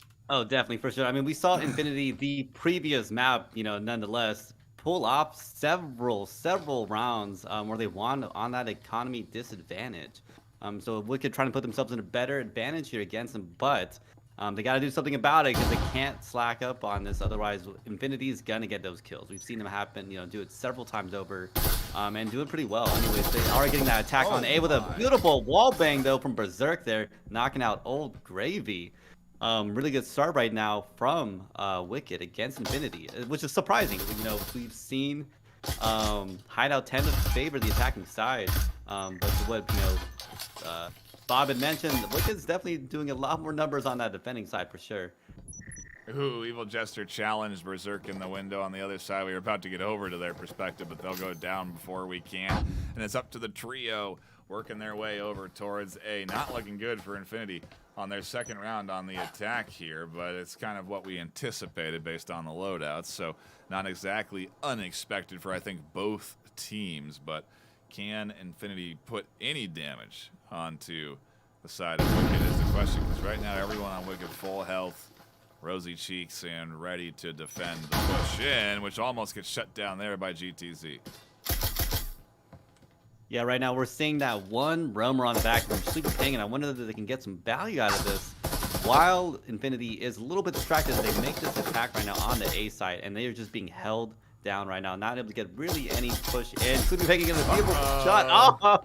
And I don't know if you guys saw that little cheeky pick off, but they just did that right there. Berserk on the back end, getting on Ninja Tim. Now it's coming down to Lynx. Lumi will find that final kill in sight, and Wicked a clean 2-0 on defense. No questions about where this one's heading in map 2. But I suppose now we'll get the true test. Round number 3, full buys coming in from both sides, or at least as close as they can get to full buys, with probably 4 rifles and a pistol on the side of the attacking team. It looks a little bit less one-sided, or a little bit less back and forth here now, and a little more one-sided on Hideout, Bob. Yeah, definitely. I gotta say, I'm loving the shot placement I'm seeing here from Berserk, finding one very, very early in that round through the wall, picking up a second shortly after, and it just kind of collapsed that Infinity offense. I think, not to mention the flank from Sleepy Penguin finding that kill on GTC. I was kind of concerned maybe Sleepy Penguin might be celebrating a little bit too early. Went to wave behind the behind GTZ there. Ultimately found that kill, but it looked like Sleepy Penguin might go down for a second there. That would have been kind of funny to watch. But yeah, it's definitely been a very, very solid Wicked defense. They're going for as many rounds as they possibly can here. And yeah, I think the true test for Wicked is probably going to show up when they switch over to offense. Any little bit of points is a foot in the door, really, and I guess that's maybe how Infinity are approaching this too. They just want to get one or two so that when it goes to their defensive set, they can put on a clean defensive hold as well, as Infinity does work their way into, again, a big investment with just that Taurus and 4 Vezins on the table. I suppose a Marui there too. And an A-site push. We've seen a lot of A-sites pushes today, Martini, a lot of them not working for the teams that have tried them on A. I don't even know if I actually have seen maybe more than 1 or 2 successful A-site pushes so far this weekend. Maybe we can get another one here with Infinity set up, ready and waiting. Here comes Names and Utility. Gravy has to watch the long hallway. If they don't, it could be devastating news. Lumi finds one, and now Jester concerned about that potential threat from another rotation from Lumi. Jester will just dive in, though, get punished by Ash, and it leaves Ninja Tim alone. In a 1v4, yeah, get back, hold the rifle, and Eco seems to be the right pick. I don't know if they're going to do that or if we're going to see another dive in for a 1v4 like we did last map. I think it's going to be Ninja Tim getting to the roof and holding on to the rifle, though, Bob. So I think we can come to you for your thoughts, because we got another minute and a half to kick down here before we get into our next round. Yeah, this was a pretty crushing blow for Infinity. They bought into those Vezins this round. Hasn't paid off for them. A great defense from Wicked. You know, you had mentioned you didn't see a bar push too often during this week. And that's because I think bar is a very difficult site to advance on. You know, when you're pushing gym, you've got 2 of those walls. One's an exterior wall. You've got a hatch there as well. A lot of different angles to play around. It's a bigger room. When you're pushing bar, you've got 2 walls, but you've got this wall and this window that are kind of close to each other, and it doesn't look like the positioning favors an attack there as much as it does over in gym. So that's typically why you see more pushes done on gym. But I mean, look at this Wicked defense. They are not letting Infinity have any chances here. I think it's a pretty good call for Ninja Tim to save that Vezin. I don't know if they'll be able to buy more Vezins next round for Infinity. They may get a loss bonus, but ultimately Ninja Tim is probably going to be running that hero buy or hero play there for Infinity next round. Oh, there's been plenty of heroes so far today, Martini. We've seen some big plays come through across both regions. EU packed with high-quality action, and NA delivering on some upsets, finally. We had some EU upsets. Now we got our first one with F3 coming away against Aspect. I still don't think a lot of folks anticipated that happening, and well, it definitely was a pretty dang hype matchup. Tons of people jumping in, tuning in, and we're not even to the finals yet, Bob. I mean, again, this is just the second to last weekend of this postseason. We still got the semifinals on Saturday next weekend and the finals Sunday. I mean, we got to start thinking about those finals matchups. Is it going to be? It's not an Acer Aspect finals. That has been eliminated from contention, which I think a lot of people thought it was going to be. I think a lot of people bet on that Acer Aspect matchup. I think I was betting on that as well. But yeah, it's been such an interesting quarterfinals here on both days. We've seen a lot of really great matchups here. And, we're going to see next weekend, we're going to see on Saturday, Acer versus Eternity. And then we're going to see Formula 3 versus whoever wins this match. And then on Sunday, we're going to see whoever wins the Acer Eternity matchup there against whoever wins, the Formula 3 this team matchup. So there's a lot of speculation going on now, and I think Aspect out of the running there. definitely shakes up a lot of predictions. It really does. That bracket looks so interesting with Aspect as the winner, and again, Acer and Eternity taking their matchups in round number 1. So they'll be playing the first matchup, I think, or second, who knows, of Saturday. You're not going to want to miss that. Looks like you're not going to want to miss the action here unfolding in front of us. A blazing fast push that nets in 2 kills right away. Quickly pushing back this defense. Berserk down to nearly a slice of health, but will heal up, pick up one through the wall. Ash finds Old Gravy. We're into a 2v2. The eco round again paying off, and maybe there's something to be learned from this. Maybe they need to play this fast when they have rifles in hands instead. It's a little bit riskier to make that commitment, though, Martini. It's a little harder to make that choice. I mean, blazing fast attack there, and again, without the rifles in hand, and it worked out for them perfectly. I was like, oh, they're running in. It's going to be a slaughter fest. I mean, a Vezin in hand, 4 or 5 bodies running at you. You're just asking for your heads to be lined up, and, a beautiful collateral, right, potentially happening from that. But didn't happen. Luckily, it did not happen out for Infinity. But now, with the pushback from Wicked, it again slowed down the Infinity attack. And I keep getting my mind blown right now, as Wicked has just been doing such a good dominating attack, defensive play right now. And this is Hideout. We're looking at Hideout right now, where we're just, someone's on attack. We're like, oh, they're gonna win. But we're not seeing that from Infinity. The team that's, the expected team that's gonna win here, and they're losing on the attack on Hideout, right? I don't know. I'm excited to see how much more Wicked can hold this up, but I'm kind of scared. Can they do the same gameplay when we finally see them on the attack here? Anyways, Berserk getting that pick off on Ninja Tim. Now come down the Evil Jester as they come in on site alone. Yeah, the right choice is to drop back, scoop the Vezin up, and try and make some magic happen. A side's open. Caught one little bit of damage. Forced back to rotation. Pushes up on Ash, and Ash sending back the advancement here. Jester still has plenty of HP, 45 seconds on the clock to work with. EMP is down. They do manage to pick it up, and they drop back to grab a health syringe to make themselves full HP. They can take control of the pace of this. They can get the EMP plant where they want to, tuck in and defend. I'm not sure what the consensus was from Wicked that the EMP was going to go B, but it's here, getting planted on A. They know there's only one left alive, so they should push while the plant goes down, but they haven't quite yet. 14 seconds left. He has to plant. Time's ticking. Gets it. Has to turn and burn and can't get the pickup in time onto Wicked Berserk. Really good play there from Wicked. Smart play from Wicked on defense, not getting over aggressive. They realize the situation they're in, Gib. That is a high-level read from a team that really is experienced in the way of breachers, and they go up 4-0 on the defensive set here on map 2. Yeah, they knew what they were doing there. They were playing back in Site B. I definitely think to stall for time. They weren't going to push out on Evil Jester because they knew at that point Jester would either have to plant and divert some of that attention to planting the EMP or just go for those kills. And in that case, you can't really go for those kills because you're gonna swing 2 people, and one of them is bound to kill you in that kind of positioning there.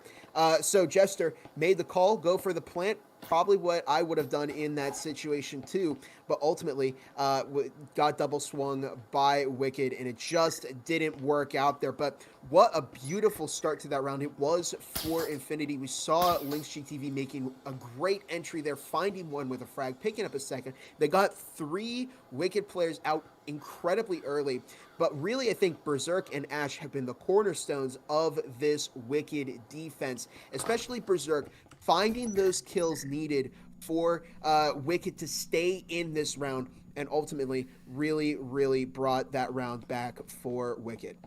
I mean, 8-1 is certainly pretty dang impressive, as they do anticipate another advancement here from Infinity. Infinity need to get 2 on the board to really give themselves enough cushion to potentially get back into this thing. This round is vital. It's why there's such a huge investment coming in from the Infinity offense. They are committing big into round number 5, Martini. They really do want this one, and they're setting up on the outside push. Utility coming in. Here comes the play, I imagine, at some point into the bottom side of B. Everyone's stacked up out here. I know, and then if you're looking in the little corner, you can see 2 Wicked roamers coming on back and maybe trying to get a little backstab and punish any players from Infinity just holding out on that side, but Infinity's just setting up, getting ready to push down. It looks like probably B side again, as we've mentioned several times, that people just tend to win a little bit more when they go for that gym push there, right? And I'm wondering, never mind, should be picking the pick off there, now leaving it down to Old Gravy.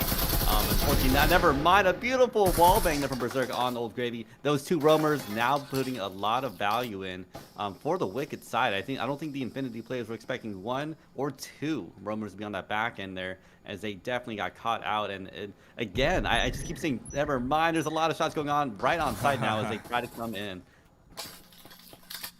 This may be a perfect set for Wicked. Quite frankly, they're looking at least a 5-0 here after taking out Lynx in the 1v4, and then I don't think Infinity have a whole lot to work with for round 6 in this first half.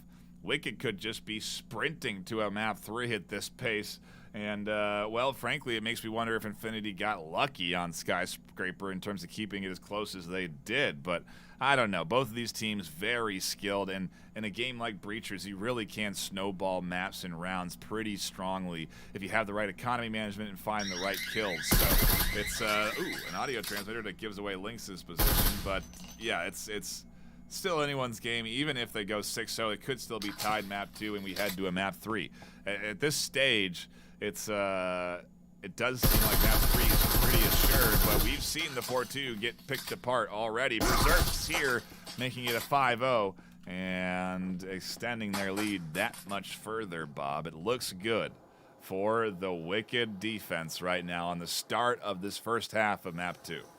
Yeah, I definitely think that startled Lynx GTV there at the end, that kind of jump scare from Berserk, but it was a good response to that Infinity push by Wicked. They had Sleepy Penguin, Berserk go upstairs, and a beautiful crossfire. Sleepy Penguin fired down the laundry hallway. You saw Berserk firing through that garage wall right at the door there. They caught those Infinity players that they needed. Ultimately, they found those picks that they needed. They completely shut down their push through that hatch, and they just kind of, carved their way into that Infinity defense until ultimately it was just down to Lynx GTV. And, as many kills as Lynx was dropping on Skyscraper, it's still, no matter which way you slice it, a tough situation to get out of. And ultimately, it didn't work out for Infinity there. You were right. You saw that 5-0 game from Wicked. Only one more round for them to win, and they will have match point. And we'll have a first half lockout, which is not something I was expecting heading into the second half. We'll see what happens, though.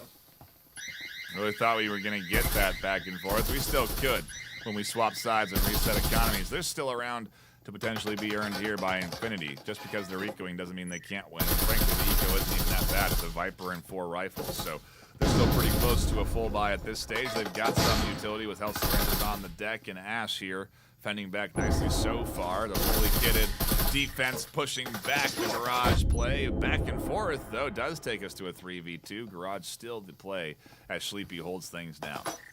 Yeah, Sleepy now holding these angles. There's about 2 players left. I think the last 2 players on Infinity's side holding down the Garage. And I don't know, I've just seen some interesting gameplay from Infinity as they've not been saving at all. And I think that might have cost them the ground as they are, down that 1 dozen. I know, economy disadvantage is not the biggest thing here, as these teams have been doing amazing. But, I mean, this is literally down to 1 player difference right now, and it looks like Ninja Tim going in for that long reset to the other side to give another kind of an angle for Infinity to work with. And Evil just getting that pick off on Lumi, but that gets a refrag there from Sleepy Penguin, now leaving it down to Ninja Tim. The 1v2, Tim has to lock it in. Has the static emitter to worry about. Walls open up, but another static emitter there. The double utility coming in. That's a smoke to deter the angle peek from Tim, and Tim does get a little information. They'll try to peek the short corner, but Sleepy forcing that peek or reading it well. Nabs a 6-0 first half for Wicked. They perfectly sweep their defensive side, and Bob, all they need to do is win a pistol round here to get rid of this team on map 2 and take us to a map 3 decider. Yeah, this was perfect for Wicked. They've secured that 3rd map. A beautiful, beautiful first half lockout. I really can't think of anything that they did incredibly wrong there. I mean, you can see from the score up above, if it was just even like a small mistake, I think Infinity would have at least picked up 1 or 2 rounds there, but they played that first half perfectly, and it really, really rewards them here. Infinity have so much work to do on the defense. They have so many rounds to win just to tie it up, and then it's just one from Wicked. So I think the most realistic round that they could win and bring this whole thing home to a map win would probably be this one. It's the piss round. Sides are even, and this is kind of the best chance for Wicked right now to pick up a round. Yeah, you lose here, things, it's a lot. It's the road extends longer and longer and longer, round after round after round, and morale starts to get chipped away a little bit because you get closer and closer to the potential of Infinity locking in a series win, because if they take this second map, they will be done with this best of 3. So Wicked need it. They need this round. They need the map. They need one more point to advance on to a best of 3, that third map decider, and have one more chance at qualifying to the semis. The pressure is here, Martini, and it's on the shoulders of Wicked to execute on this attack. I mean, they just got to hold this one out and win this through. Wow. I mean, 1 match point. Look, Lumi getting a perfect shot out there on Evil Jester. They were not expecting that. Now leaving 4 players on the sites there. It looks like they still have a couple, players a little bit offside, playing a little extended against Wicked. And I'm wondering if, what's Wicked thinking as they're making this entrance right here. It looks like probably going in for that B attack, as that's been very consistently a useful attack for these two teams as they make this push in. And Ninja Tim getting piked off from that lead. Catches, links out. Gravy scoops, gets picked off by Berserk. The EMP play coming in with a flash to deter GTZ, but it's a 1v5 for GTZ. They have to clutch up a massive round here. Otherwise, Wicked are, I would dare I say we've guaranteed the advance on. But hey, low HP for Berserk, low HP for Sleepy. That's a 2-tap for GTZ, and then they're back into action finding heads if they can get rid of the rest of Wicked. So the 1v5 certainly on the table, but there's no saves, there's no ecos, there's no possibility. The Taurus is in the hands if there's ever a gun to use to get the 1v5. The Taurus would be it, and we'll see if it's going to be enough. But this is Wicked's round to win right now. They are up. They've got the lead. I love that nade toss out to try and catch anyone defending on the outside, because they assume the EMP is already planted. And they're now going to take over Garage. Still a lot to do here. As Ash is going to maybe peek out. No, there's 1. There's 2. Full HP players, no less. They're going to commit all the way out. Oh, what?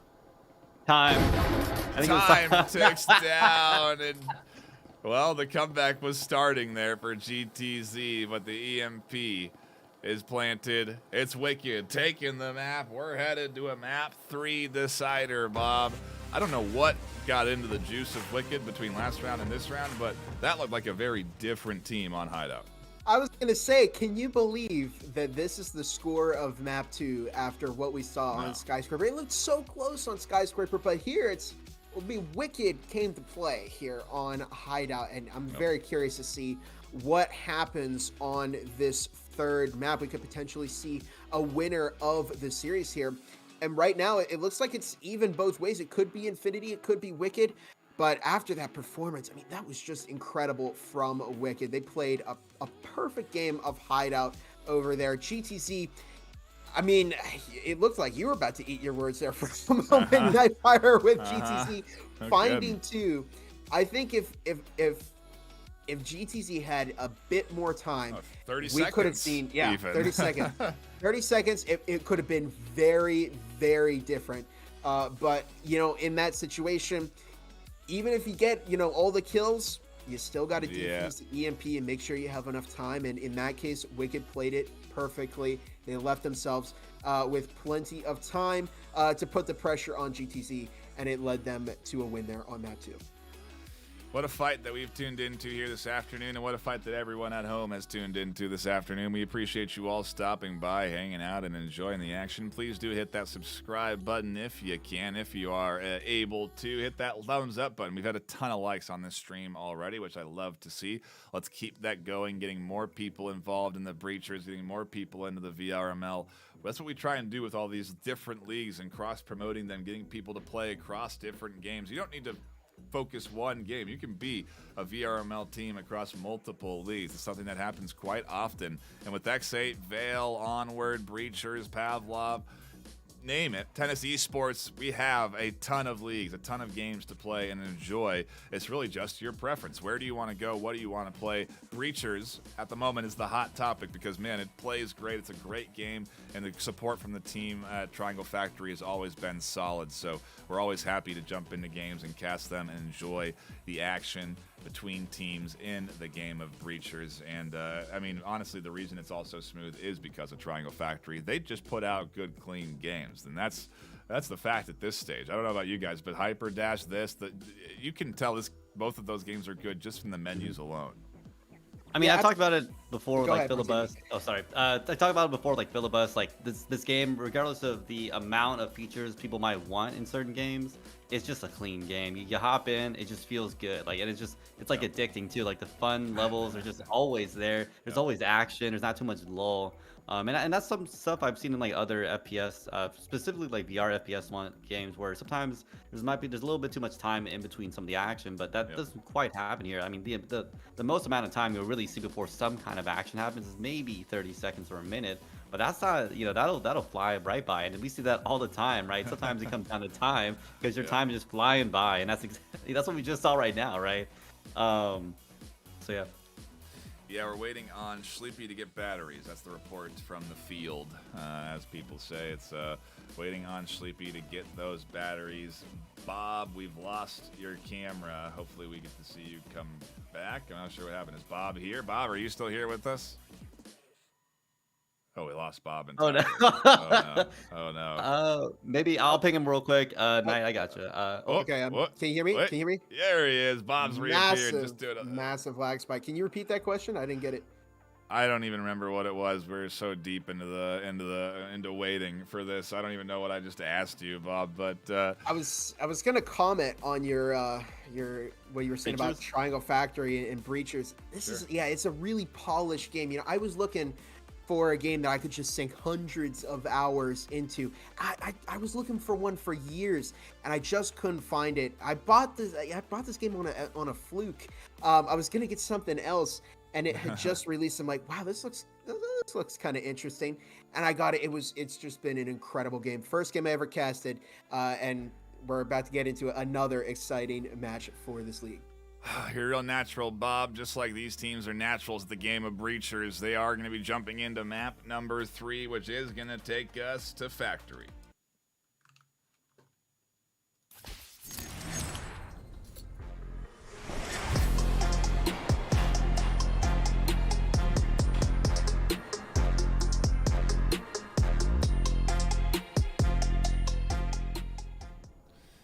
And here we are, round 1 kicking off. It's Wicked on the attack and Infinity on the defense. This is where the series gets decided, Bob. It's the last map of the weekend entirely here. It's been a long one, but man, it's been action-packed. Don't say that. We could see something shocking, and we could have a tie and go to map 4. Yeah, I think could the way that we figured this out. Yes, you weren't here for map 1. We figured this out. We asked Ninja if it ties, it goes to rounds. So then rounds would determine who wins. So it would go to Wicked then in that case as the winner if we do tie here. So we're not going to play that third map at this stage because we have winners in each map and they have different scores. If the rounds were all the same and we were tied on rounds, then we'd play the third map. Is my understanding of how that fourth map is how that would have worked. So. We're getting a champion here at the end of this one. This is going to decide who comes out and advances into the semis. Anyways, pretty good start off right here from Wicked as they try to come in and get a beautiful frag early on there on Evil Jesters. They were stuck in that corner right now, and Infinity struggling right now to just hold down Wicked from having something happen here. But I think their attack might have some value coming out of this when they make this initial push onto B side again. Infinity. Wicked absolutely have woken up. 7-0 map 2, and now coming in with an early kill lead, pressuring B site right away, getting aggressive on the offense on the pistol round. Definitely seems to be paying off for them as they open up B site. They're going to work their way through. More utility coming out to deter rotations, but Gravy finds a nice headshot as they try to push through. GTZ scoops up another head. And just like that, the Wicked offense that was looking clean and set up gets shut down. Good holds from the Infinity squad.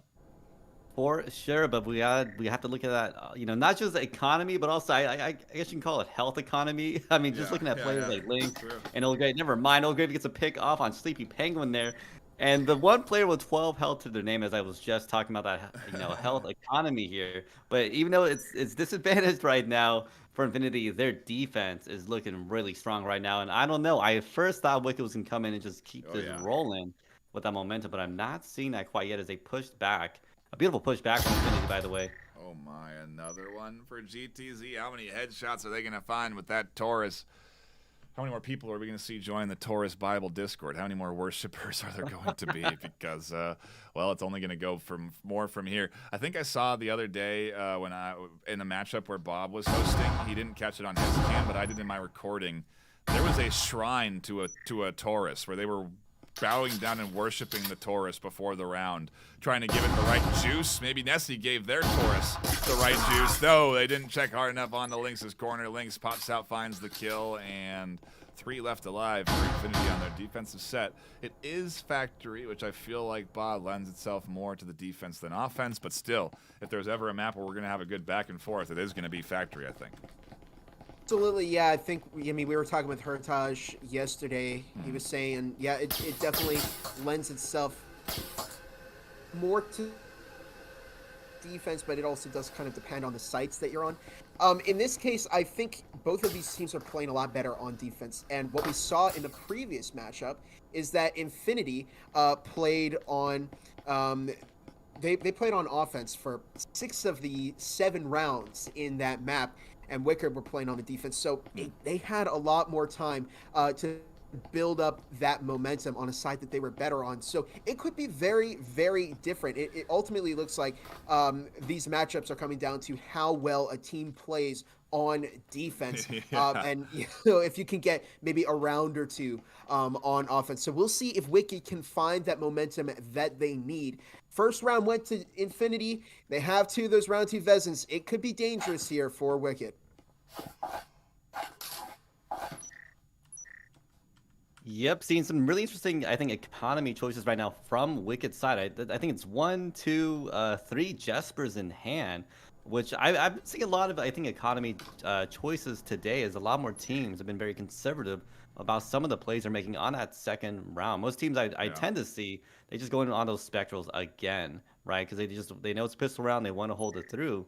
But, I mean, this is a smart gameplay. Maybe this is a meta switch up where maybe it's better to play on that Jesper in that second round coming in because, by round 3, you're going to have a little bit more cash, give you that, Vezin, and potentially some utility, even if you lose the first 2 rounds here, which is what we're seeing potentially from Wicked. And it's oftentimes not just the Jesper, it's a Jesper with a sight and a silencer. So they're putting attachments on that thing instead of buying into a Spectral. Maybe that is, to the point, the new sort of preference for some players where they'd rather go there. Maybe it saves them a little bit more money in the end by just enough to get them a rifle. It's all economic management. And to your point, yeah, the Spectrals coming, or the Jespers coming in really have enabled teams to do big buys when it comes into that third round, even if they do lose. So it's kind of the safety strategy. Yeah, and I think Nessie was trying to get in there, be a little sneaky. Unfortunately, they did get picked out from the teams there. They know that, hey, I saw someone hiding behind that, breachable door there, but it didn't quite work out as Nessie peeled offside now. And it looks like the attack right now from Wicked's going to be developing on Locker, getting this push into B-side pretty soon. But no strong pushes yet from either team. Never mind GTZ getting picked off there from Berserk on that long corner, it looks like, which is crazy. I mean, that's just usually a bad pick for someone attacking, but it worked out perfectly for Wicked's team there. And they still got rifles to go up against. There's 3 of them on the side of Infinity. They invested heavily into this round. And I just saw someone in chat called Taurus Man. That's Hene from Infinity.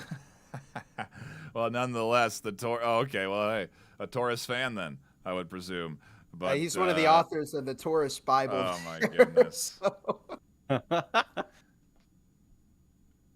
One of the authors. What is this? Like a Mark, Luke, and John kind of thing for the Taurus Bible? I mean, they actually have a Bible out. I read it. I read it. I was like, oh, this is actually pretty useful tips for the Taurus. Oh man, well, let's see if it pays off here as the breach comes in. No Tauruses in hand except for Sleepy, who's got one over the top with Ninja Dim. Lynx is up next. They'll peek the short corner, and now Nessie alone with a Spectral.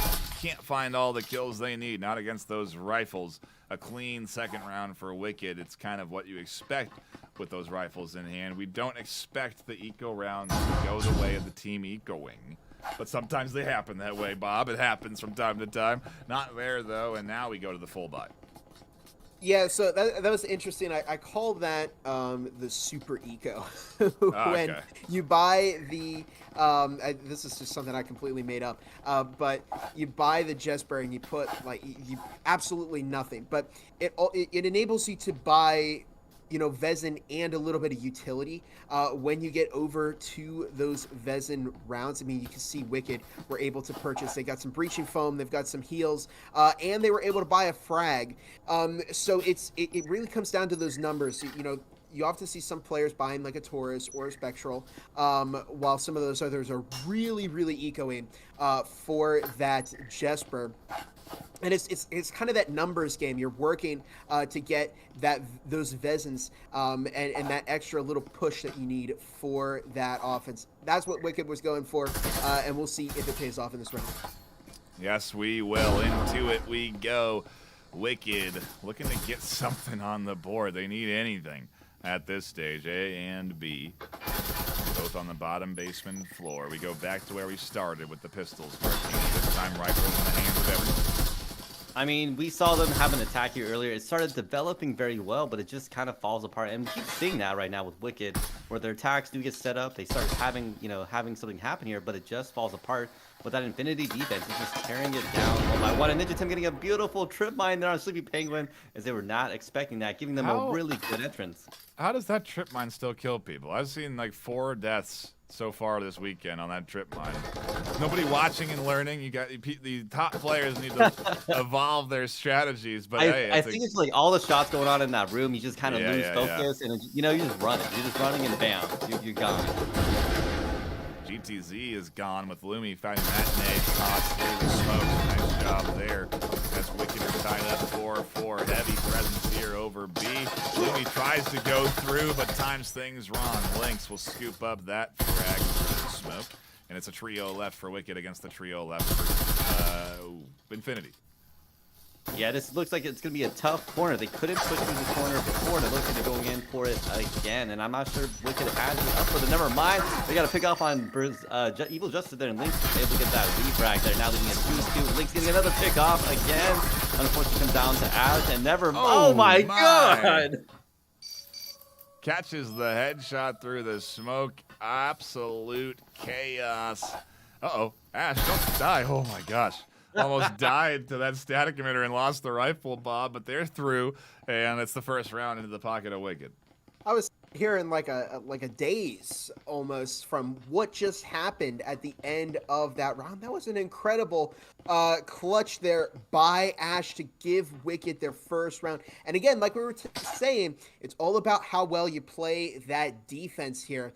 This could be big for Wicked. It could be very big. Of course, what we saw on Skyscraper, though, is that they didn't leave themselves enough room because they got over to the second half, and then they lost around that put that put Infinity on match point. So they're playing pretty well right now. They need to keep this momentum up for when they get over to defense. If they can get 2, maybe even 3, and at this point they can take actually 4 rounds heading into the second half.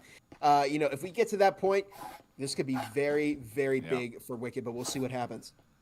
It's the series decider map number 3 unfolding before our eyes. The last map of the single elimination tournament. A winner here will be crowned and advance on to the semifinals next weekend. You're not going to want to miss that action all day Saturday and Sunday, both regions delivering you the semis and grand finals where we will crown champions for both regions.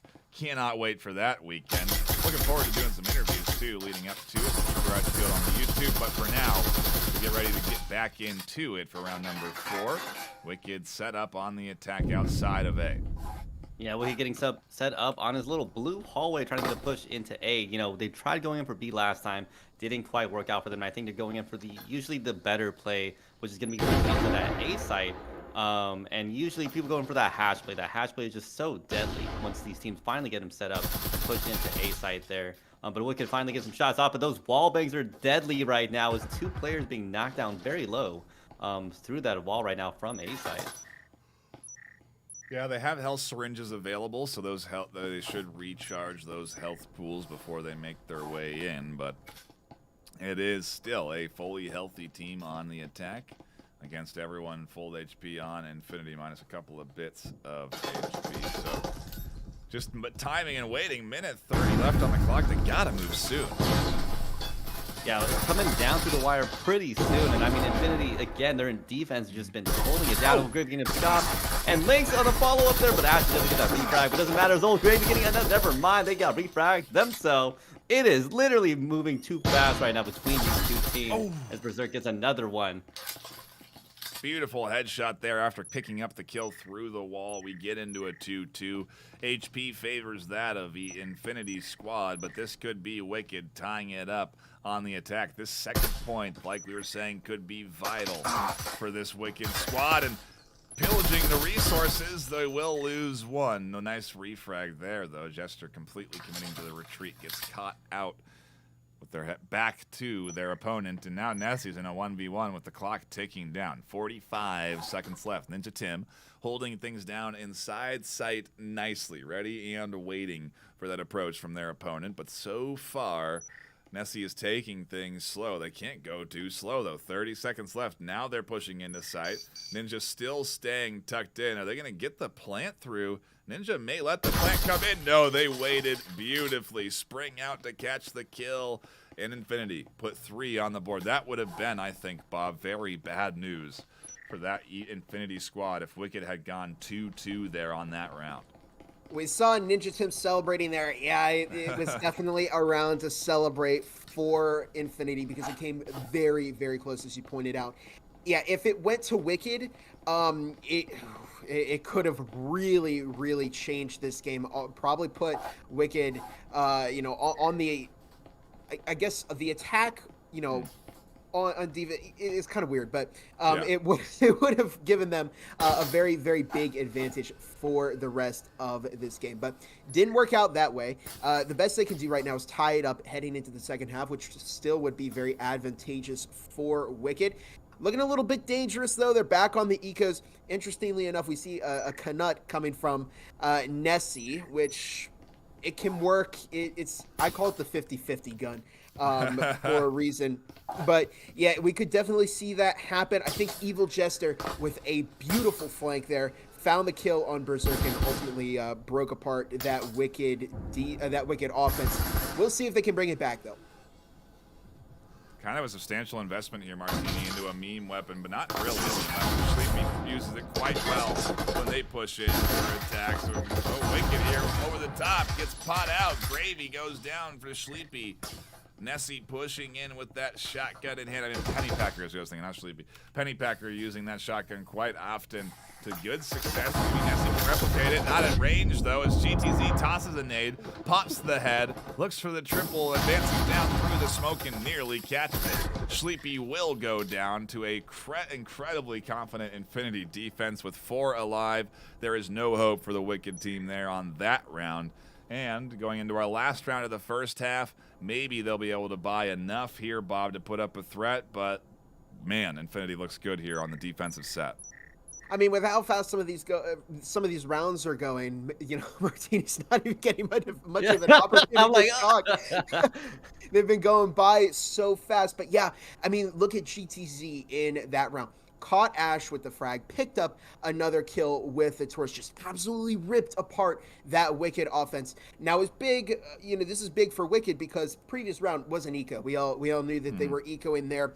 They weren't investing heavily. This is the round. This is the side swap, the halftime round, and they're going all in. They're buying, it looks like possibly, okay, no, they've got 4 Vesins, and it looks like Lumi running that Spectral there. Possibly going and buying plane support and running utility for the rest of the team. This is important for Wicked. If they can get a 4-2 here, they could really, really bring things back on defense. If it's a 5-1, it's going to be very, very difficult for them. They have no margin for error if they want to win this. Berserk, Ash, Sleepy, Lumi, Nessie just want to get one more for their Wicked team and put 2 on the attacking set before they swap sides. It would just be a little bit more comfortable if they could, and it's not going to be very easy. Infinity are feeling they have that bloodlust in their eyes. The prize pool is within their reach. They want to get to the semis and compete for their chance at that cash and hardware. It's a exciting time to be a NA top team in the Breachers scene, and super exciting to watch these series unfold before us as Wicked gets ready to make their breach into A site. They've got the foam. They're putting some rounds through the wall. The clock is ticking down to 2 minutes left. Yeah, this is definitely the moment, as we keep talking about for Wicked, because they have to have something happen here. Never mind, Evil just getting a shot through on Berserk there, as they were not expecting that, and now pushing, Wicked into a 4v5, and this is just not looking good, because Wicked needs at this point, because even though they've been dominant on that defending half, you want to get as many points as possible on this attacking half. But, I mean, we've seen some beautiful gameplay from Wicked on the defending side, so I wouldn't put it past them in that second half here, but it's just making it that much harder there. Lumi almost gets knocked out there from that Molotov, but it just didn't quite happen yet. And it's looking a little tough for them right now, Nightfire. Yeah, it really is looking pretty dang tough. They have health syringes, which is really the saving grace, because otherwise their health pools would be in shambles. They're able to heal up after getting hit a bunch across the board, and Lumi is the only one that isn't able to get their health bar back up. Sleepy hogged all of the health syringe charges as they were getting chipped apart through the wall, and well, it's still a pretty mostly healthy Wicked squad, but still down a player trying to push into A site. Here's the smoke that will deny vision and force rotations out of this defense. At least that's the goal. A nade like that, though, will completely throw a wrench in the plans. Rolls perfectly out through the smoke, scoops up a double kill as it bounces through the doorway, and Nessie able to at least get one over the top of that smoke. GTZ going down. Still a 2v4 for Wicked to work with. The first half, just a couple of kills away from Infinity clutching it up and going 5-1. Nessie goes down, and Infinity are 2 rounds away from being crowned a champion and advancing to the semifinals next weekend. Bob, it's within their reach. They can taste it. It's so close. 100%. And really, I think there were 2 major issues with that Wicked push that time. The first, losing Berserk so early in the round. Berserk has been one of their most consistent fraggers. To lose Berserk that early, yeah, that definitely hurt the push. That double frag from Ninja Tim just devastated them and really put the nail in the coffin there in that round. But you know what was interesting, Nightfire, and I was thinking about this after the last round. I was kind of running this through my head. Wicked needs to tie this. That's all they need to do, because with that 7-0 map, they would win on rounds if they won that. So this is big. I mean, if Wicked can if they can get to round 6, they've won. They've guaranteed that spot into the semis. But it's all. I mean, this is going to be so close, because all they need. I mean, they can only lose 1 round, or I guess 2 rounds. But yeah, it's going to be very, very close. A beautiful start for Infinity, but like you said, they could come back here. The 5-1 curse could come down upon this Infinity team. and they could have a hard time getting those final 2 points they need, especially if the pistol round doesn't open up the way they need it to, with an early pick going into their hands, not into the Wicked defense, who's still pushed up pretty aggressive here, hoping to catch out some kills. The botch nade there does get Sleepy a kill on the GTZ, but they go down to almost no health off of their own frag bouncing back, I think. I think that was Ash's. No, I don't know whose nade hit them, but someone's nade nearly killed Sleepy. That pistol kills Sleepy. Ash flies around, doesn't get anybody. There's too many targets, a target-rich environment that ends up spreading the damage around. Infinity have 4 to the 3 of this defense, make it to 2. Nessie going down, Lumi and Berserk full HP with a big nade from Lumi to keep things close. Look at the Yeah, HP it's on looking Infinity. really, really mixed right now. It's looking as if we could pick off there, leaving it out. Berserk, never mind. It's a 1v1 and never mind. Oh! Evil Jester with the clutch there right at the end, leaving 6-1. I don't know. I am shocked. I mean, 1 HP on Evil Jester, Bob. They flank just at the right time. They get that final 1-2. They get the double. They get lucky that they didn't get snap turn because they didn't get the 1-2 tap. They had the 1-2-3-4 tap to get that kill. Yeah, oh my goodness. These rounds are just, it's a nail biter at this point. Wicked, I mean, you're seeing it right here. They're going for it. They know that they can't lose this, so they're going to go all in. Remember that all they need to do is tie this because it's going to go to rounds, and then that would mean it goes to Wicked. So it's still close, but wow, we saw Wicked get blitzed there at the beginning, and it was a great push from Infinity. They pushed into the site, picked up, kills on those Wicked players. It came down to Berserk, and that flank from Evil Jester was ultimately the catalyst for Infinity to win that round. But it's only getting closer and closer and closer. Infinity are going for it this round. They're trying their best to end it. And I don't know, if they lose this one, it could be very dangerous for Infinity.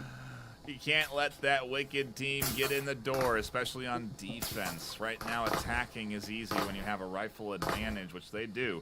But that's not going to stay that way, especially if Wicked lock this in, which they need to do to stay alive in Season 1, to move on to the semis. The loser here is done and gets eliminated out of the postseason. No chance at the prize pool. At least they get to go home with the consolatory prize of the skin.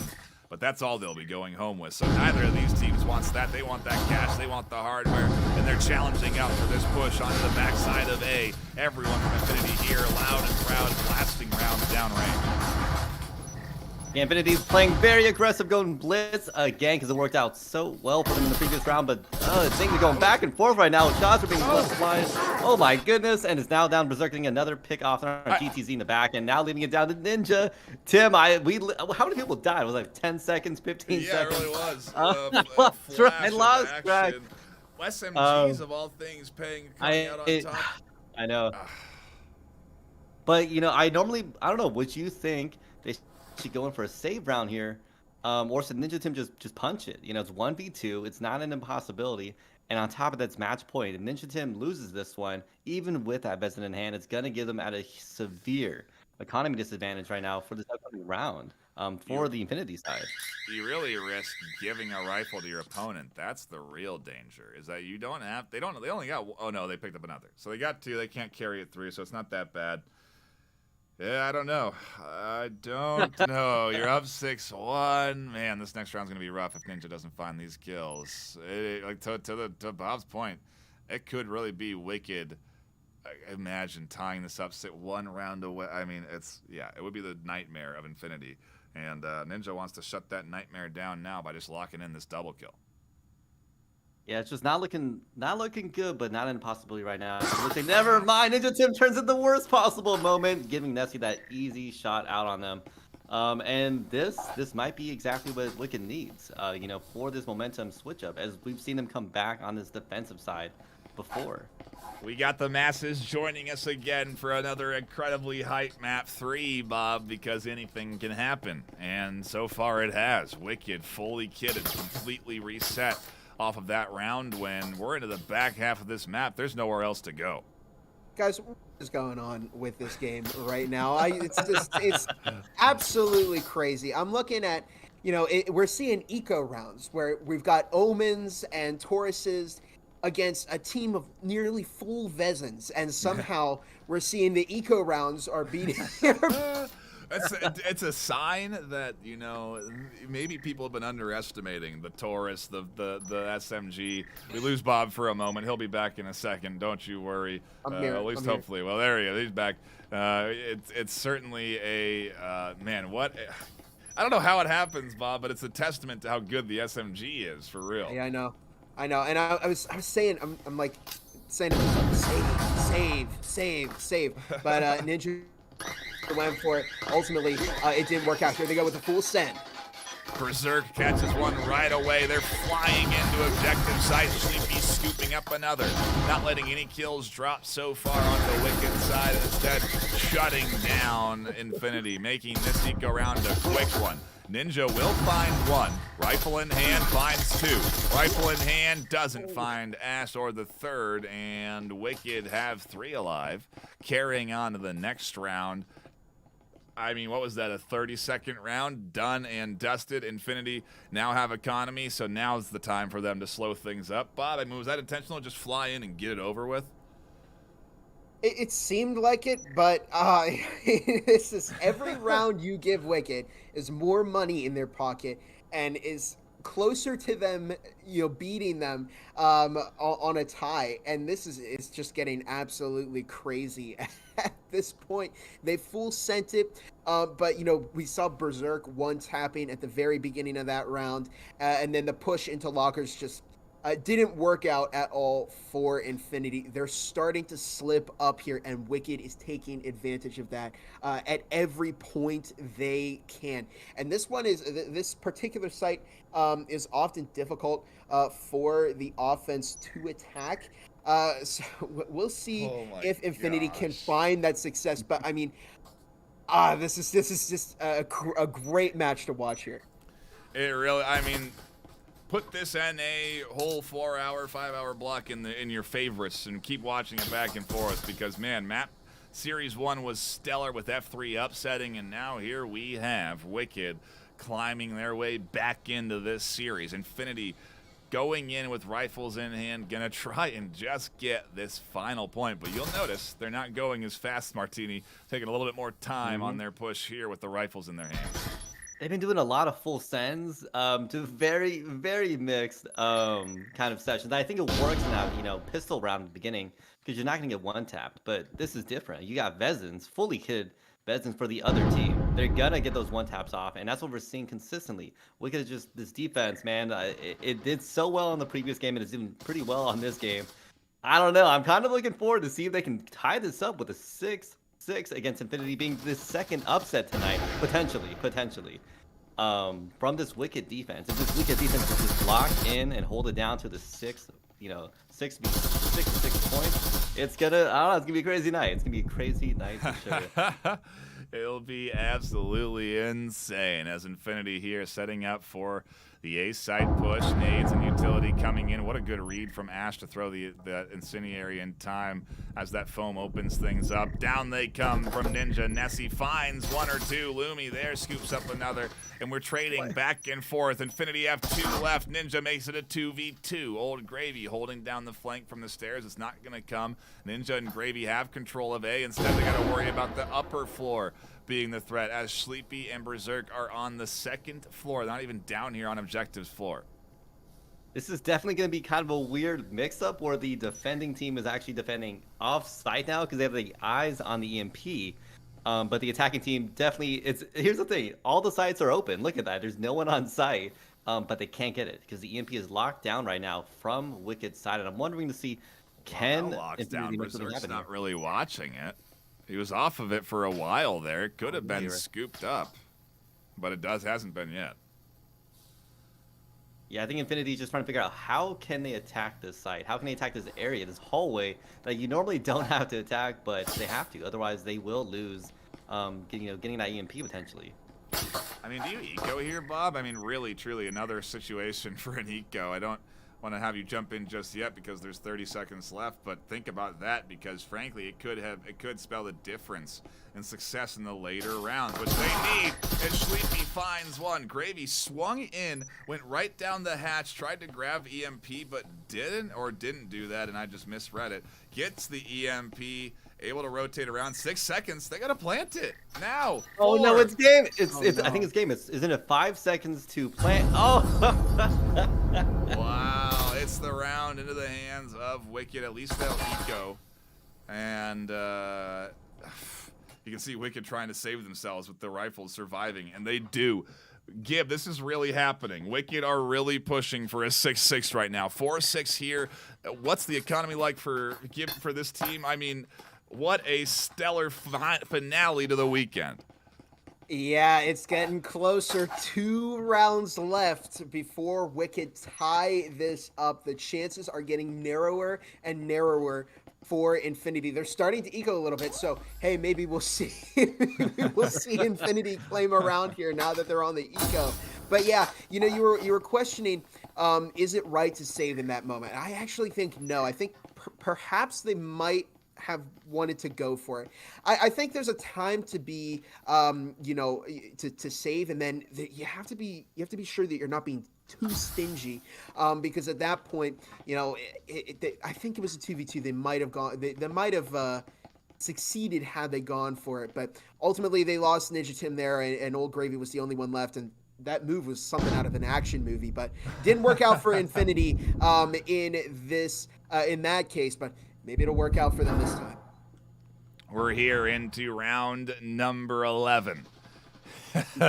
Dangerously close to 12, and Infinity just need 1 point to get them their advancement through to the semis. Wicked fighting tooth and nail, every inch, every centimeter. There's no easy path forward for Infinity, and with rifles in hand, maybe now's their chance to finally get the final point they need. Or are we actually headed to a 6-6 Wicked victory? That's the real question on everyone's mind right now. Yeah, it's just looking crazy. I mean, Infinity already kind of a little bit lower on the health economy, but again, they got those syringes, so it's all fine. But Wicked dominating on this defense. Can they keep doing the same exact thing that they have been doing in this upcoming round? And I'm waiting to see what Infinity can do. They have to mix up their gameplay because it just hasn't been working out for them at all. Frag going deep, but unfortunately gets caught out by some of the little plant pot there. Not working out for them. But I don't know. What do you think is gonna happen, Nightfire? Old Gravy it's kind of slow right now. Could have gotten caught out bad there, but rightly so. Read the nade coming in. Lynx has the EMP, tries to plant. Sleepy's on the backside. Lynx tucks in to avoid Sleepy behind them. What a crazy, awkward spot. The immolation nade isn't damaging them in the tight corner there. They're going to be able to hold on for a little longer as Infinity is down to just GTZ alone. It's going to be 5-6. Are you kidding me? Nessie finds the kill, and Wicked are 1 point away from tying map 3 and taking the win, advancing on to the semis next weekend. How did this happen? What a slip up from Infinity. 6-1 lead gets squandered now, and here we have a 12th round playing out, Bob. This is it. It's all coming down to this. We've been here for 2 maps now, and this is going to settle it. Infinity able to buy 4 Vezas, and Wicked will also be able to full buy in this round, but it is certainly going to be very close. I mean, we see here in the previous round, it just did not work out there for Infinity. They were in blue vendings, but they had Sleepy on the flank. He went completely unattended. Nobody was watching that angle, and Sleepy found, I think, 2 incredible picks. And you know, that was crazy that Lynx GTV didn't get killed by that incendiary, just standing on the one corner where there was no fire. But yeah, it definitely worked out for Wicked in the end there. Here we go. Round 12. Are we going to see Wicked clutch this up to bring us the second big NA upset of the day? If you don't understand what's happening right now, the way that this works is if a 6-6 happens, Wicked will win because they will have more rounds won overall than their opponent. We do not play a 4th map. Wicked will advance. If Infinity win, they'll take the second map win. Rounds don't matter. They advance. Lumi opens things up with a shot through the wall onto Jester, and already Infinity are down one. Sleepy scoops up a trip mine kill. GTZ with the frag. Infinity are getting blasted apart here, although finally a kill connects from Old Gravy, but it's only one in a sea of kills that they've had come through onto their side. It's Wicked up 4-2. Oh my god! Oh my god! That's all I gotta say. Oh my god! Like, what can Infinity? Never mind. Oh, Grid coming in. Oh, shut up! Now come down to 3-2 right now from Infinity. They have to keep doing. They have to just clutch. They have to just continue clutching the whole time to win this one out. Otherwise, it's gonna leave it down to Wicked. I mean, look at that. They just killed so many beautiful, shots coming in on that beginning of this round right now. I'm waiting for Infinity. They're probably thinking, they're racking their minds like, how can we come back and fight against Wicked right now? Wicked, the underdog coming into this game. The nerves got to be getting to him now. The hands trembling. They're feeling the pressure as everything comes down to locking in this 2v3 of all things. I bet we're going to a 1v1 if I had to say it so myself, just to round this round off. But hey, B sights the play. Minute 30 left. They've opened the wall. Gravy's pushing in deep to objective. Catches one. Catches not two. And there's Berserk with the double. Wicked tie it up. They will be our champions and advance on to the semifinals off of a tie in map 3. A massive comeback down 6-1. Somehow this Wicked team has put the W on the board. Bob, is this what you expected here today? Because it's not what I thought was going to happen. Really not. I think, my prediction for this was actually Wicked wins this. I know that there have been a lot of votes for Infinity, but I've interviewed Wicked twice, and I've gone up against their players in pub lobbies. They know how to play this game. They know what they're doing. And look at this. They beat Infinity. Nightfire, can you believe this? I mean, if we look at the NA standings, take a look at this. Aspect, number 2 seed, out of the championship. Infinity, number 3 seed, out of the championship. Right to script. Yeah, I'm just going through my script as you go through this, Bob, because I'm just checking them off. We made sure we covered everything here, and the last one was to have this come down 6-6. So the script's looking good. We nailed it in our broadcast this weekend, everybody. Hats off to the teams for playing. What a crazy set, Bob. This is why you tune into the championship. This is why we're here for the postseason, Martini. You don't get better games than this.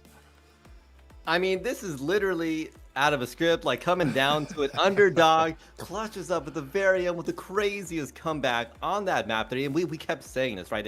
If Wicked had 1, 2, maybe any amount more of rounds coming into that second half, they're likely posed to win because of how dominant they were on that defending half against Infinity several times over now, right? Especially what we saw on map 2. And you know what's crazy? That map 2 made a difference here. It came down to a tie in the end, and that huge map difference and win points is what secured them the win. Because if this came down to Wicked, if they had a 7-5 themselves on that map 2, we'd be looking at a map 4 right now. But no, they dominated so well on that map 2, and that's what helped them out in this final map when they clutched it up. They clutched up a tie in the end, and I'm still amazed. I'm just shocked. I'm just shocked. I don't know what to tell you. I know it. It's hard to believe. It's done. It's over. It's Wicked. Moving on to the semifinals, and we got to take one last look at that North American bracket to give everyone an idea of what to expect for next weekend, because we got more games coming up next weekend. The semis and finals. If you can believe it, it feels like we just had our finals here with how good these games were.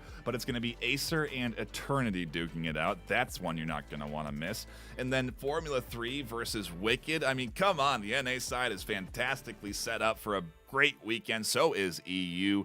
You're not going to want to miss either region. Battle it out for a chance at first, second, and third in Season 1 of the VRML. Gosh, it doesn't get more exciting than this, but we've also been live for 5 hours, so we need a break. I need to rest. I've been going 9 hours, technically. 9 hours of broadcasting today. Not a record, but certainly a long time. And I'll need my rest. So we are going to be signing off here. A quick shout out to our sponsors supporting that 10,000 cash and hardware prize pool: Protube, VRCOVER, HyperX, Triangle Factory and Helga, the esports bot manager. We really do appreciate the support from them. Appreciate the support from everyone at home, tuning in, hanging out, and enjoying this fantastic action. You're not going to want to miss next weekend, same time, same place, Saturday and Sunday, the 20th and 21st. But until then, stay classy.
Reachers VRML is brought to you by Helga, the esports manager, Triangle Factory,